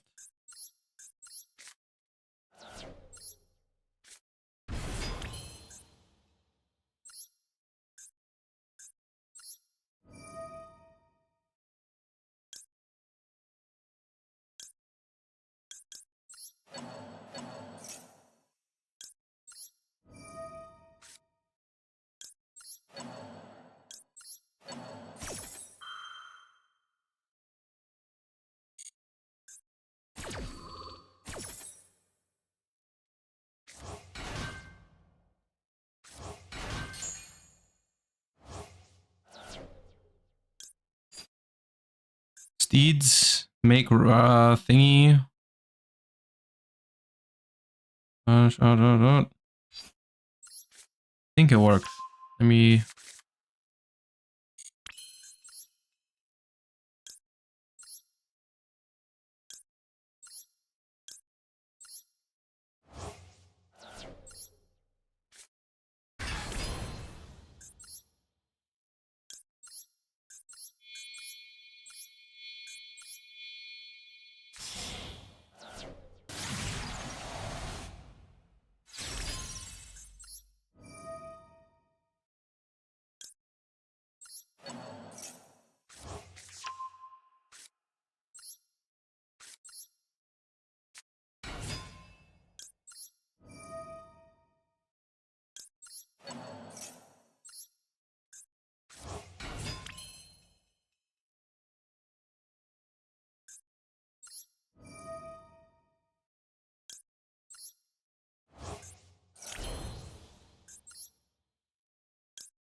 Good end board.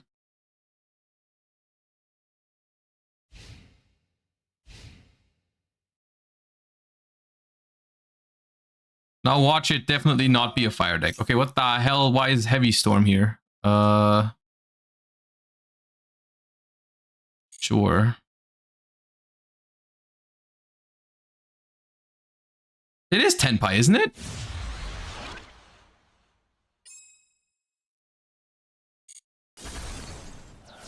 Probably. Maybe not.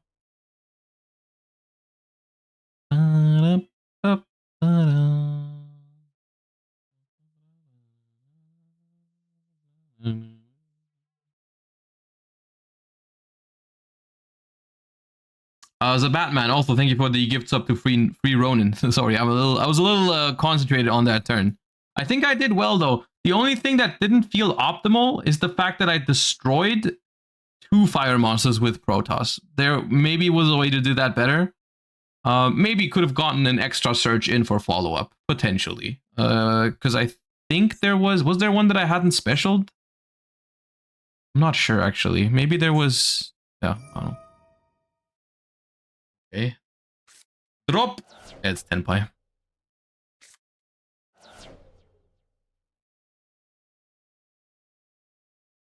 Drop. Yep, drop.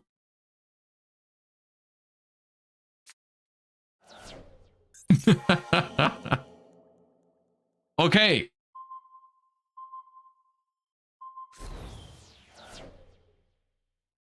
Now Kaiman.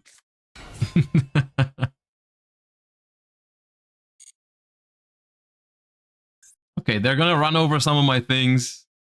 One of my things. They can't activate the effect. They only have Fadra. It's just Fadra.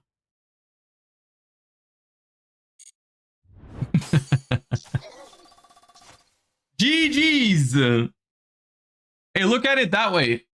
Look at it that way. You got a sub out of it. You got a sub out of this game.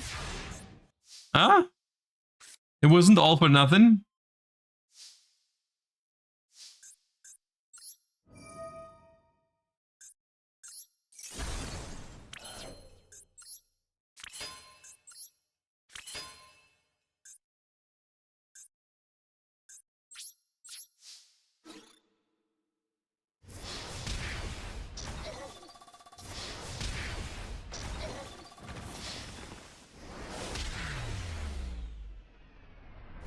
Just passed to annoy him. I could have passed a couple more turns, yeah. Yeah.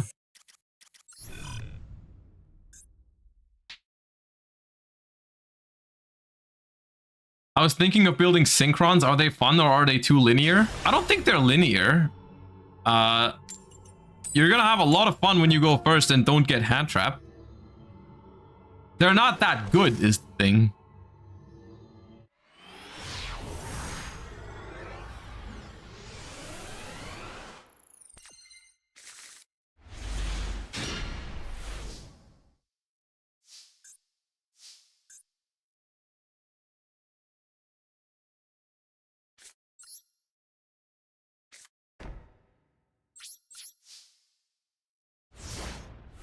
That's what I mean with the Nemesis cards.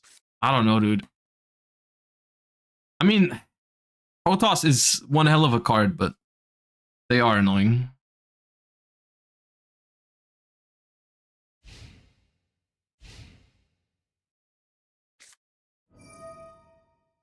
Well, that seems excessive.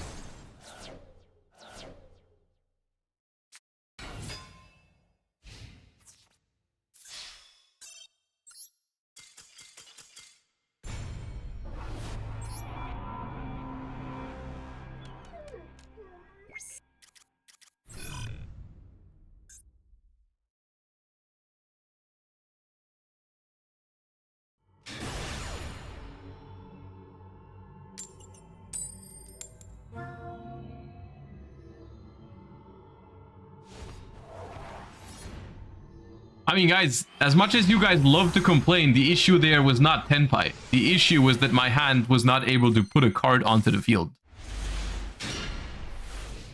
There is a difference between those things. There are a lot of decks that can just summon one card against that deck and win. Against that opener, rather.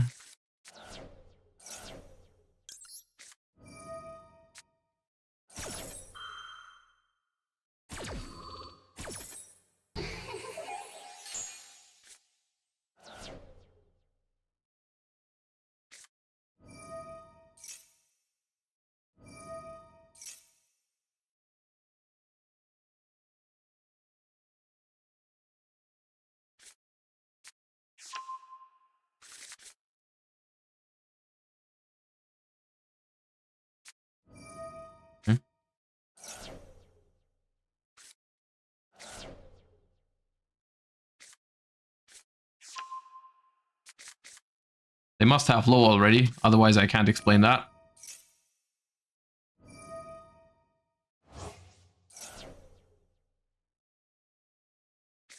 Yeah.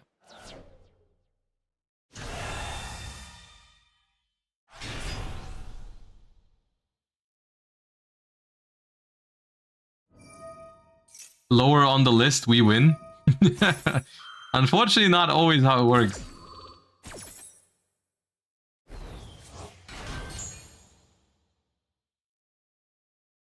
This matchup, I think, is particularly hard.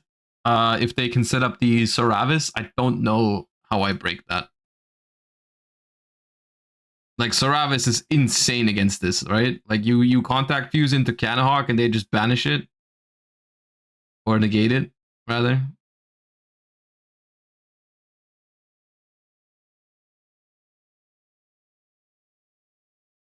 Why we draw the Nemesis cards every hand? That's the thing, like, the question is, what would you even cut the Nemesis cards for, right? Would you play more non-engine? That wouldn't really make your deck more consistent, but they would help in some of these matchups. But in the brick hands, more non-engine wouldn't really help. I guess it would give you a little bit more survivability.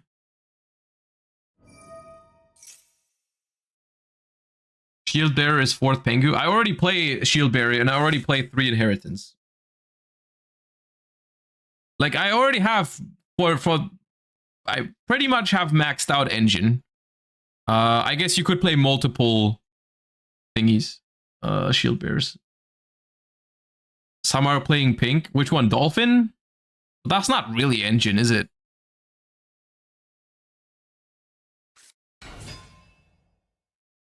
Bro hasn't normal summoned yet.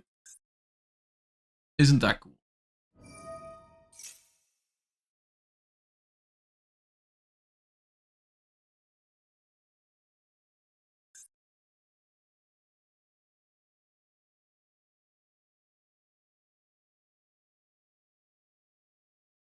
What's the idea behind Pedal Fin?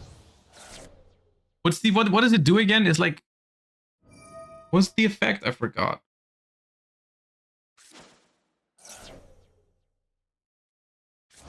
Bounce a card. Is it just for more names? Because I feel like I never have the issue of running out of names. Maybe that's just because I'm not playing the lines optimally. Maybe I'd have more potential for it, but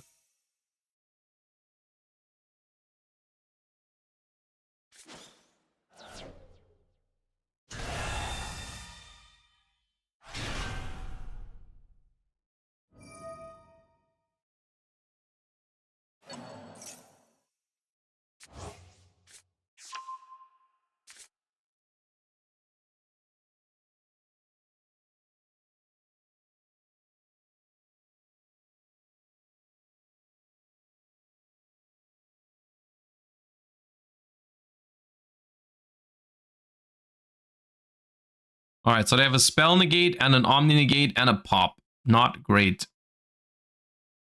And I guess they're thinking about making Dynamondo right now. It doesn't really make sense though. Oh, I guess they can also put up Sorab. Yeah, dude, I don't think we can break this. This is like, dude, I've never seen Voiceless open this much engine through Ash Blossom is crazy.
Can't do anything.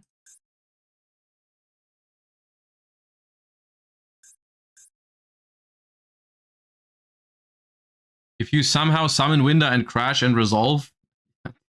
That's a lot of ifs, dude.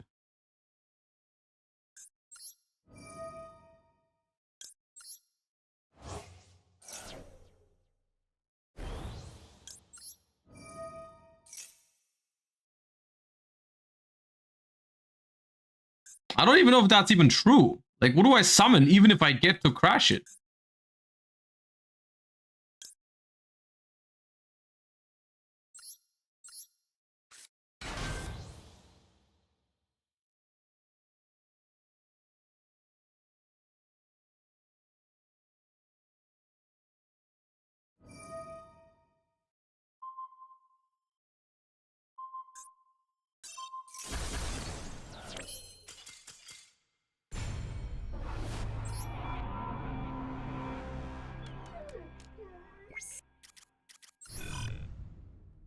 Man, I draw a shifter against cash.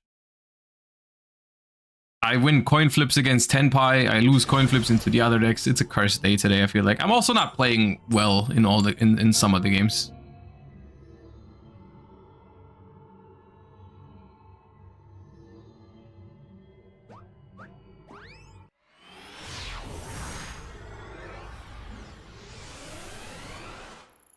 X crazy. Thanks for 29 months. All right, time to shifter. Time to shifter? Maybe not. I'll wait because I have shifter and maxi.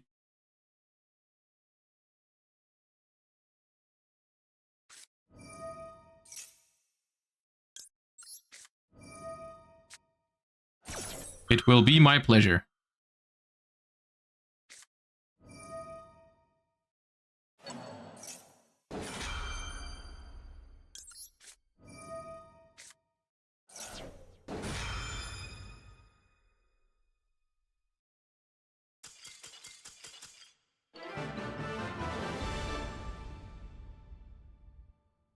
I needed that. I needed that. That was nice. That was what I needed right now.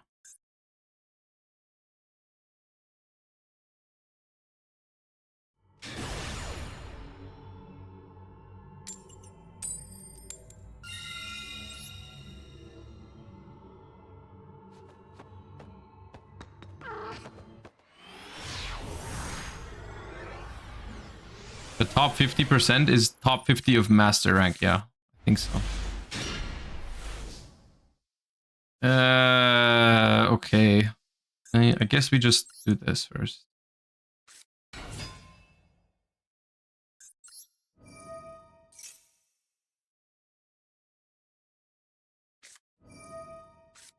Because it might tempt them to do that.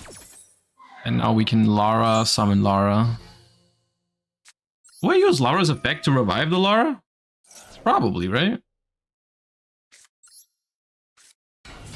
Why not?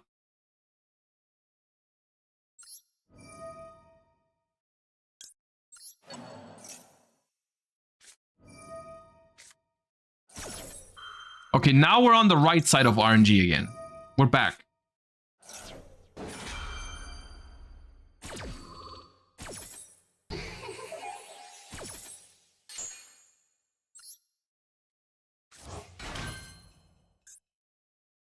So, if I make Canahawk right now... Actually, this is weird. I think I make Chemo and Falcos first. Because if I make Canahawk, it doesn't do anything. I think I make Chemo and Falcos. And then I make Nochi.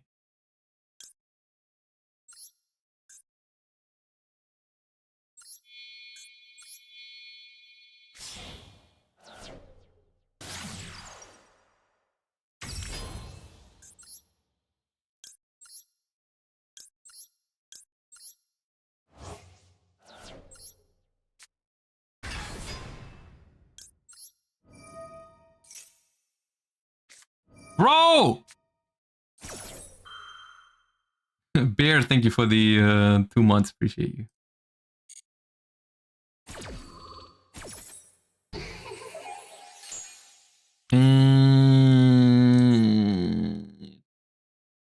Tag out into Canahawk?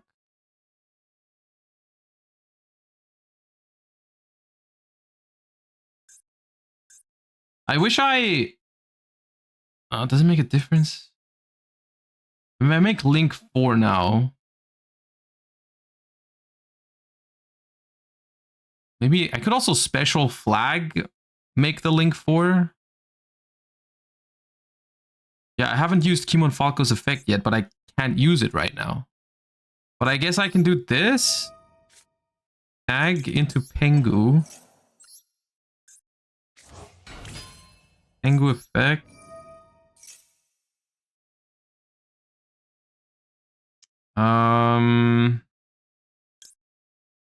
Canahawk engrave.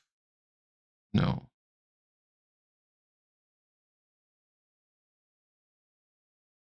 Can't tag out right now.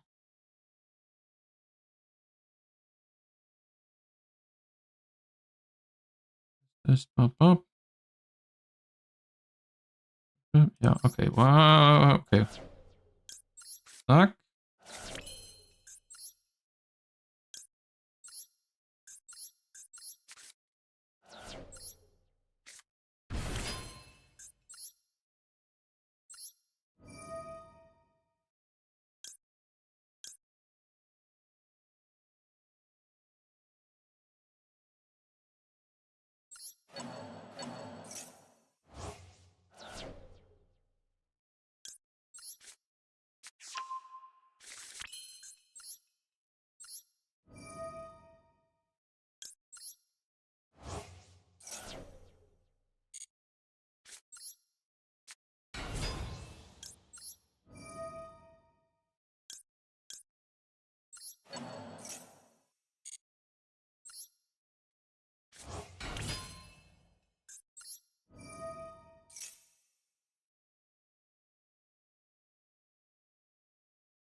Why did I make this? I already have flag. Holy shit. Okay.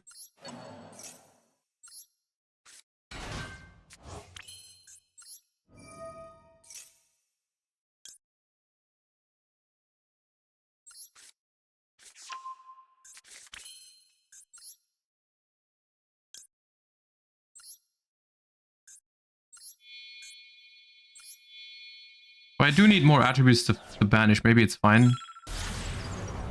Maybe I needed to do that to call fire. Because I want to call fire because they're playing hella hand traps. I mean, I had Ash. No, I didn't need it. I did not need it. Pop. Yeah, I could have just made another Canahawk to search steeds instead.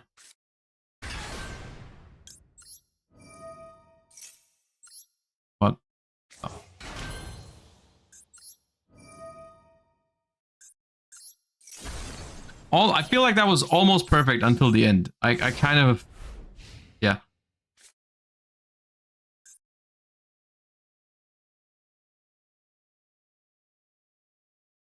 Oh, that's all right.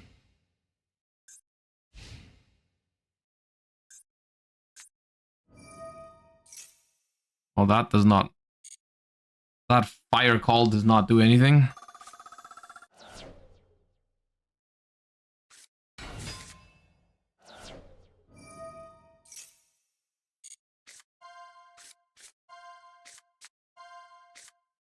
Ah! Bro, missed.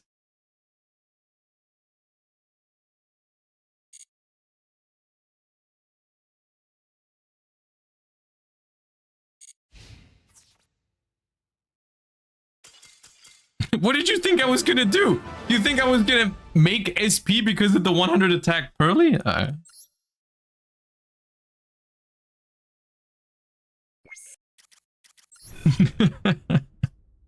Okay. Dude, Ritual Beast. The thing is, even after having, this is like the third day I'm playing Ritual Beast. To be fair, I'm not playing like Ritual Beast all day. Like I play other decks too. But even after having played this deck for 3 days, I still don't feel comfortable with it. And I feel like there's changes I could make to make it better. But I don't know exactly what it is.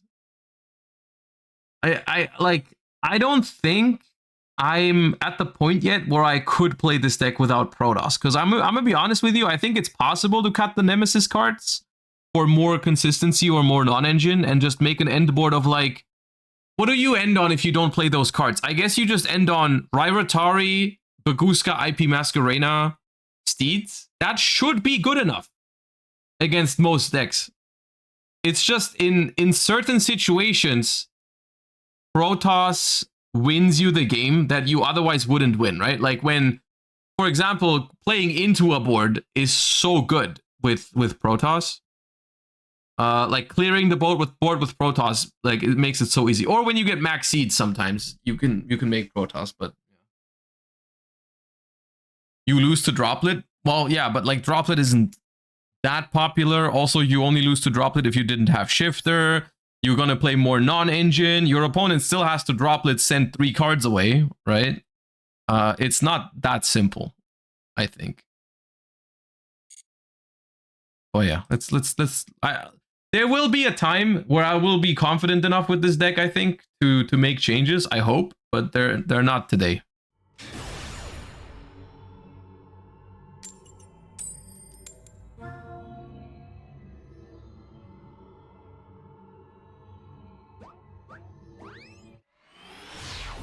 One thing you should do more is banish the Link 2 and 2 others for the big fusion, then make Nochi revive the Link 2. And ironically, I think Gaia Pelio is crazy and I should be doing it more often, but I simply don't know those lines, is the thing. Like, I genuinely just don't know them very well, so... Where's my Shifter now?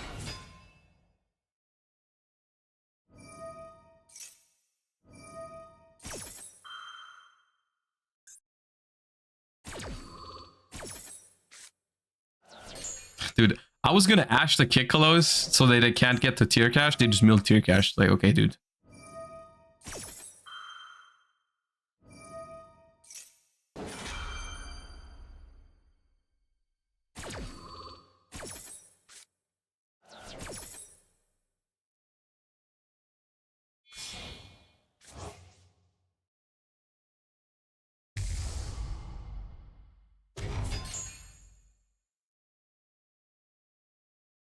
I might still Ash it.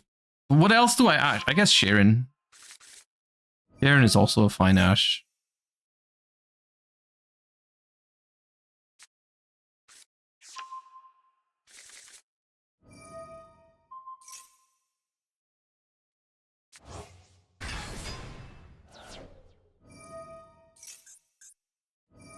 Alright, mill 8 more.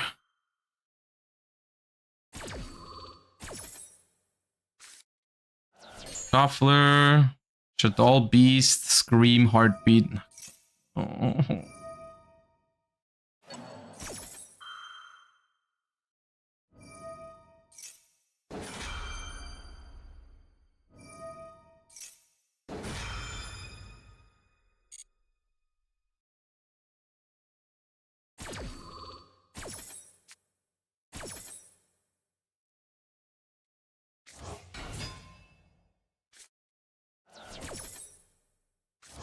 Not even gonna go for the Shiren.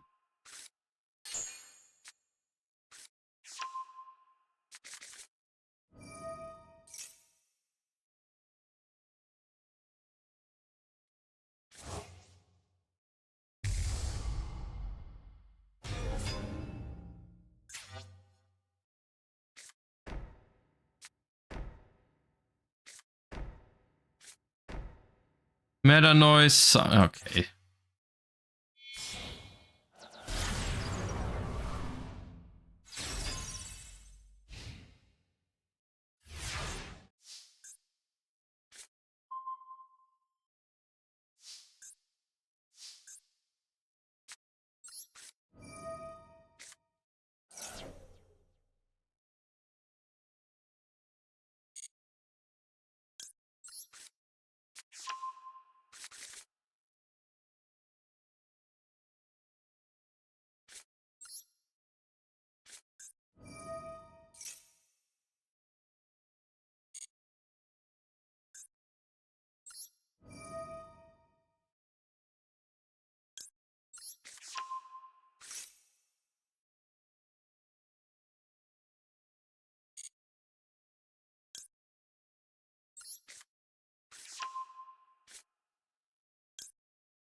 Why don't I draw Shifter against those decks, dude?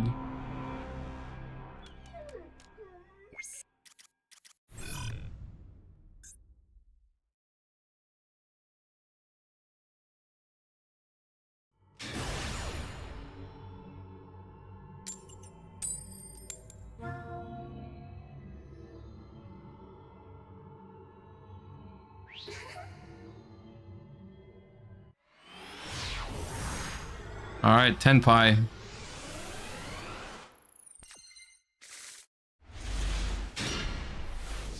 Nah, I guess.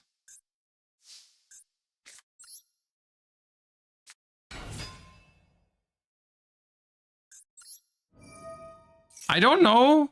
Honestly, I don't know if this hand can... Yeah, no, now I know. This hand can't do shit. Yeah, now I'm aware.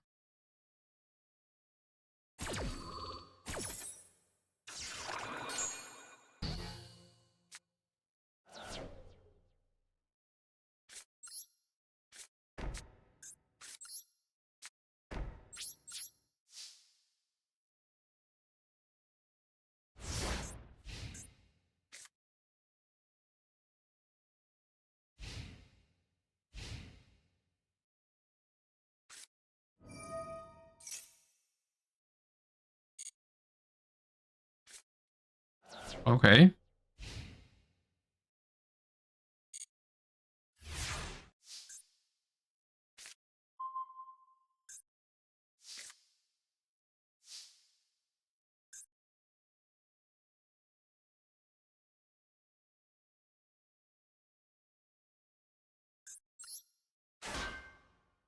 I wanted to click activate effect. I was gonna attack for 1600, but it doesn't really matter. I'm not mad about it.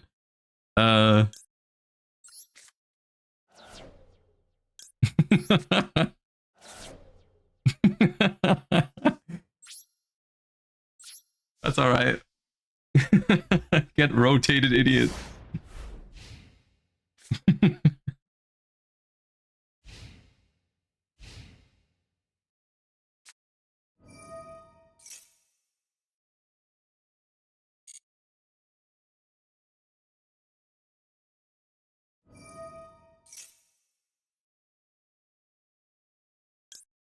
Surely they didn't have a play last turn, right? They didn't have this last turn and decided to heat wave anyways, just for the sake of it. Just for the vibes. There's a no shot, right?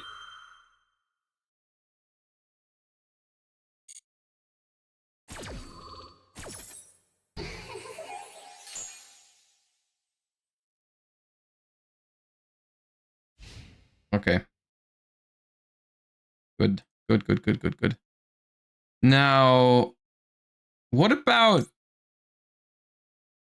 we do some black magic?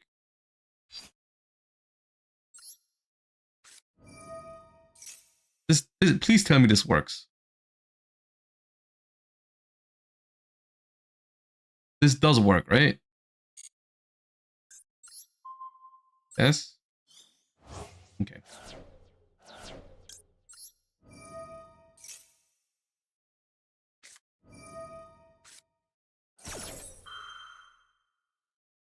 I think that's fine. I'm so scared of Maxi next turn.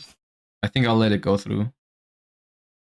Because I have Rampengu combo. I think it's fine. I just don't want to get Maxi next turn.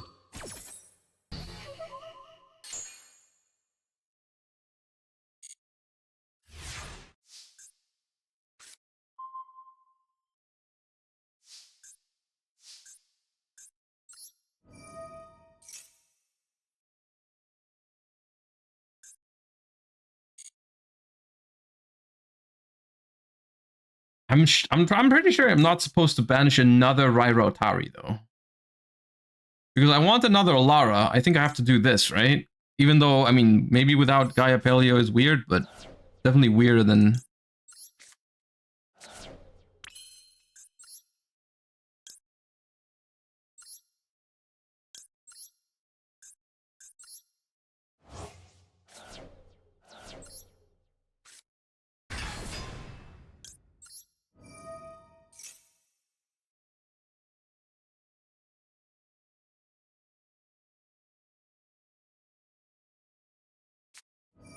Oh, no, not both. Not both. I think they have both. Do I have to stop that? I think I have to stop that. I can tag out into Rampengu again, but that doesn't do anything. No, man, no. They're gonna have both, and I'm gonna have to think about how to kill under Max C with the fewest amount of summons. Oh, thank God. Okay. But they have something. What do they have?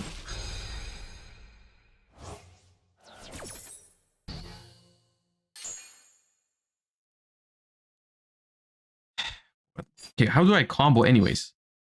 So I summon Canahawk, and then I use Nochi to tag out into a Aimer.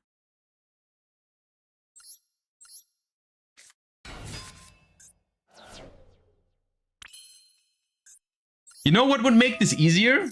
I'm just saying, I'm not saying that was possible or anything like that. Don't interpret it that way. But if they had taken, theoretically, 1600 damage last turn,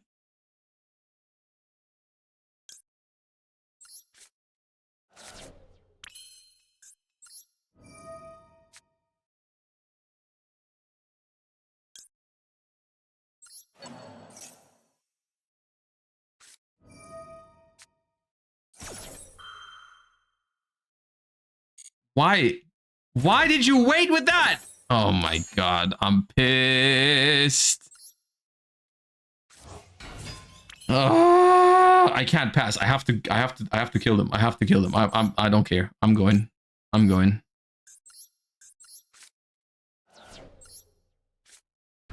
In case you had Ash, that's a fair point actually. You are right.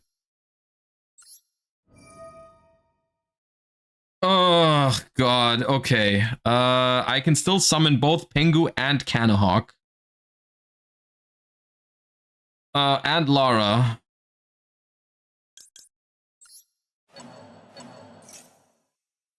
And I can still normal summon. And I have inheritance. It's gotta be.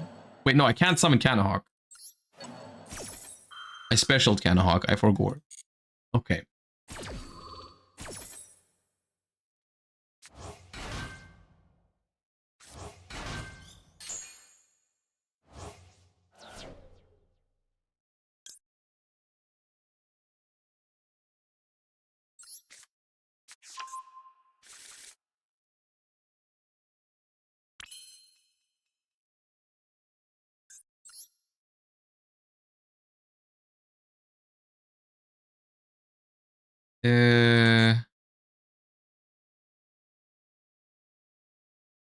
Canahawk. This guy.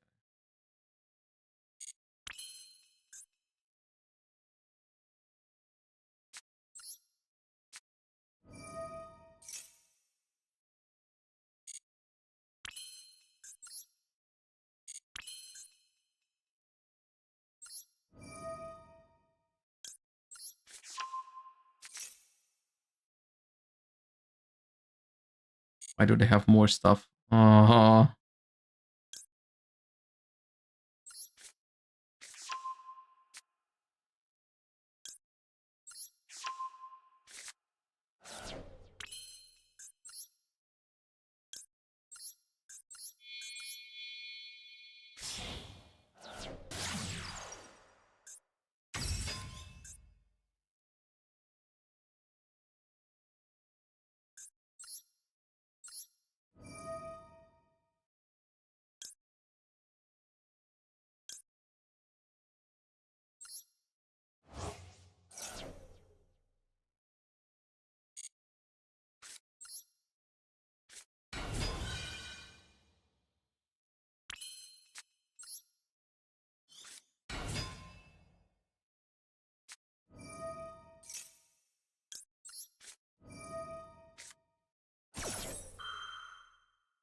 That doesn't do it.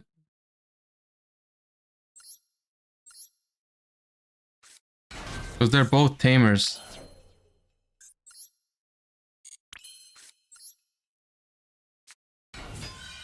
I needed if maybe because there's a few things I can still do if I can play, because this can turn my token to attack position, for example. But because it's two tamers. If this was tamer and beast, there was a world where I can kill, because I can turn this to attack with inheritance. Yeah, I could have turned this to attack, and then maybe there was an Apelio line. Well, it's fine. We found the only person in rank who plays Nibiru.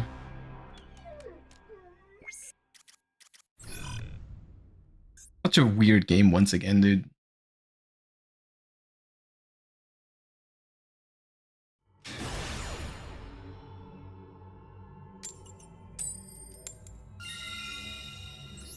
Oh, it's the same opponent from earlier. Are you queuing into me?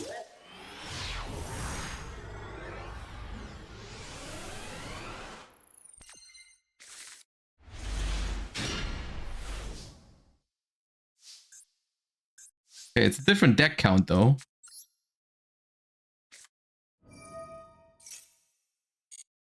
Yeah, the situation has changed. They are a sub now.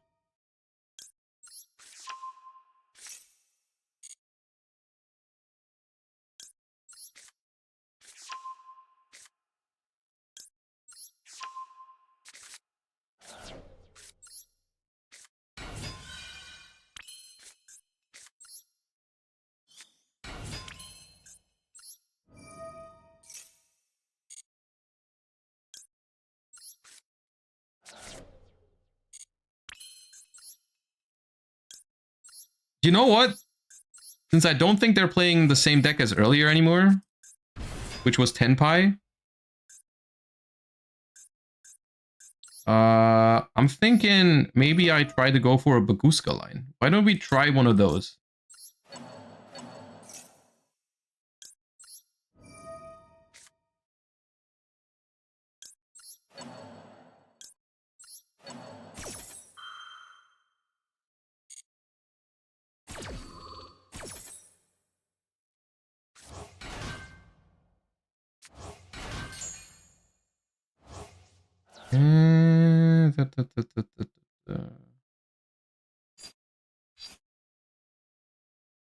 So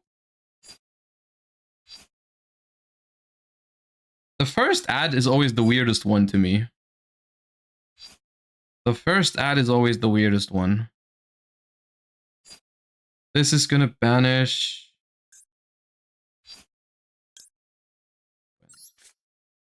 So does this just banish Pengu then?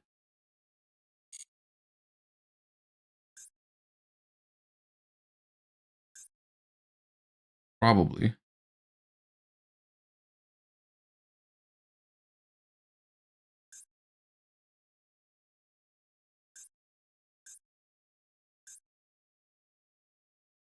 Okay, bro is thinking. Or bro is busy typing in the chat. You focus on the game. Okay. That's not too bad.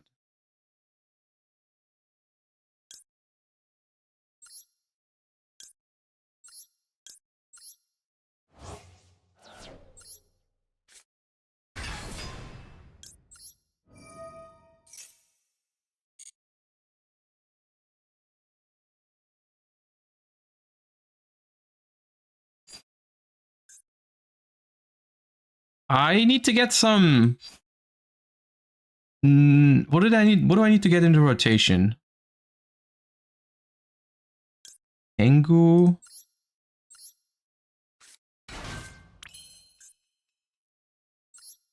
Pengu effect.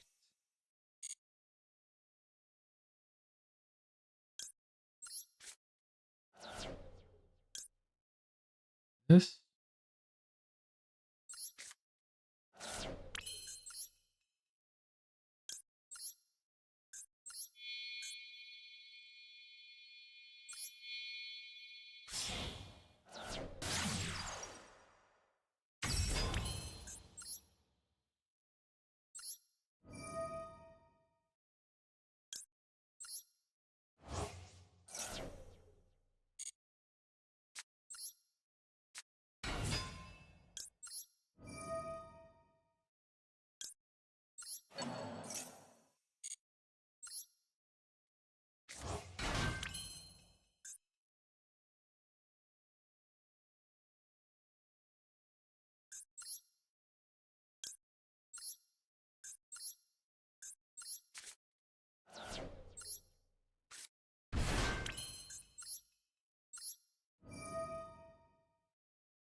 To be fair, if I go Baguska, I have less bodies, right?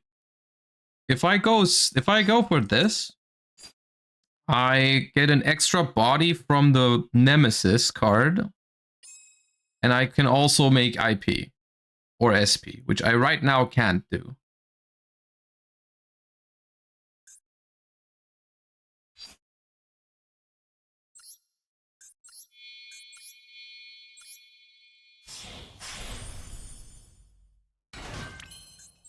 We can also, you know what we can do actually? We could also just play, we can make Colossus, theoretically. Right?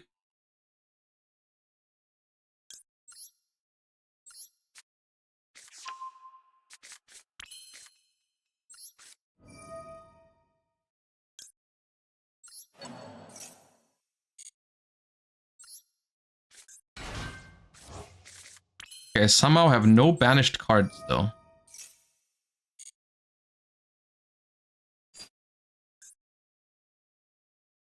I don't have a banished card, so I'd have to go SP one of my cards.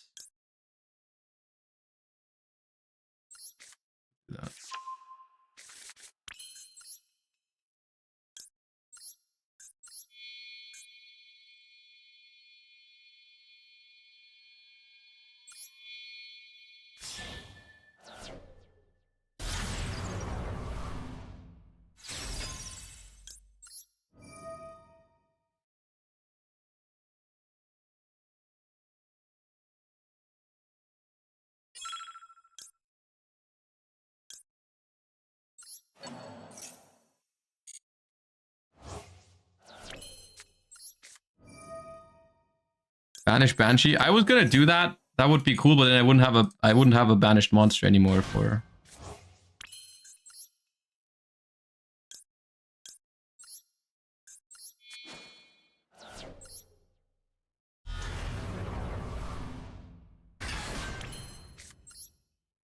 All right, well, go. We didn't even take damage from the Mourner. Style points.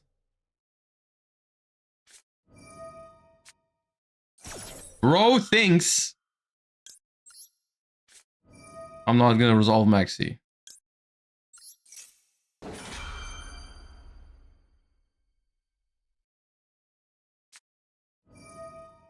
Sprite? Well, those don't like Colossus. I'm sorry, dude.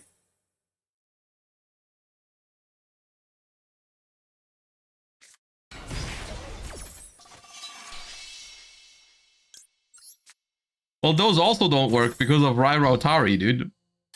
You're in for a rough one.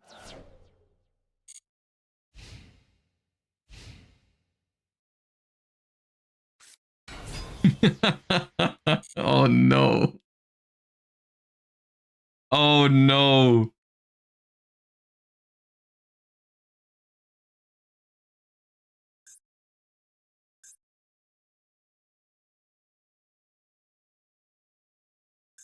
To be fair, so far it doesn't look like your hand would have beaten the Baguska either.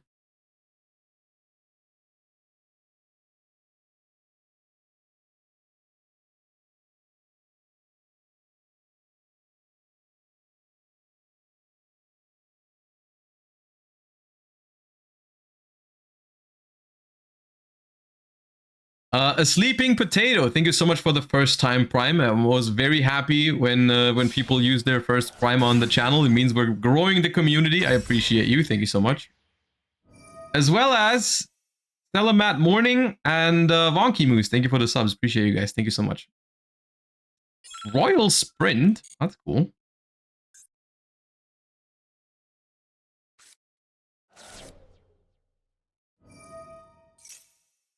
Bro is fishing.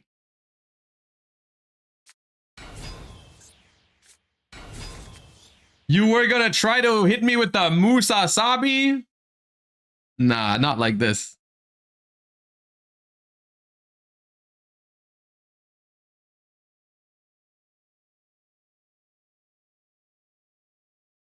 Not the Musasabi.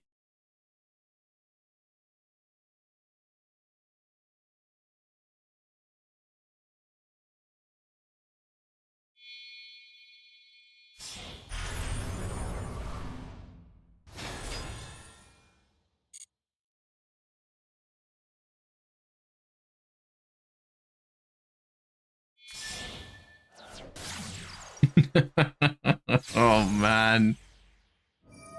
Oh, man. The Colossus. No. No, not the Colossus. Okay, go ahead. Search. Be free. Yes. I shall. Actually, don't search. I'll not allow it. I'll take it back.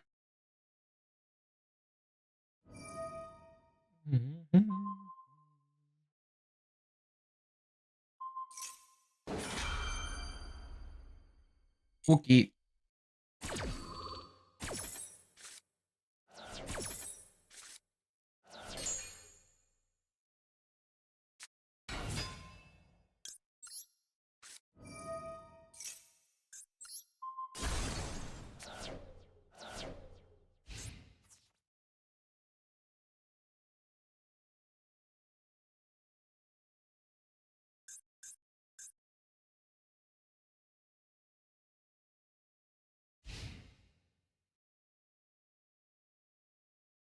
Well, it was an honorable attempt, but you've been 2-0'd in the last hour.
All right, GG's.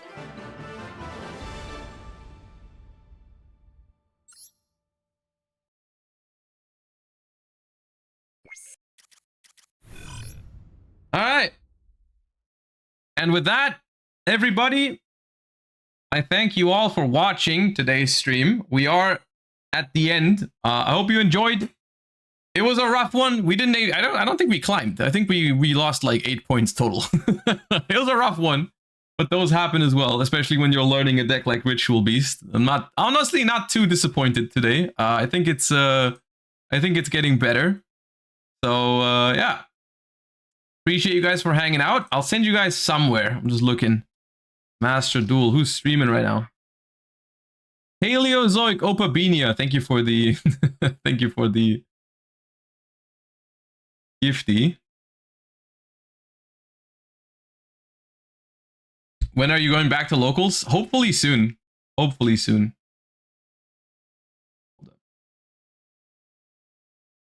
Master Duel.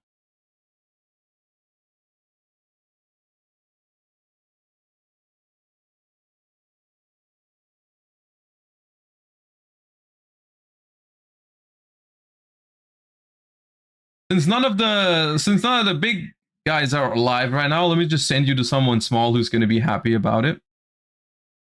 Oh, there's someone is doing viewer games. Okay, let me send you guys over there. All right, you guys. Thank you all for watching. Thank you for all the subs and all the follows as usual. I appreciate you guys. I'll see you guys on Sunday for a Challenger Cup. So there's going to be a weekend stream this weekend. Yeah, until then, hope you guys have a nice start to your weekend tomorrow.